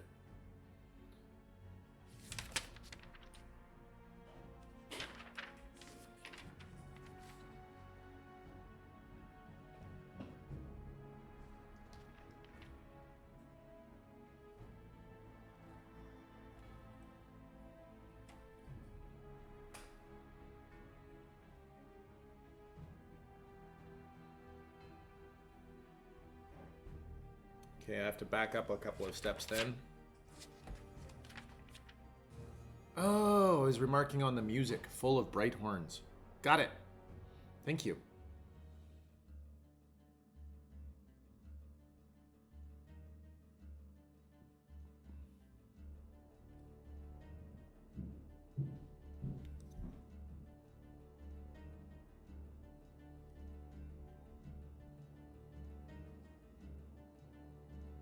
Ah, I see where I have messed up. Yep. I placed a wrong piece. That'll make all the difference in the world then, won't it? LootBug! Eroandil says, LootBug, your dad's messing up the stream. Come back!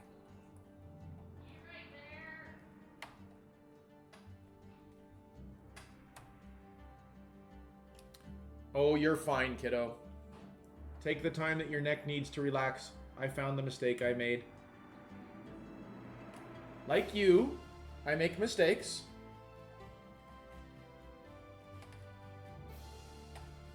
There we are. And we're back on track. She's going to have lost her place and be confused? Nah. We're skinning the top of the saucer section right now, Orange. So at this stage, all I've really done, let's see if I can put it on camera. It's going to be very blurry. It's too close to the camera.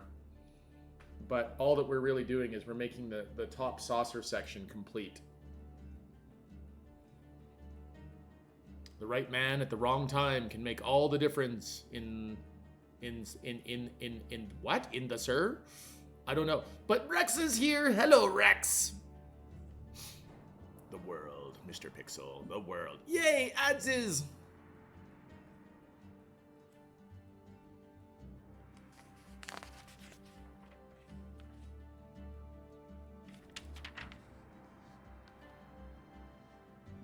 Indeed.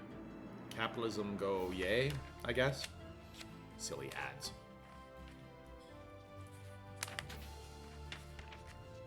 Okay. We're right on track. We're on page 152 out of 200 and... I was trying to quote G-Man from Half-Life 2, but I flubbed my typing. No! I'm very sorry. Hello there. Hi. Do you want to be back? Yeah, I just want to eat spaghetti and be here with the peoples. LootBug would like to be back with it. The problem is that I need to be here to do the build. Okay, let's switch spots then. Okay. I get the LootBug spot. Wait, Picard walking backwards? What are you doing, Kilapixl? Ayo, I'm back. I did. Long live the lurkers. Zoran is here. Thank you for the lurk, Zoran. Hey, Zoran. I skinned 3 sections without you. Nice. No, not 3. 2. I only did 2. See, I can't even count when you're gone, Yeah. LootBug. Spaghetti. Spaghetti is the win. We Yep. love spaghetti in this house. We love it. It's a semi-regular meal we have. I take the blame for that. I definitely take the blame for that. The LootBug returns, the stream is saved. I bet Dad was doing just fine without me. Well, this is just, you know, what it is. Everybody loves the LootBug. This is why your YouTube channel is amazing and people love you. And why you already have 1,000 views on your brand new video. Or more. Probably like 1,500 or 2,000 by now. Hello, Rex. I've been on camera once before, and that was during the Soundwave stream when we constructed Lego Soundwave. Hello. Eroandil, I don't want to actually burst your bubble, but we have actually backtracked on multiple occasions. I was just distracting you while it happened. LootBug has had to figure out where LootBug has gone wrong.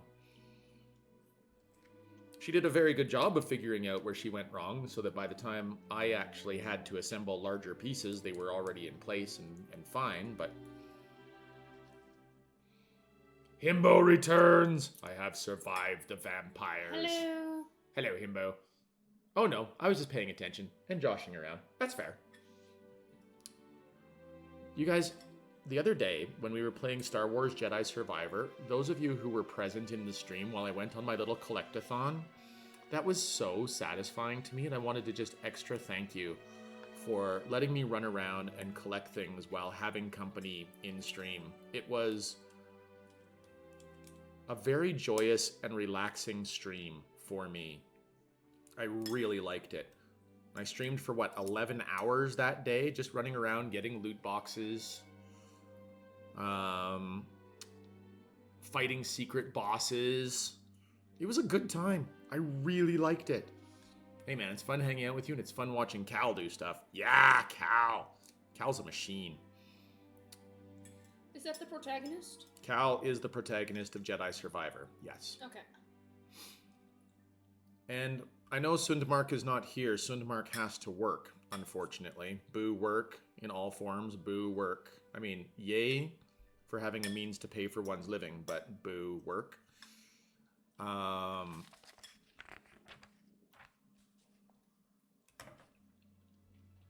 It was actually Sundmark's suggestion that we play that game. And so I am thankful to Sundmark for that one. Definitely thankful for that one. I'm so glad that we came back to it.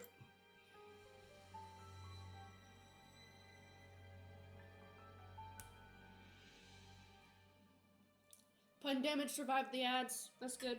Welcome back, Pun Damage. Ad survival is an acquired skill. I am pleased to understand that you have acquired this skill. Well done.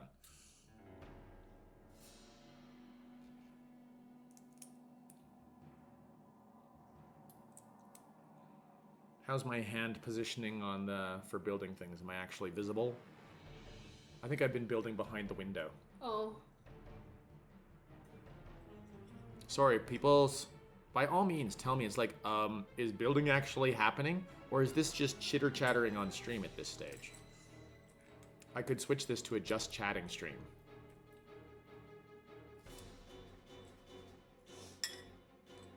Now, the problem with building is that I can't actually do the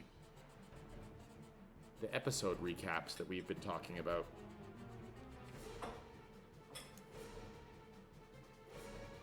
Are you done? No. No, done eating. No. What happened? I was just gonna have one of these. Oh, sure. One of these. I'm glad you came back to it too. Thank you, Edo and Deal. How many of the Trek image jokes did Dad need to explain? I don't think that, I didn't look at them, honestly. Yeah. We'll get there. I mean, maybe we'll get there. Alright, LootBug, I gotta come in. I gotta attach. Yeah, okay. And it's, of course, it's on the other side of the saucer. How are we gonna attach things to the bottom of this beast of a saucer? Oh, boy.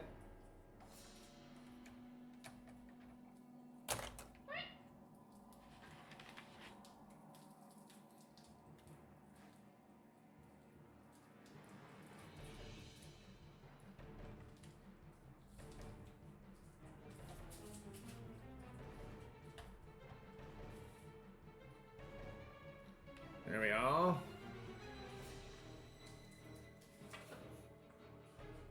How many years of cable TV experience have given me all... My many years of cable TV experience have given me all I need to survive. The ad training. Oh, yeah. Yeah. Yeah. Okay, Aaron's time. Back in a while. I might drop in mobile. Lurk. Thank you for the lurk. See you.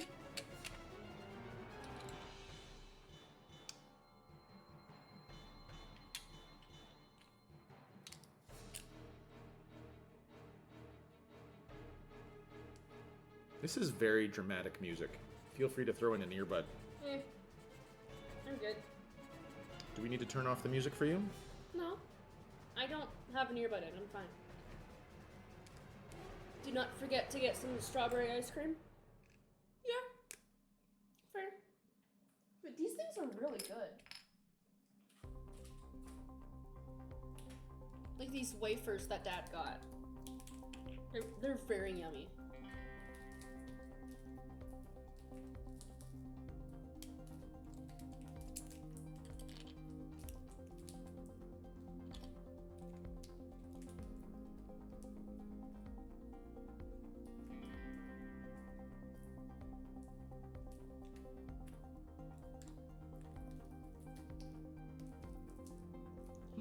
Your ice cream is cherry vanilla. I like mint chip or like something with cookie dough. Cookie dough. Cookie dough is so good.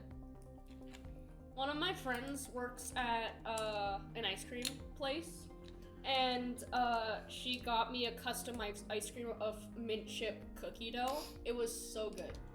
Although somebody used like the green apple food coloring instead of just the mint one, so it was like very, very green, but it was really good ice cream. Do not eat the pistachio ice cream. It has turned.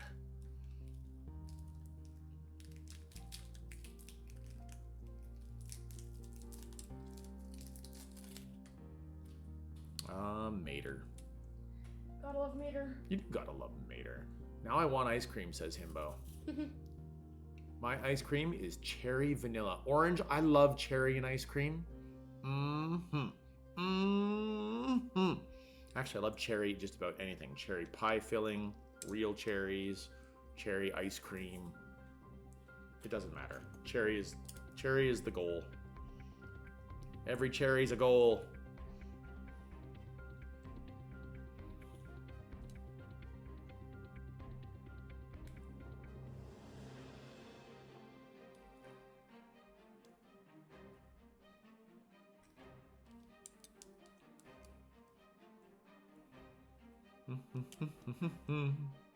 After you're done this bag, which will be very soon, do you want to switch spots again?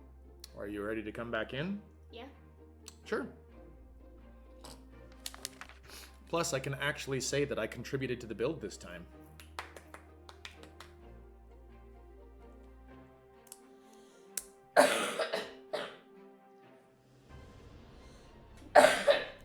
Excuse me. I always excuse you.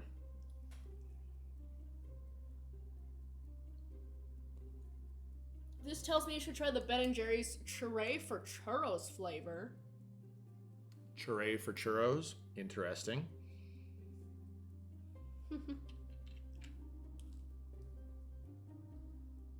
What about a Hulka Hulka burnin' fudge? Uh-oh. What?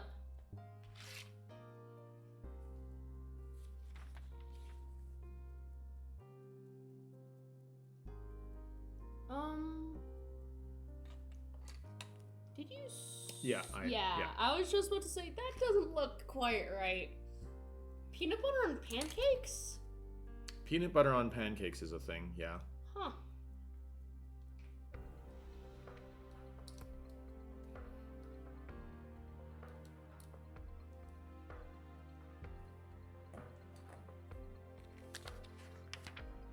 There I go. Single page backtrack, backtrack complete, backtrack success. Yippee.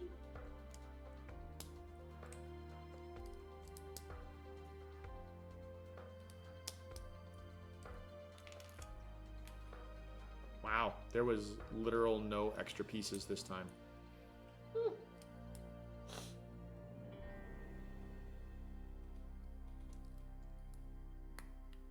Okay, we can swap spots. Yep. We're all good? Hom is worried about the peanut butter on pancakes. Honestly, that's fair. Did I check the floor? We have Chad to check the floor a couple of times. Both LootBug and I have both dropped pieces today. Okay.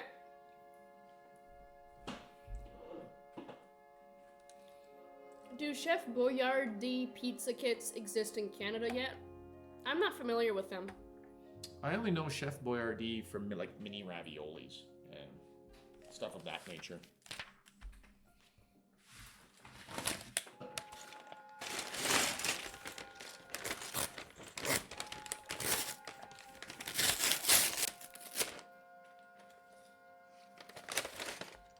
I am very worried about how we're gonna skin the bottom of this thing.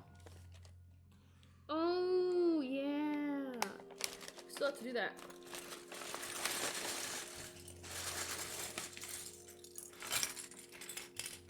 Alright, LootBug is back, the stream is saved, and because LootBug is back and the stream is saved, I think it might be my turn to go get some spaghetti. Alright. You okay to hold down the fort? Yeah, I can hold the fort. Ladies and gentlemen, I would like to introduce the LootBug Show. I don't think I have my own television show. get a fluffy blanket and set the model upside down on top of it? You know what, maybe, but we would have to do that like off camera or something, because getting a blanket onto this small of a surface that we have anyway. The table is big, but we don't have much room for it. So it would be difficult. Okay, that's the end of that. I don't even need to organize for this one. They're just so obviously which piece is what. I say as I grab the wrong piece repeatedly. Alright, there we go. Hello, Hom.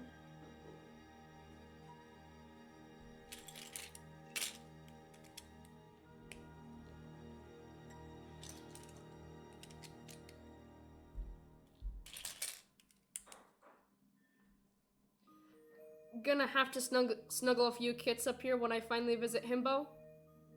Yeah.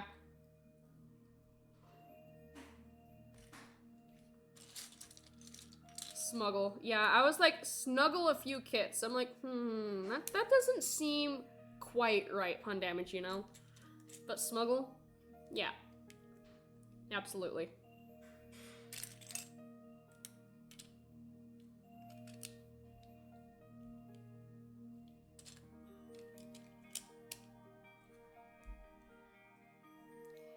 From D! Hello! How have you been?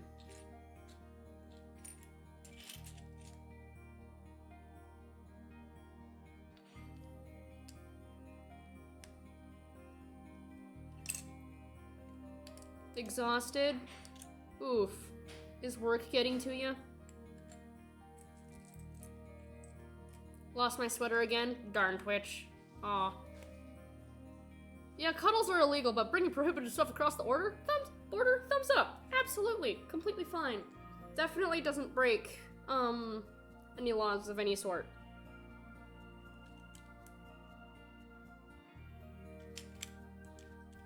Inventory is this weekend. Lots of overtime right now. Ooh. Yeah, I think inventory just always sucks in general. Because I don't think you can take any time off during inventory, correct? It should be back. Oh, there's your sweater. Let's go.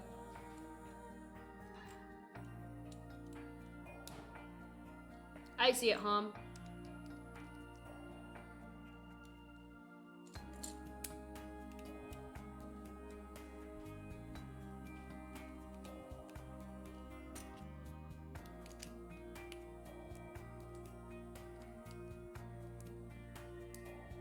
You're welcome. I'm definitely not as talkative as my dad, by the way. But is everyone doing good? Inventory at our busiest time of the year. Did 3 hours of overtime already today? Youch. That...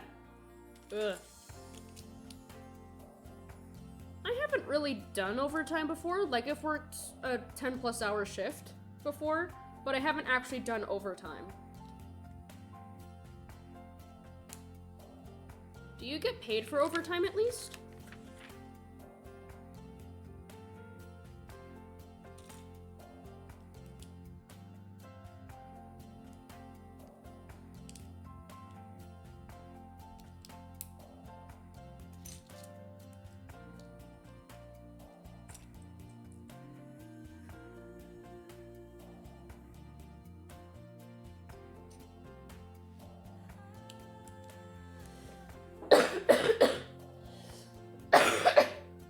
Sorry.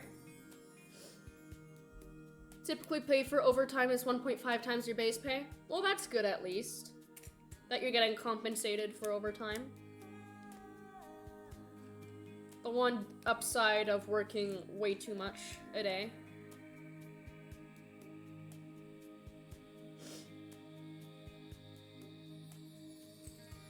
Ooh, we're bringing these pieces back. But then taxes, yeah.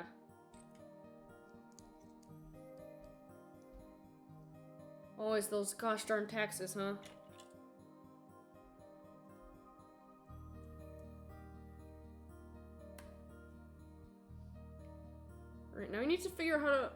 this thing onto the actual...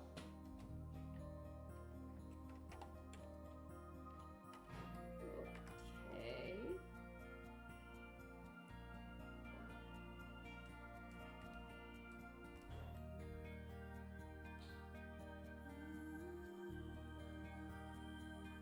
I think that's good. Hopefully. Yeah, looks good enough to me. Okay, moving on. Right now I'm banking all of my overtime. I used all up last year when my wife had her stroke. Oh, is she okay? This thingy onto that thingy. Got it, LootBug. Yep. Mm-hmm. Very descriptive. Sure you all know what I meant.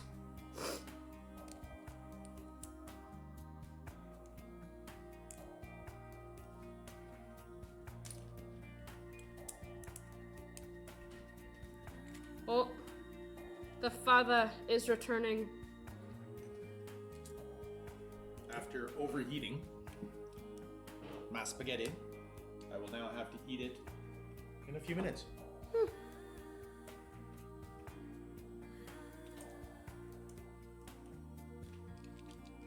So what have I missed? Oh, there's a Davramdi! Yeah, the Davram came. Hello, Davramdi. You paid attention so you knew? Nice. This thingy onto that thingy. Got it, LootBug. You should know that the females in my family are extremely adept at using generic words as the subject of sentences. So thingy, gidget, the whatchamadoober. Whatchamadoober. Whatchamadoober's a good one. What about the thingamabobber? Thingamabobber, yep. The last saucer piece, someone is going to try pressing it in place, bracing across the opposite side, and the whole thing is going to suddenly give out and get crushed, spraying pieces all over. It will be clipped.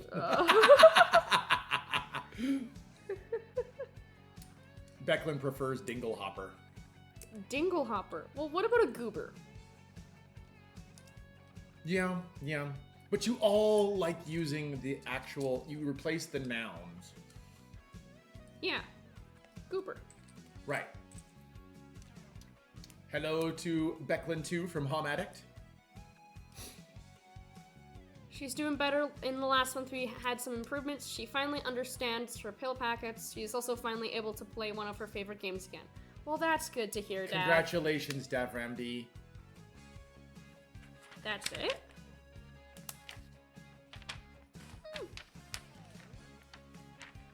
This one can just slide right on. Got it.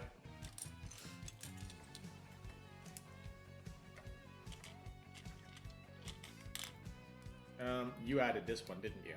Yes. I can tell, because it's...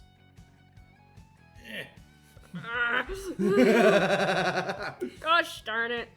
Gosh darn diddly dang it. Gosh dang diddly darn it? Gosh dang diddly darn it, yeah. There we go. No, that's... It is, in fact, repaired. We're okay.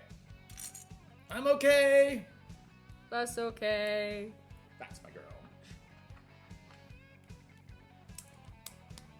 How is the merm doing? The merm is amazing. I love the merm. I know you do. Hello, merm. Oh, wait. You're not my merm. Ooh, this one's merm. Oh, yeah. I want to come home, but I should probably print something. Yeah, come home. We would love to have you at home. Yes. At the rate we're going, though, I strongly feel that we're finishing today. Yeah, not only are we finishing today, we've only got 3 bags left after this one. Oh.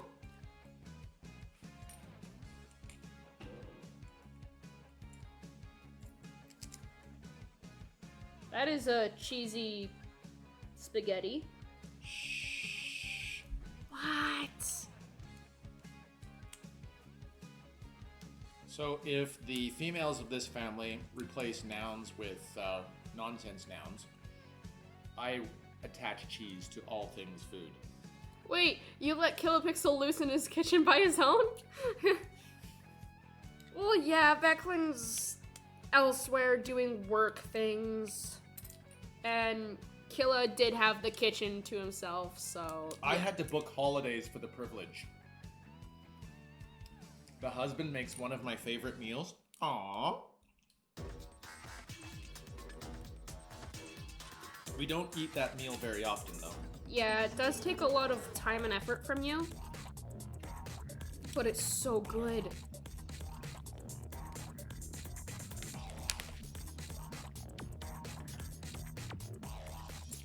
How's it going there, kiddo? Going decent.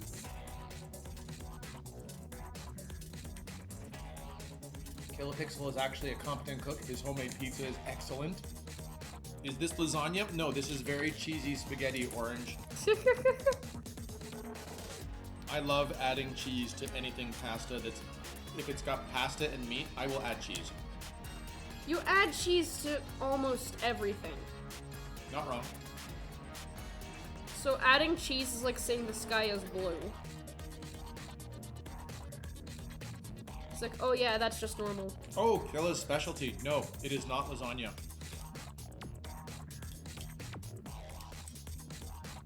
Hilariously, Killa's specialty requires very little cheese at all.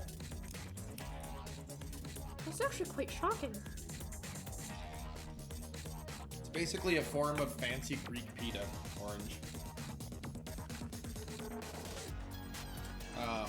I cook up some chicken and season it and make fancy pitas and lots of veggies.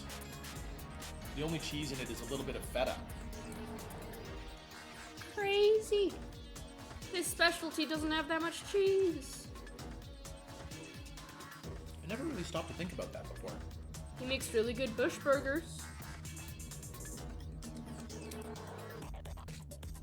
Bush burgers. Bush burgers.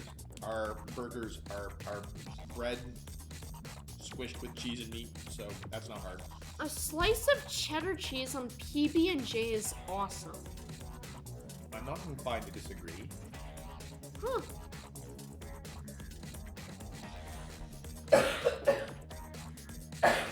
Poor kiddo. You living over there? Yeah, I'm alive.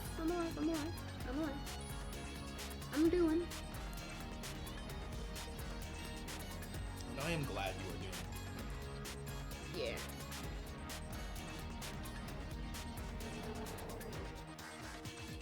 We have nearly skinned the top of the saucer section, everybody. There's only 2 pieces that need to go back on for the top. This is also a dual skinning on the bottom, though. Yeah, I think that's what we're about to start with the next bag. But right now, the saucer section is too thin.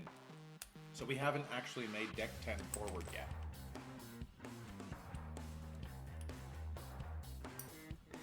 Orange, it's time we got on to the next episode, don't you think? Season 3, The Hunted, one of the best episodes ever. Roga Danar.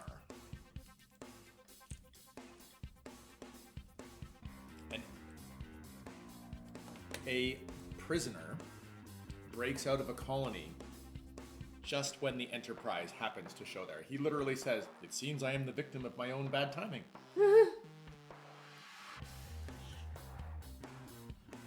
One time, I wanted Reese's Cups, but I didn't feel like spending money or going to the store and wanted control over ingredients. So I put some dark chocolate and some wheat bread with peanut butter. It did not turn out well. Uh-oh. Oh. Dark chocolate and wheat bread with peanut butter.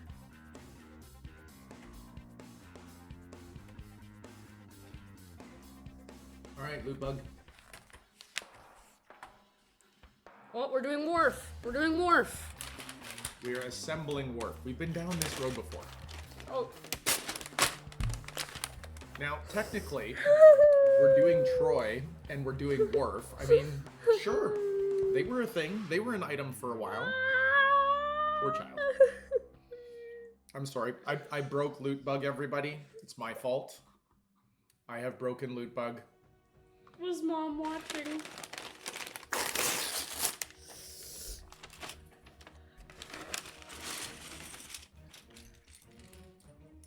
there's the baldric.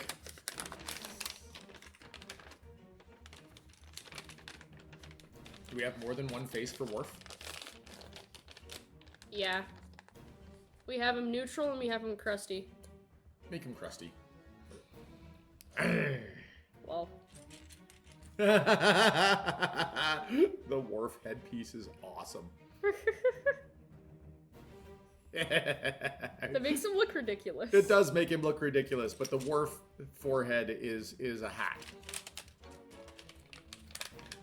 We've been down this road before. It's been a long road getting from here.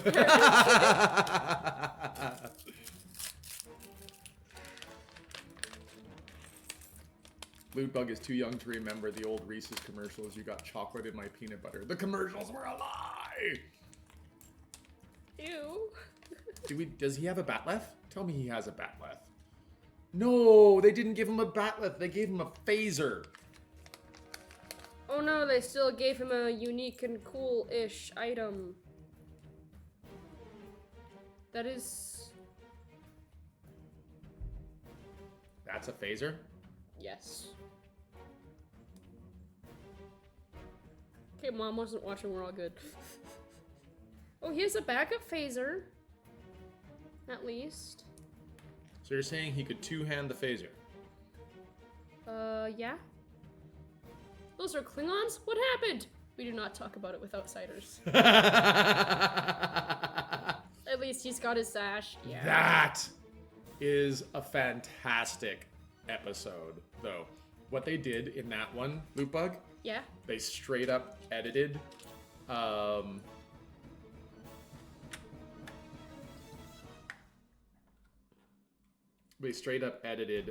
current people from Deep Space Nine into the old Trouble with Tribbles episode from the original series. It was, for lack of a better word, amazing. Okay, I'm definitely giving him a two-handed phaser approach. Alright.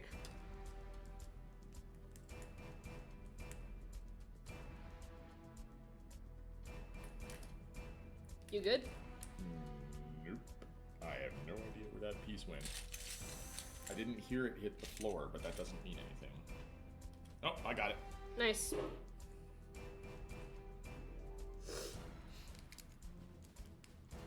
Now, Lieutenant, that torpedo did not self-destruct.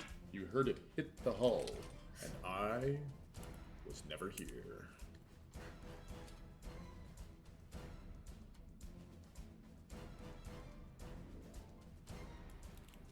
Does anybody know that reference? Star Trek. It was not Star Trek. I was giving a...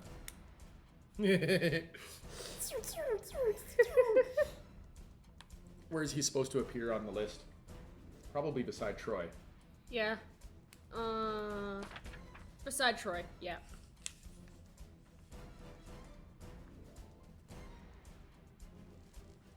Who's missing? Hunt for Red October! Hom! Hom knew it. Have I ever forced you to watch The Hunt for Red October?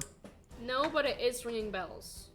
Alright, The Hunt for Red October holds up incredibly well, despite the age of movie that it is. Thus, I do feel that I should watch this with you. Oh boy. Oh boy. LootBug is not actually excited. Way to go, Dallas! I like that part. That's a great piece of archival footage. I wish I could have seen Montana. Look at all the movie quotes coming out from Hunt for Red October. Deirdre! Woohoo! Hello, Deirdre. It had Sam Neill, Sean Connery. It had Alec Baldwin. You could argue that this was Alec Baldwin's breakout movie.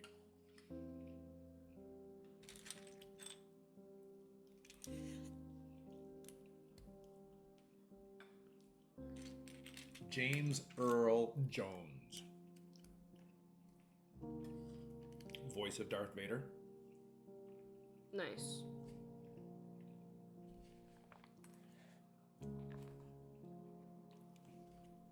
Did you know that James Earl Jones was actually the bad guy in Conan the Barbarian starring Arnold Schwarzenegger?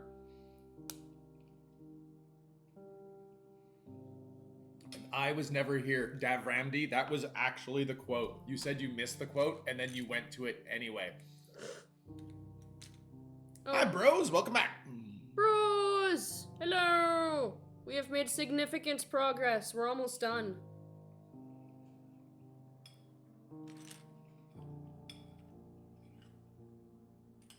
Killa has stopped to eat spaghetti, meat sauce, and cheese. Yep. Which you sure do enjoy. Oh, I did it the wrong way.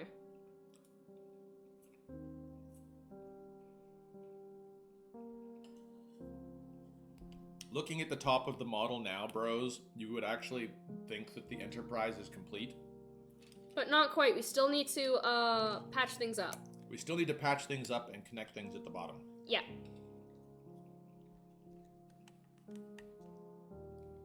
Picard is walking forward again now that LootBug is returned. Oh.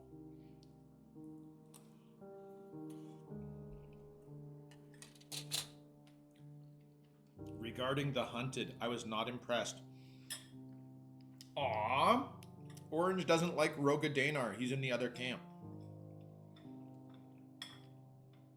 That's okay. That's allowed. I like Roga Danar.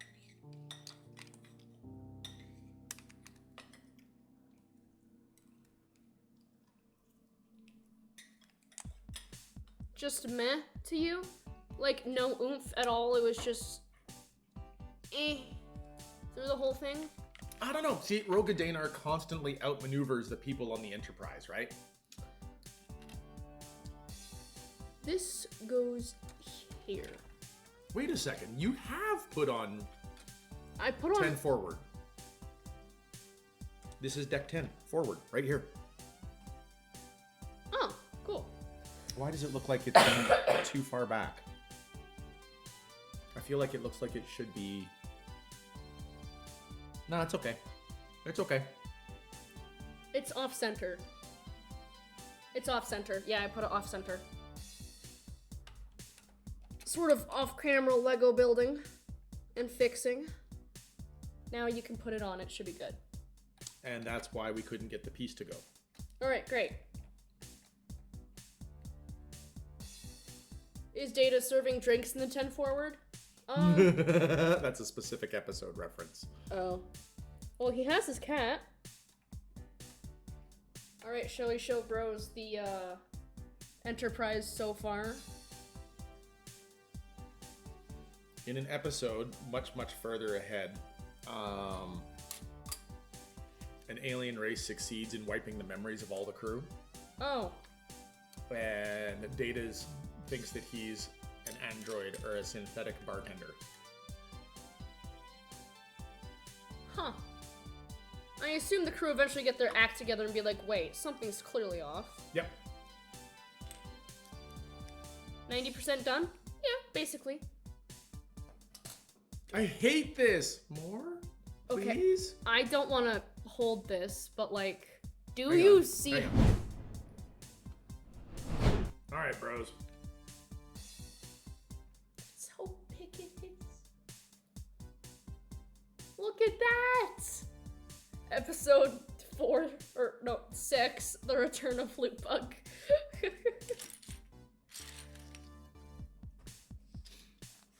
It is so big. Dab Ramby is like, ooh, bros is like, holy. It is so big.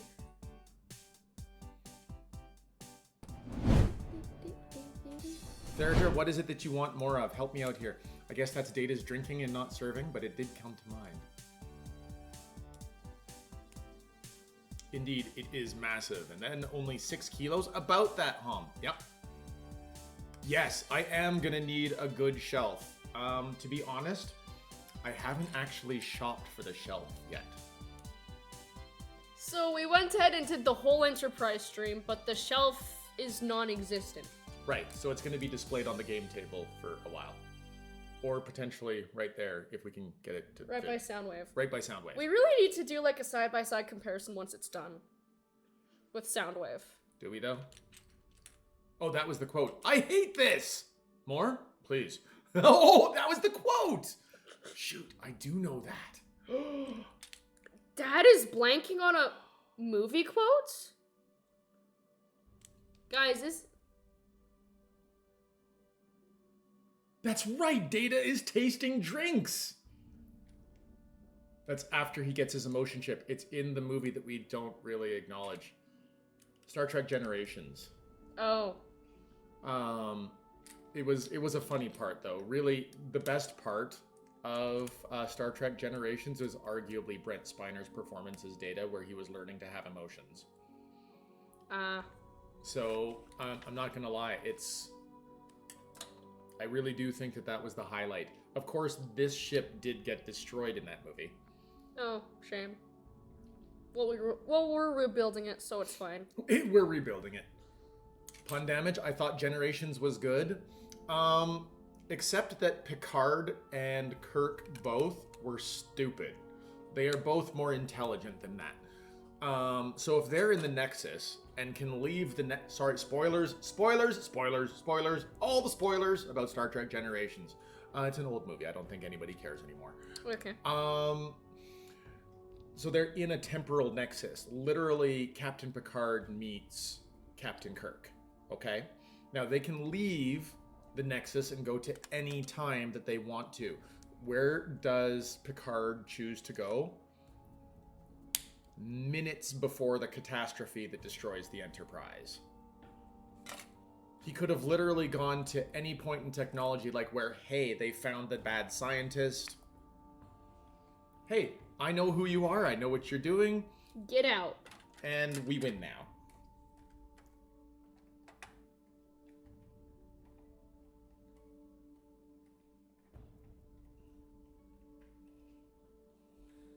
Nice. Yeah. There is a fan interpretation that they never actually left the Nexus, because how can you just do that? And everything that happened in the rest of the movies was all in Picard's fantasy delusion. Wow, that is some... That's... Okay, so the rest is Picard's fantasy delusion for the rest of time? That is... Wow. Pun damage, you are welcome to think Generations was good. The Picard series is a fantasy delusion. But it was so fun. The third season was fun.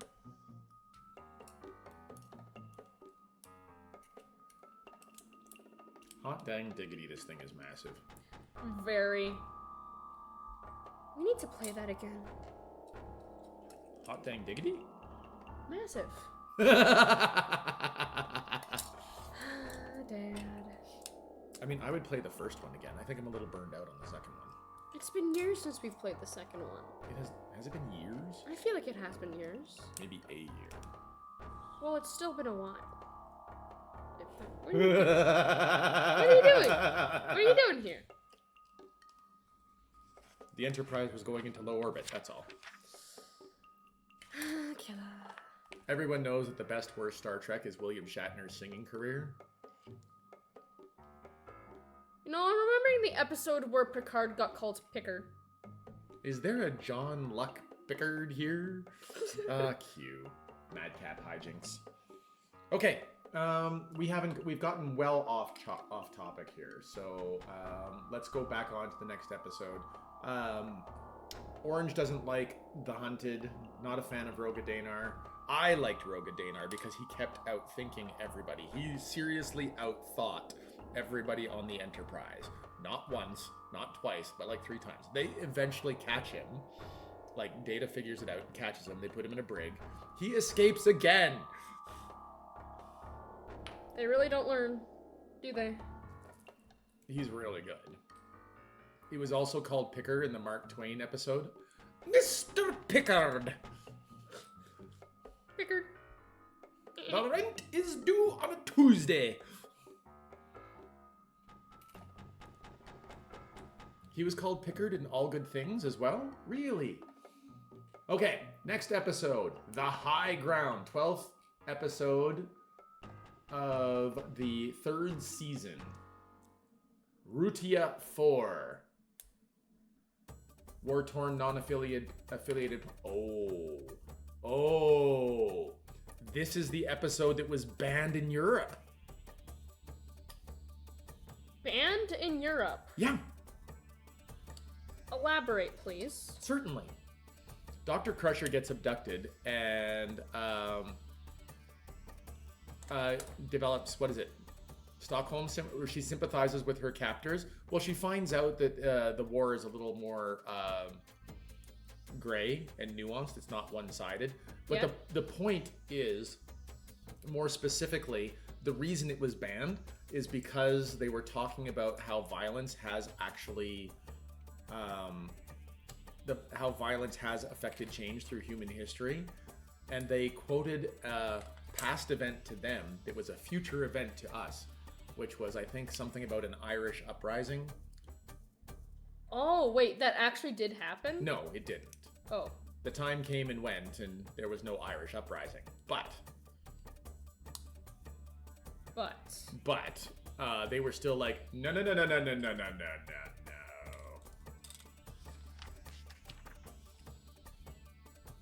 So this goes all the way over there. Alright, which one of these? Because I made the other one mirrored because I'm like, wait, these are the same thing. So it's this one. Over here. So you skipped ahead to make the mirrored one? Yes.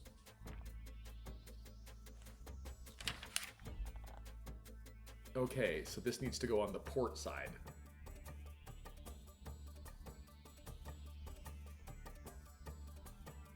There was a funny, depending on where you live, video edit of that clip though, between Data and Picard. Funny in air quotes.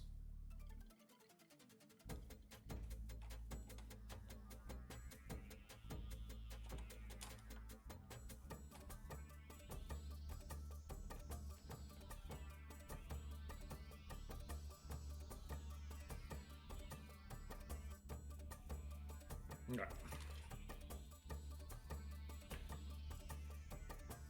We can correctly assume that's mirrored. Those are the saucer section impulse engines. See, that's the impulse engine for, Yeah. and this is the saucer section impulse engines. A new Lego color, reddish orange, is used here to imitate the glow of the impulse drive. So this is a new color made for this set. Except, Probably that hit too close to home in that time period. Yeah.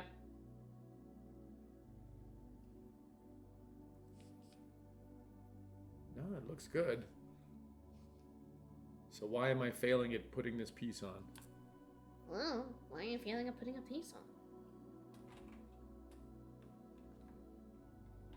Yeah, seems just fine. Oh my goodness, that saucer is so wobbly.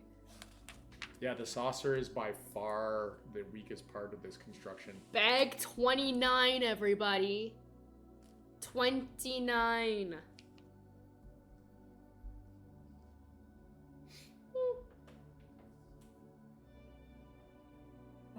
Dav Ramdy Pixel Art points out that we also didn't have the eugenics wars in the 1990s. It is so big. Whoa. Yeah, agreed. Can I please have bag 29? Are we going to have another crew member yet? No, we're getting another one last. We get the last crew member in the last bag. Cinema. Absolute cinema.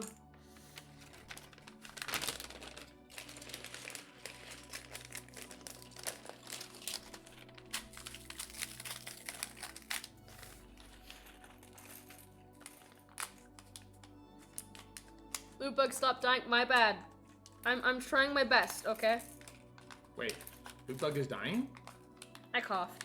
Ah, got it. You need a hug? I would love a hug. Yes, don't die. Yeah. Green? Okay, well, as long as you're trying to not die. Green? Y'all seeing this? Why do we have a Christmas green piece? Huh. Because it's going to be not visible. Yeah, but like other than that. Yeah, because it's gonna be not visible. Yeah, but like other than that. Could it be it wants the separation procedure activated? Is that why it's all wobbly? It's definitely green, says Shug. Yep. Mm-hmm. You know, there's this giant spaceship casting this shadow over the project. Oh my goodness. Yeah.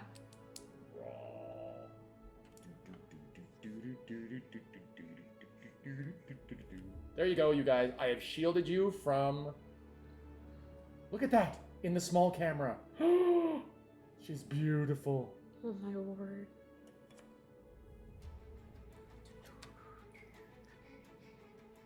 Maybe the color is so that they very obviously not supposed to be visible. And it is, so you can immediately tell.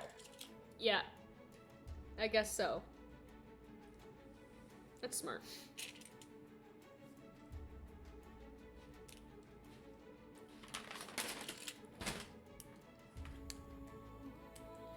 I like how they connect diagonal Lego pieces. As I say, as I'm failing to connect. And you thought this might be a 3-stream build killer? I did! I underestimated. I underestimated LootBug's perseverance in building power. Love you, Bug. We did Soundwave in one sitting. We did do Soundwave in one sitting. Yes. Okay.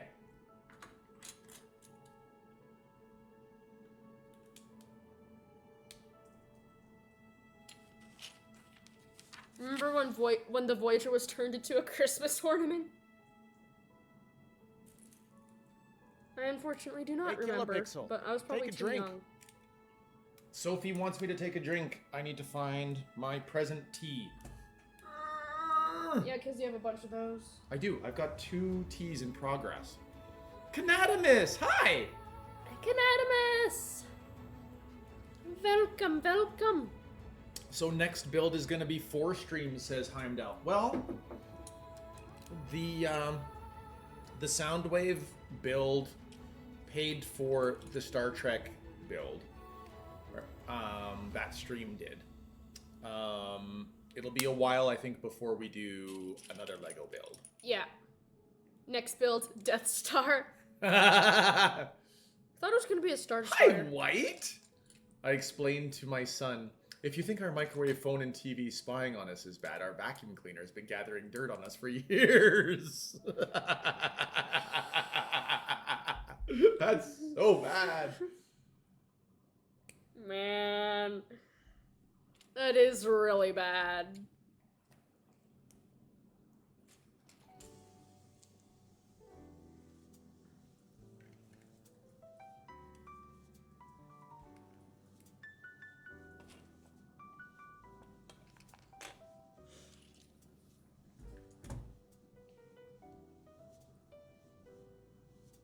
Or that ridiculous new Millennium Falcon model. Oh my goodness. How much does that one cost? Too much. Yeah. No. Yeah. Yeah. What about the Super Star Destroyer? Also too much. That one was too much. I don't think you can actually purchase the Super Star Destroyer anymore. I think it prestigious? was... No, I think that one... This one was 3,600 pieces, right? Yeah.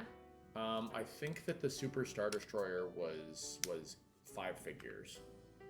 I think it actually passed 10,000. Like, it might have been 15,000. There was a team of people who bought the Super Star Destroyer model, and then they slow motion dropped it from the ceiling of the warehouse. You can see it on YouTube. It's a brilliant explosion. Well, all of that time and effort. Just to drop it, yeah. How much pain did someone had to go? Wait. Something doesn't look right. Is that right? I think this is not supposed... Oh, it is supposed to stick out. Okay. Oh, and there's supposed to be 2, so I could have done 2, but I didn't. Okay. Gosh diddly darn it. Well then, I will start on the second one of them. Wait. Because there's one there and one there. There's one where one... What? I was supposed to do 2, but I didn't start the 2.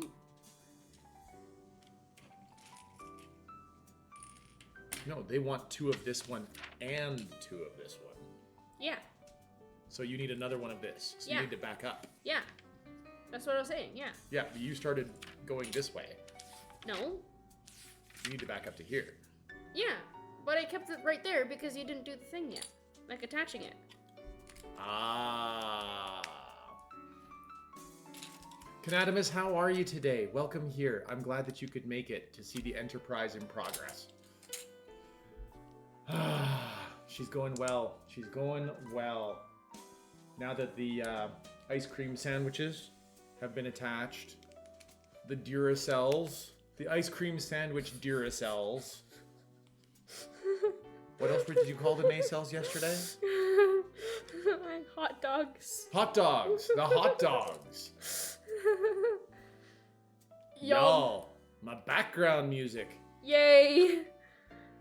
Are you into the light jazz there, bros? Where did light jazz come from? The piano in the back. Oh, right, you have music on. I've got music in my ears. I rejected the music. Like, meh. Don't need any more. That's the wrong way. That's not the right piece. That's the wrong way. That's not That's the not right the right piece. Just chuck. Just chuck. Chuck it. I don't want it. It's the wrong piece. Chuck it. The warp hot dogs. Yeah, seems about right. All right, so in my defense, I did contribute to this build. I did entire bag without you. Nice. While you were getting food. Yipper-doodle-doo. Indeed.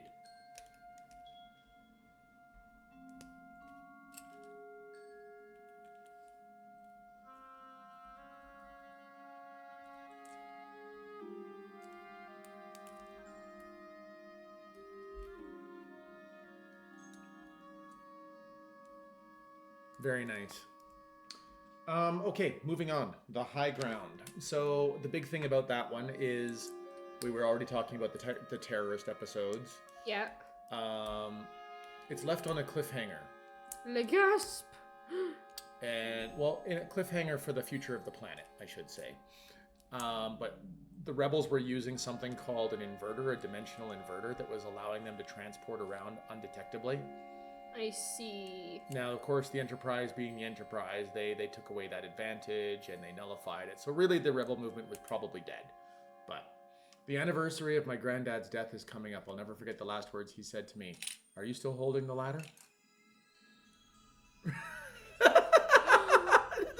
The expectation subversion. Scotty, I need the warp drive. I can't do it, Captain. Someone ate the nacelles. They were hot dogs or ice cream sandwiches. I don't really know which one they were, but they were food, Captain. Killa's bad Scottish for the day. All right, next episode, Deja Q. One of my favorite ones, actually. Q appears on the bridge, naked.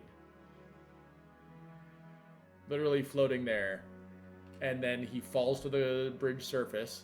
And looks up and goes, red alert. He literally got dumped there. The Q Continuum stripped him of his powers and made him mortal and dumped him on the bridge of the Enterprise. Oh. Well, that's pleasant. Yes, Therdra. It's the one where he's human. Q loses his powers, supposedly. Very, very famous episode. These aren't my colors! They give him the most drab-looking crew uniform you can find. It's not even a uniform. And it's like, oh, really? You're human? Great. Put him in the brig. They do. They put him in the brig. Whoa. It's like, well, thank you. Klingon. I should have said Klingon. I always thought that in my heart of hearts that I'm a Klingon. What? Be quiet! Or disappear back where you came from! I can't disappear any more than you could win a beauty contest. It's so good. And Guinan stabs his hand with a fork. Yes, yes. Change the gravitational constant of the universe. What? Change the gravitational constant of the universe. Okay, we can't do that. Oh, the face Q gave before the fade out haunted households for years. It was such a good episode. Now, that episode, and I'm not making this up, Data saves his life. Straight up. Huh.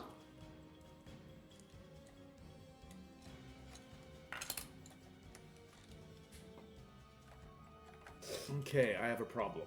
So this is supposed to go here, right? Or is it supposed to go over here? Here?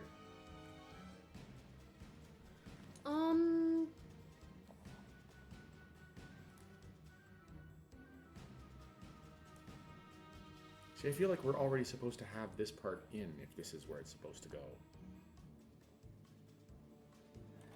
Okay, hang on. They're the same. They are the same, yes.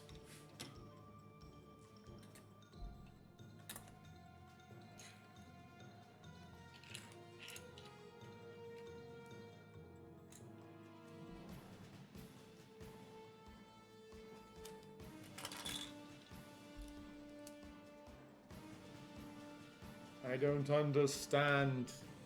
Can I try? Yes. Oh, wow. What? Okay.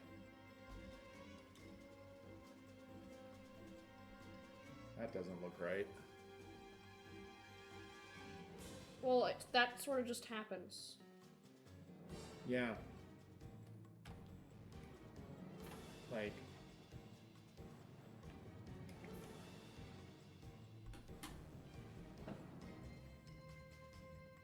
Okay.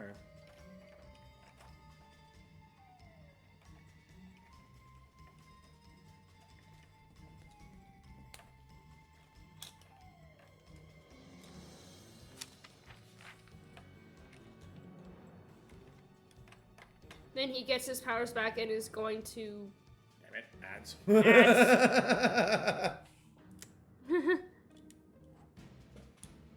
Oh gosh darn it.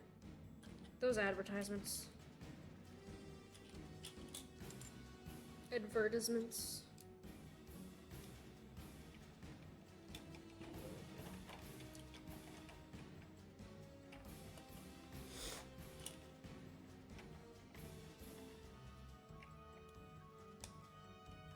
Going to Agile?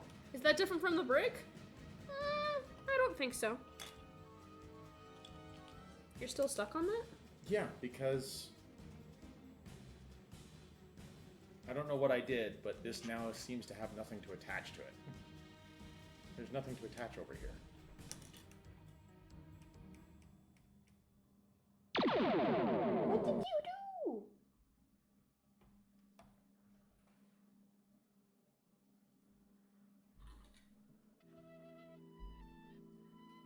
Okay.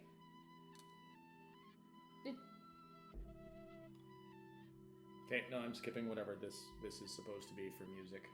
Thank you for your prime sub, Canadamus. There. Thanks, Canadamus.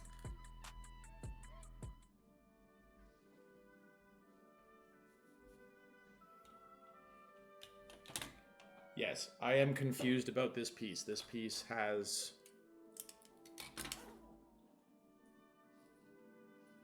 Yeah, we're checking under the hood for sure, Panny. I thought it was fine. Orange says, please turn off your ad blocker to communicate with this Vengri vessel. Knock, knock. Here we go. Here we go. Pun damage makes it back from ads. Nice. What's the problem? Well, Dad didn't like how like one of the pieces was sitting on the Enterprise, so he was moving it a bit, and he undid how it was sitting, and I thought it was fine, but he didn't.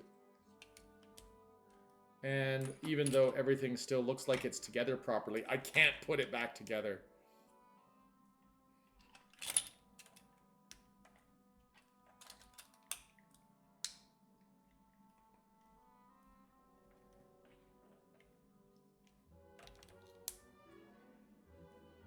Knock knock. Who's there? Carrie. Oh, Kilapixl. I have failed. Can I... Oh, dear. What'd you do? I would like to see that.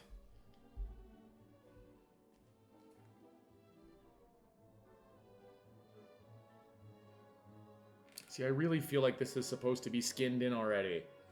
How did we miss that? I don't know how you missed that. Are you sure we didn't jump pages ahead? Yeah. We haven't even done 30 yet. We've done everything up to 29, right?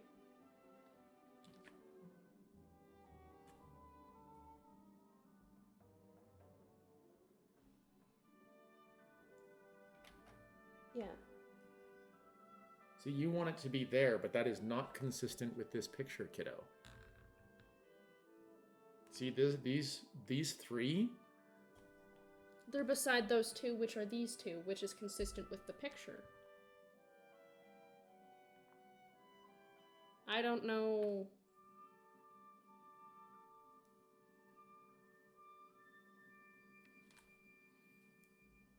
But that sticks out over here. That can't be right. And it sticks out here. Again, that can't be right.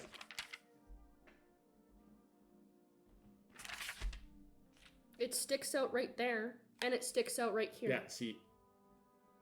Sticks out right there, and that sticks out.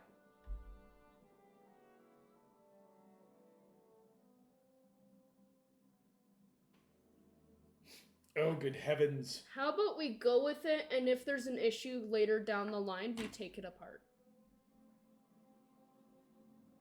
More ads already. Pun, you shouldn't have more ads. Lol, Kilapixl said we missed that, and LootBug said you missed that. Ouch. Wait, that is too logical. Are you a Vulcan? True, but it's also way more annoying.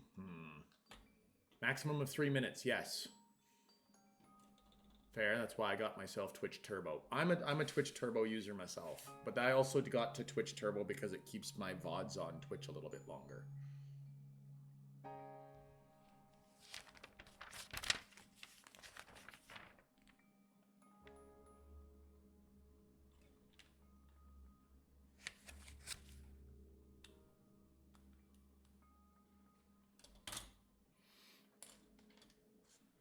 Okay, so look, Bug. Okay. On this piece, there is supposed to be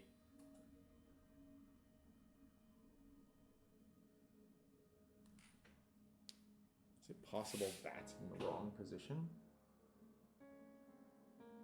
It might be that this piece here is not in the right position. That's an anchor piece. No, it's in the right one. No, it's not. It's supposed to be right at the edge. No, it is supposed to be hanging over. No, you're right. It's good. I think everything is fine.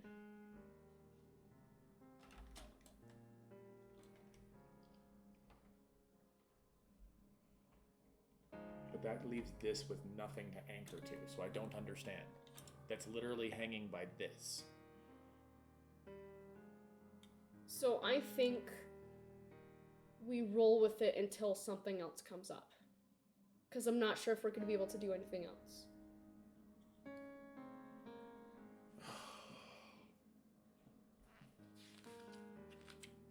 Like a random 10-second ad break, WTF?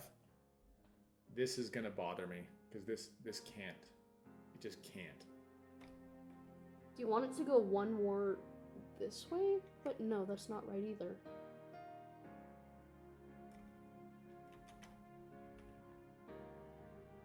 See, this is where you want it. No, I meant the other way. Sorry, you want it to be right there. Right? Yes. Those are parallel with each other.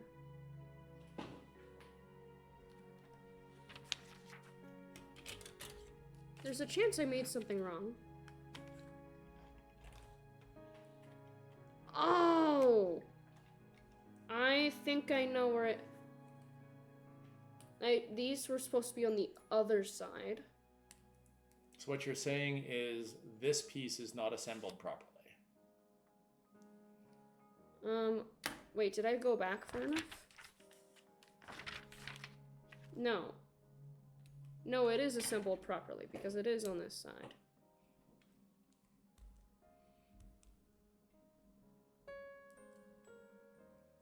Guys, we're in troubleshoot mode. Something has happened.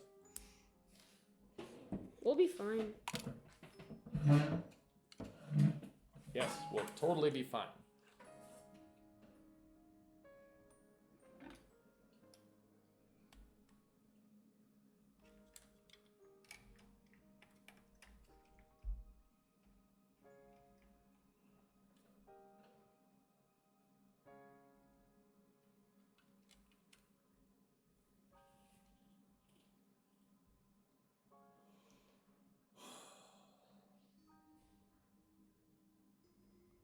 Doesn't mirror this.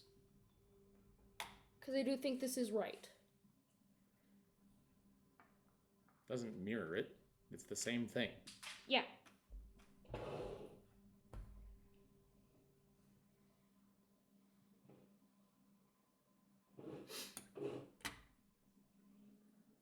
Can we roll with it?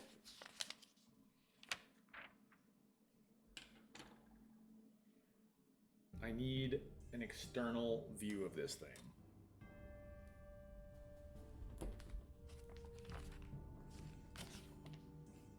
Of course, that's not going to show it. Darmok and Jalad at Tanagra. 5-hour stream, eating snacks happened. The recent spaghetti needs time to settle in. Okay, if you're finished leaning on the entire camera surface, that would be awesome. You just readjusted yourself against the table and went wah, wah, wah, wah, wah. Oh. Shaka, when the walls fell. Indeed, Himbo. Indeed. This picture is awful.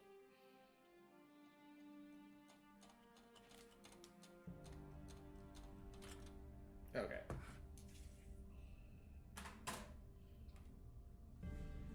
Let's do the other piece first then. So it goes right here. Right? You align it with that one.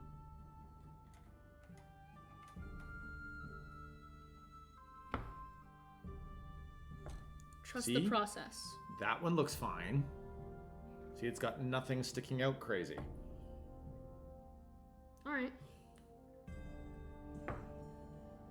This is why I think that we've got the location wrong for the other one. LootBug's like, trust the process. Well, do you want to put it right I think here? it's right here. Yeah.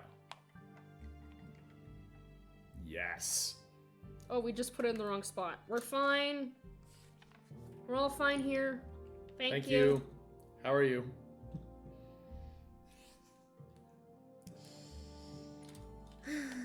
Ladies and gentlemen, troubleshooting has occurred. We have done it.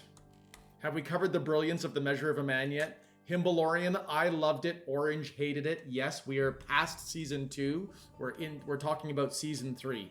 We just passed the Roga Danar episode and the terrorist episode. Hi, Halonet.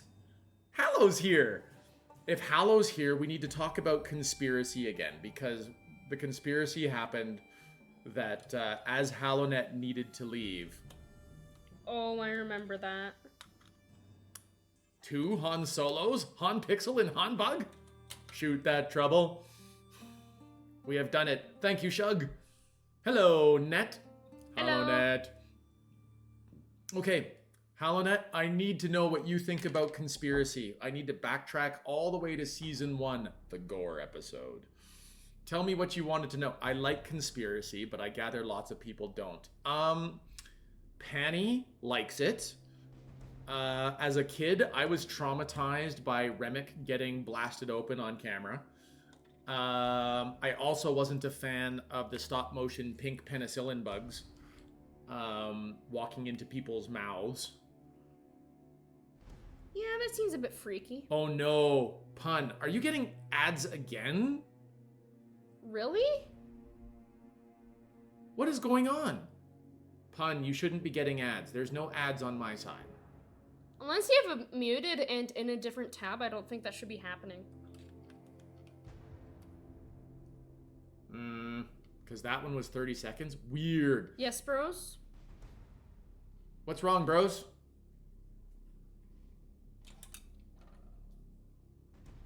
Consider the similarities with the conspiracy aliens with Goa'uld. Ooh.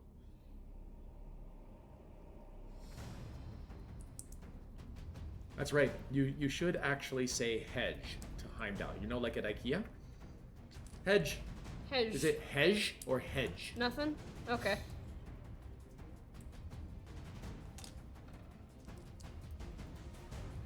The crossover potential. Quote time!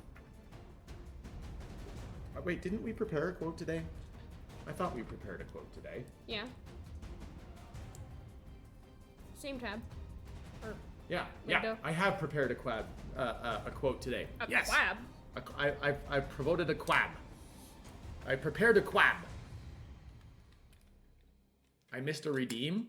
Uh-oh. Which Gotta one? find out the redeem. It was silly voice. So now I have to do the quote in the silly voice. Oh boy. Floor check. Okay. Quote in the silly voice for Francie. It's more like hey, actually. Oh, really? Thank you, Heimdall. I appreciate that. Okay, here's the quote. Our guests have arrived. They're eating the floral arrangements at the banquet tables. I guess they don't believe in cocktails before dinner. Oh my god, are they a vegetarian?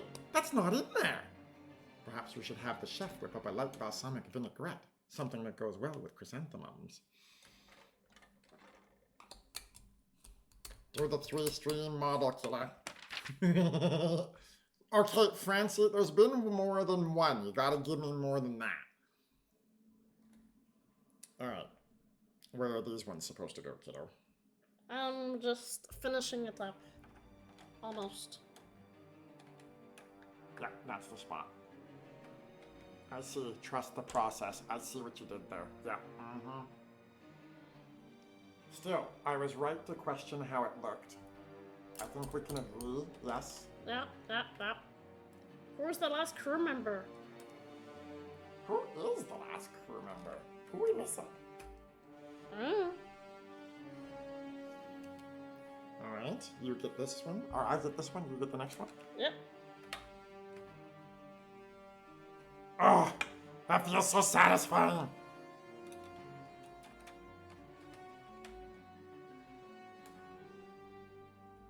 Oh yeah. It's all coming together. Oh yeah. For sure. Anatomus Prime is correct. That was Star Trek Insurrection. Well done. Alright, everybody. What have we accomplished? The bottom. Oh! Yes, we are, Francie. Yes, we are. Fancy, Oh. we're on the final bag. We're about to finish. The final crew member is Guinan. Oh my goodness. Yes, Himbo. Yes. Should we have her smiling or neutral face? I've seen Klingon belly laughs that can curl your hair. Klingons do not smile. Himbo knew. No minifig for Keiko O'Brien. Tragedy. Well, there was no minifig for Chief O'Brien either. Rating of Guinan 0 to 10. I did not have an issue with Whoopi Goldberg's portrayal of the character of Guinan. I honestly did not. In a lot of episodes, I actually quite liked her and what she had to say. As a different species that looks completely human, an Elorian, that's what she's called. She was long-lived. Oh, I'm sad that there's no Q figure. Yes, she's got the booze! She's got the booze. She's the bartender, right? She is. Rating of Guinan 0 to 10. varies by episode. I'd give her a solid 7, Hallow. I think she's worth being there. Solid 7, an argument can be made for 8. By the way, these are involved in the Lego set. How? I don't know, but the instructions say pull them out right now. The full crew, everybody. The lighting is not helping, the focus is not helping, but the full crew is there. I will post pictures that are higher resolution and better on the Discord when we are done.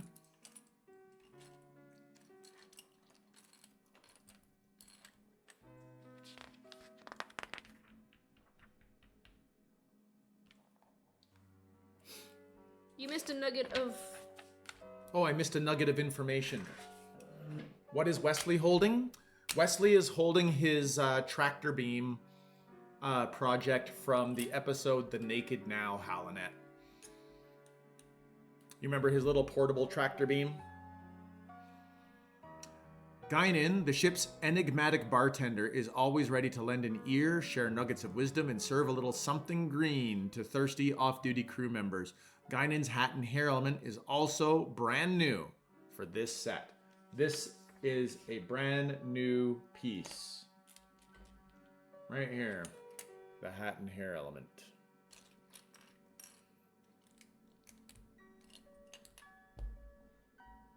It will probably never be used again either. Yeah. Ah yes, the crucial piece. Not a crude build, but it's quite the special build. So we actually haven't put on 10 forward yet. Now it makes sense that they gave us Guinan for 10 forward. Here it comes, everybody. The satisfying addition of 10 forward. Hang on. Nah, you can't really see. I gotta steal the camera, kiddo. Okay. While you do that, I'll prepare more pieces.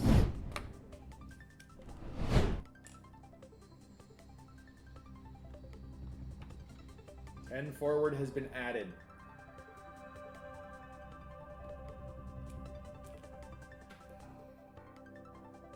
No, I haven't seen them, Hallow. The Star Trek trivia videos from Red Letter Media.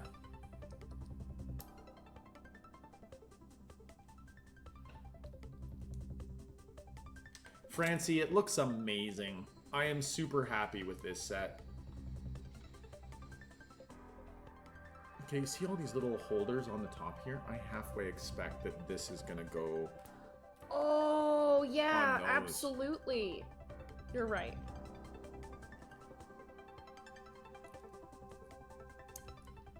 Breaker 19, that's a big 10 forward. It's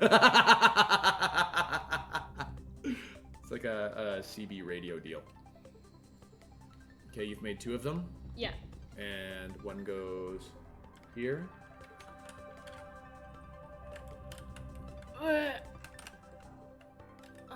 No, we need to rotate that one. Right here.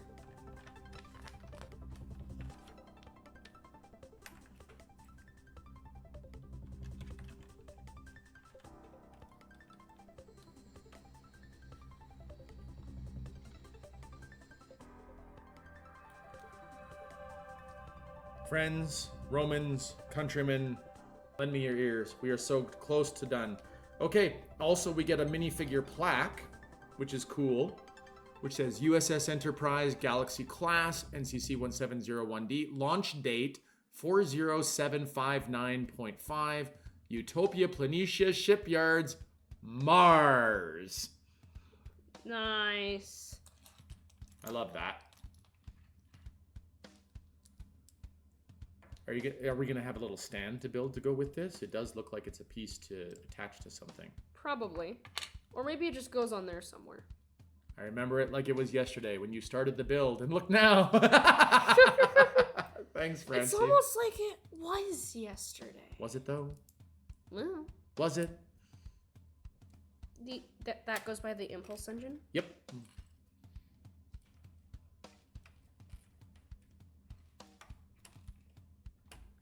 LootBug to Dad. Trust the process. Dad to LootBug, it's not right! You know what happened?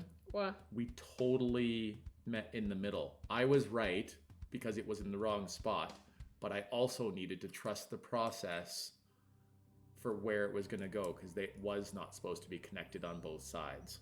Yeah. So we were both correct. Yeah. Trust the process. Trust the process, but also it was in the wrong spot, so yeah. Yeah, Star Trek, time is fluid. All right, let's talk about another Trek episode. Another one? We were on Deja Q. What's after Deja Q? A matter of perspective. When a routine planetary survey ahead, the Federation drops Riker and LaForge at Botanica 4. Oh, this is the meme episode. This is literally the episode that gives us the captain and the Riker with their face palming. Oh! Goes right there. You just satisfying slot it in. This goes on the other side. They tell the same story from 3 different perspectives. From the wife's perspective, Riker's perspective. All the way. That's why it's called a matter of perspective. The court trial thinking. But yeah, it was absolutely an episode of... That's where tons of the meme faces come from. Of course. Oh my goodness, you guys, it's almost done and it looks brilliant. I love it. Guys, I think Dad's a little excited. I'm a little excited. What can I say? I'm having a good time. Okay, next episode. One of my all-time favorite episodes. Are you ready? Yes. Maybe. Yesterday's Enterprise. It's another time shenanigan episode, but it's also the only episode that has the Enterprise C on camera. The Enterprise C comes through a time rift from the past, causing the future, or the present as we know it, to change. The Klingons are actually at war in this reality with the Federation. The Federation is losing, and they are losing bad. They actually figure that within 6 months it's going to be over. Oh. And therein lies the crux of the episode. In this reality, Tasha Yar was never killed by the Skin of Armus, so she is on the bridge. And that actually becomes a huge plot point, because Guinan is like, you see something when you see me, don't you? Somehow or another, Guinan is aware that that the time has shifted. Her species has some perception that goes beyond time. Huh. Also, Guinan can sense temporal changes. What is she? What is she? She's an El-Orian, whatever an El-Orian is. Oh wait, it's the same thing as Malcolm McDowell in Star Trek Generation. Same species. Oh, am I supposed to be attaching these? Sure. Where'd they go? Here? I don't know. Here? I don't know. Here? I don't know. Here? I don't know. They look like they fit in all the remaining places. 1, 2, 3, 4. Are you gonna have 8 of them? Yeah. Nice! I'm just gonna start putting them on. He's jumping ahead, everybody. I'm jumping ahead. I'm pulling a loot bug.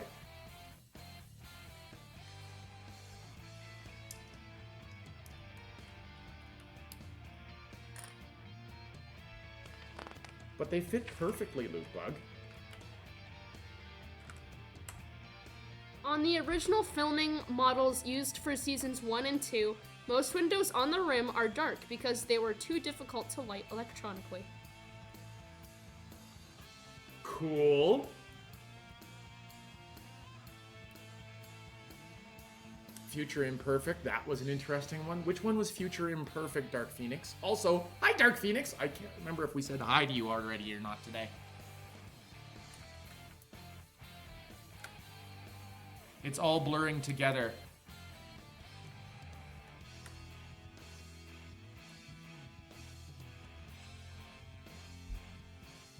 It's all coming together. Do you not have one more of these? Oh, I probably should have done that. I thought I did them all. Whoops.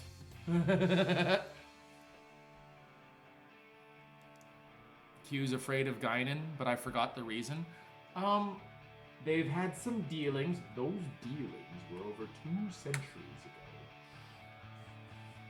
And there's this. These things bend. Yeah. They clip here, and they bend to there. That's how it's supposed to be. I know it's weird. No, it's fine.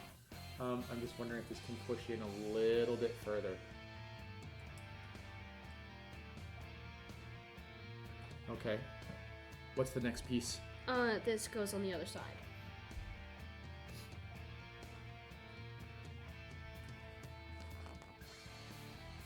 I get it, because these are gonna hold the saucer together. Oh, yeah. Yeah, I got you. Okay, let's put this on camera. The entirety of the camera basically being the finishing of the saucer.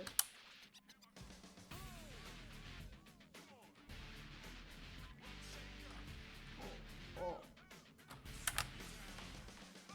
We're all good? We're all good? Orange, but like, yeah, you've been at war. Why hasn't somebody else died? There is that, yes.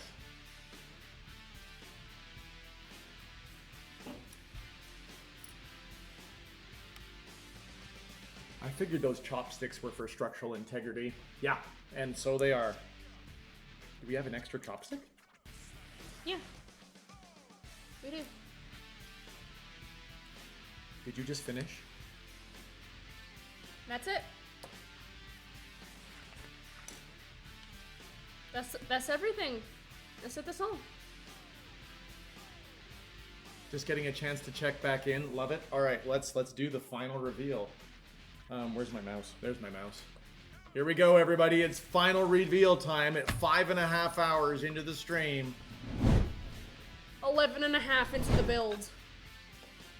We did 6.5 yesterday, I think. So I think this is a 12-hour build for us. 12-hour build. Look at that. Beast. You did this quickly? Yeah, we did it pretty fast. She's gorgeous. She's absolutely gorgeous. No, drop it from a roof. Don't do that. Beauty. You did amazing. LootBug! Hums the TNG theme. Yeah, you can hum the TMG theme, but apparently if you try so much as to get even 2 bars of the TNG theme, YouTube will be after you for a copyright strike. Did you try to upload the last stream? There was actually, I was trying to do, what was it, a Voyager? Yeah. No, yeah, it was an Elite Force thing. And they did a portion of Voyager's intro. Yeah. They didn't copyright strike me, but they're like, yeah, you can't have this on YouTube. They're like, you lose, you won't ever be able to monetize this video. I'm not lazy, I just really enjoy doing nothing. Yes, yes, I love this shirt. Yes, I definitely did nothing the entire time. I was just here. Beauty, says bro. Nice Yeah. from Francie, she's purty. Just don't drop it, Killa from Dark Phoenix. Comes the TNG theme. Thumbs up from Hom Addict. I am pleased. Well done. Wait, I can do LootBug. something. Yes, it needs an antenna. Wait, even better. Wait. No. Are we gonna give it a flag? I don't know, some kind of flaggy thingy. We'll do that. Then it'll go like that. Okay, good enough.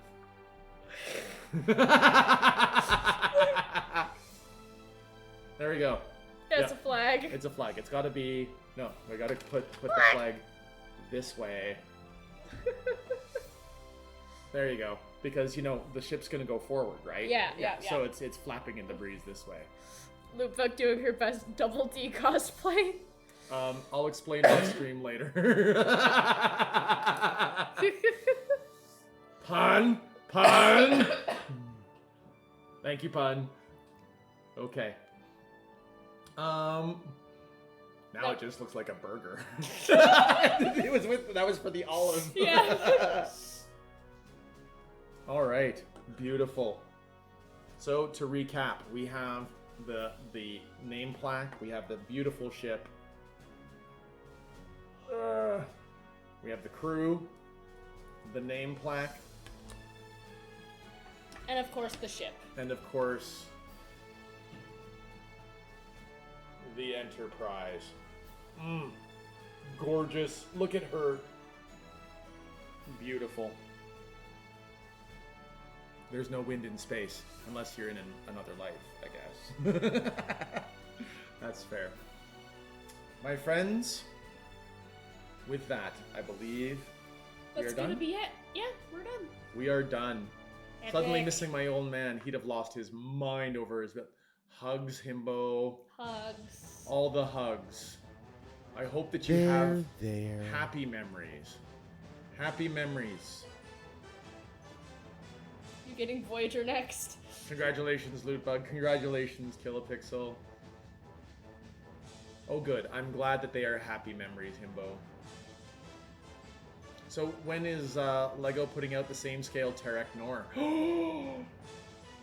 I would build that. Tarek Nor? Deep Space Nine. The station. And if you did it to scale, it would literally be the size of the table! Because this can actually dock at one of the upper pylons. Oh my.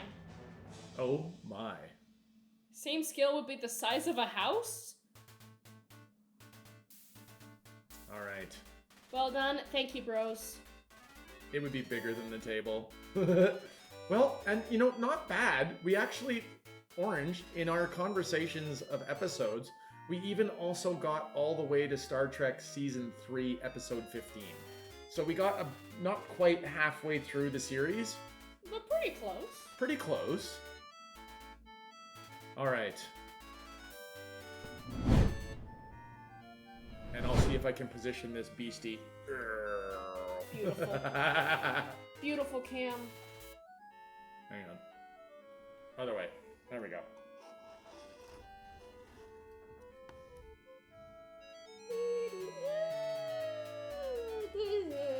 Beautiful. Honestly, I would build the Pillar of Autumn from Halo. Oh, yeah! Pun damage. I like it. I like it. Really? No, don't! No, no, okay. Okay, you can go ahead and have...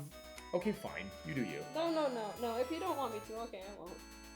Thanks for the stream. This was fun. It was fun. Thank you so much, everybody, for hanging out with us today. And thank you, LootBug. It was fun. Thank you for hanging out with me to do 12 hours of Lego building. I appreciate you, my girl. And I appreciate you too.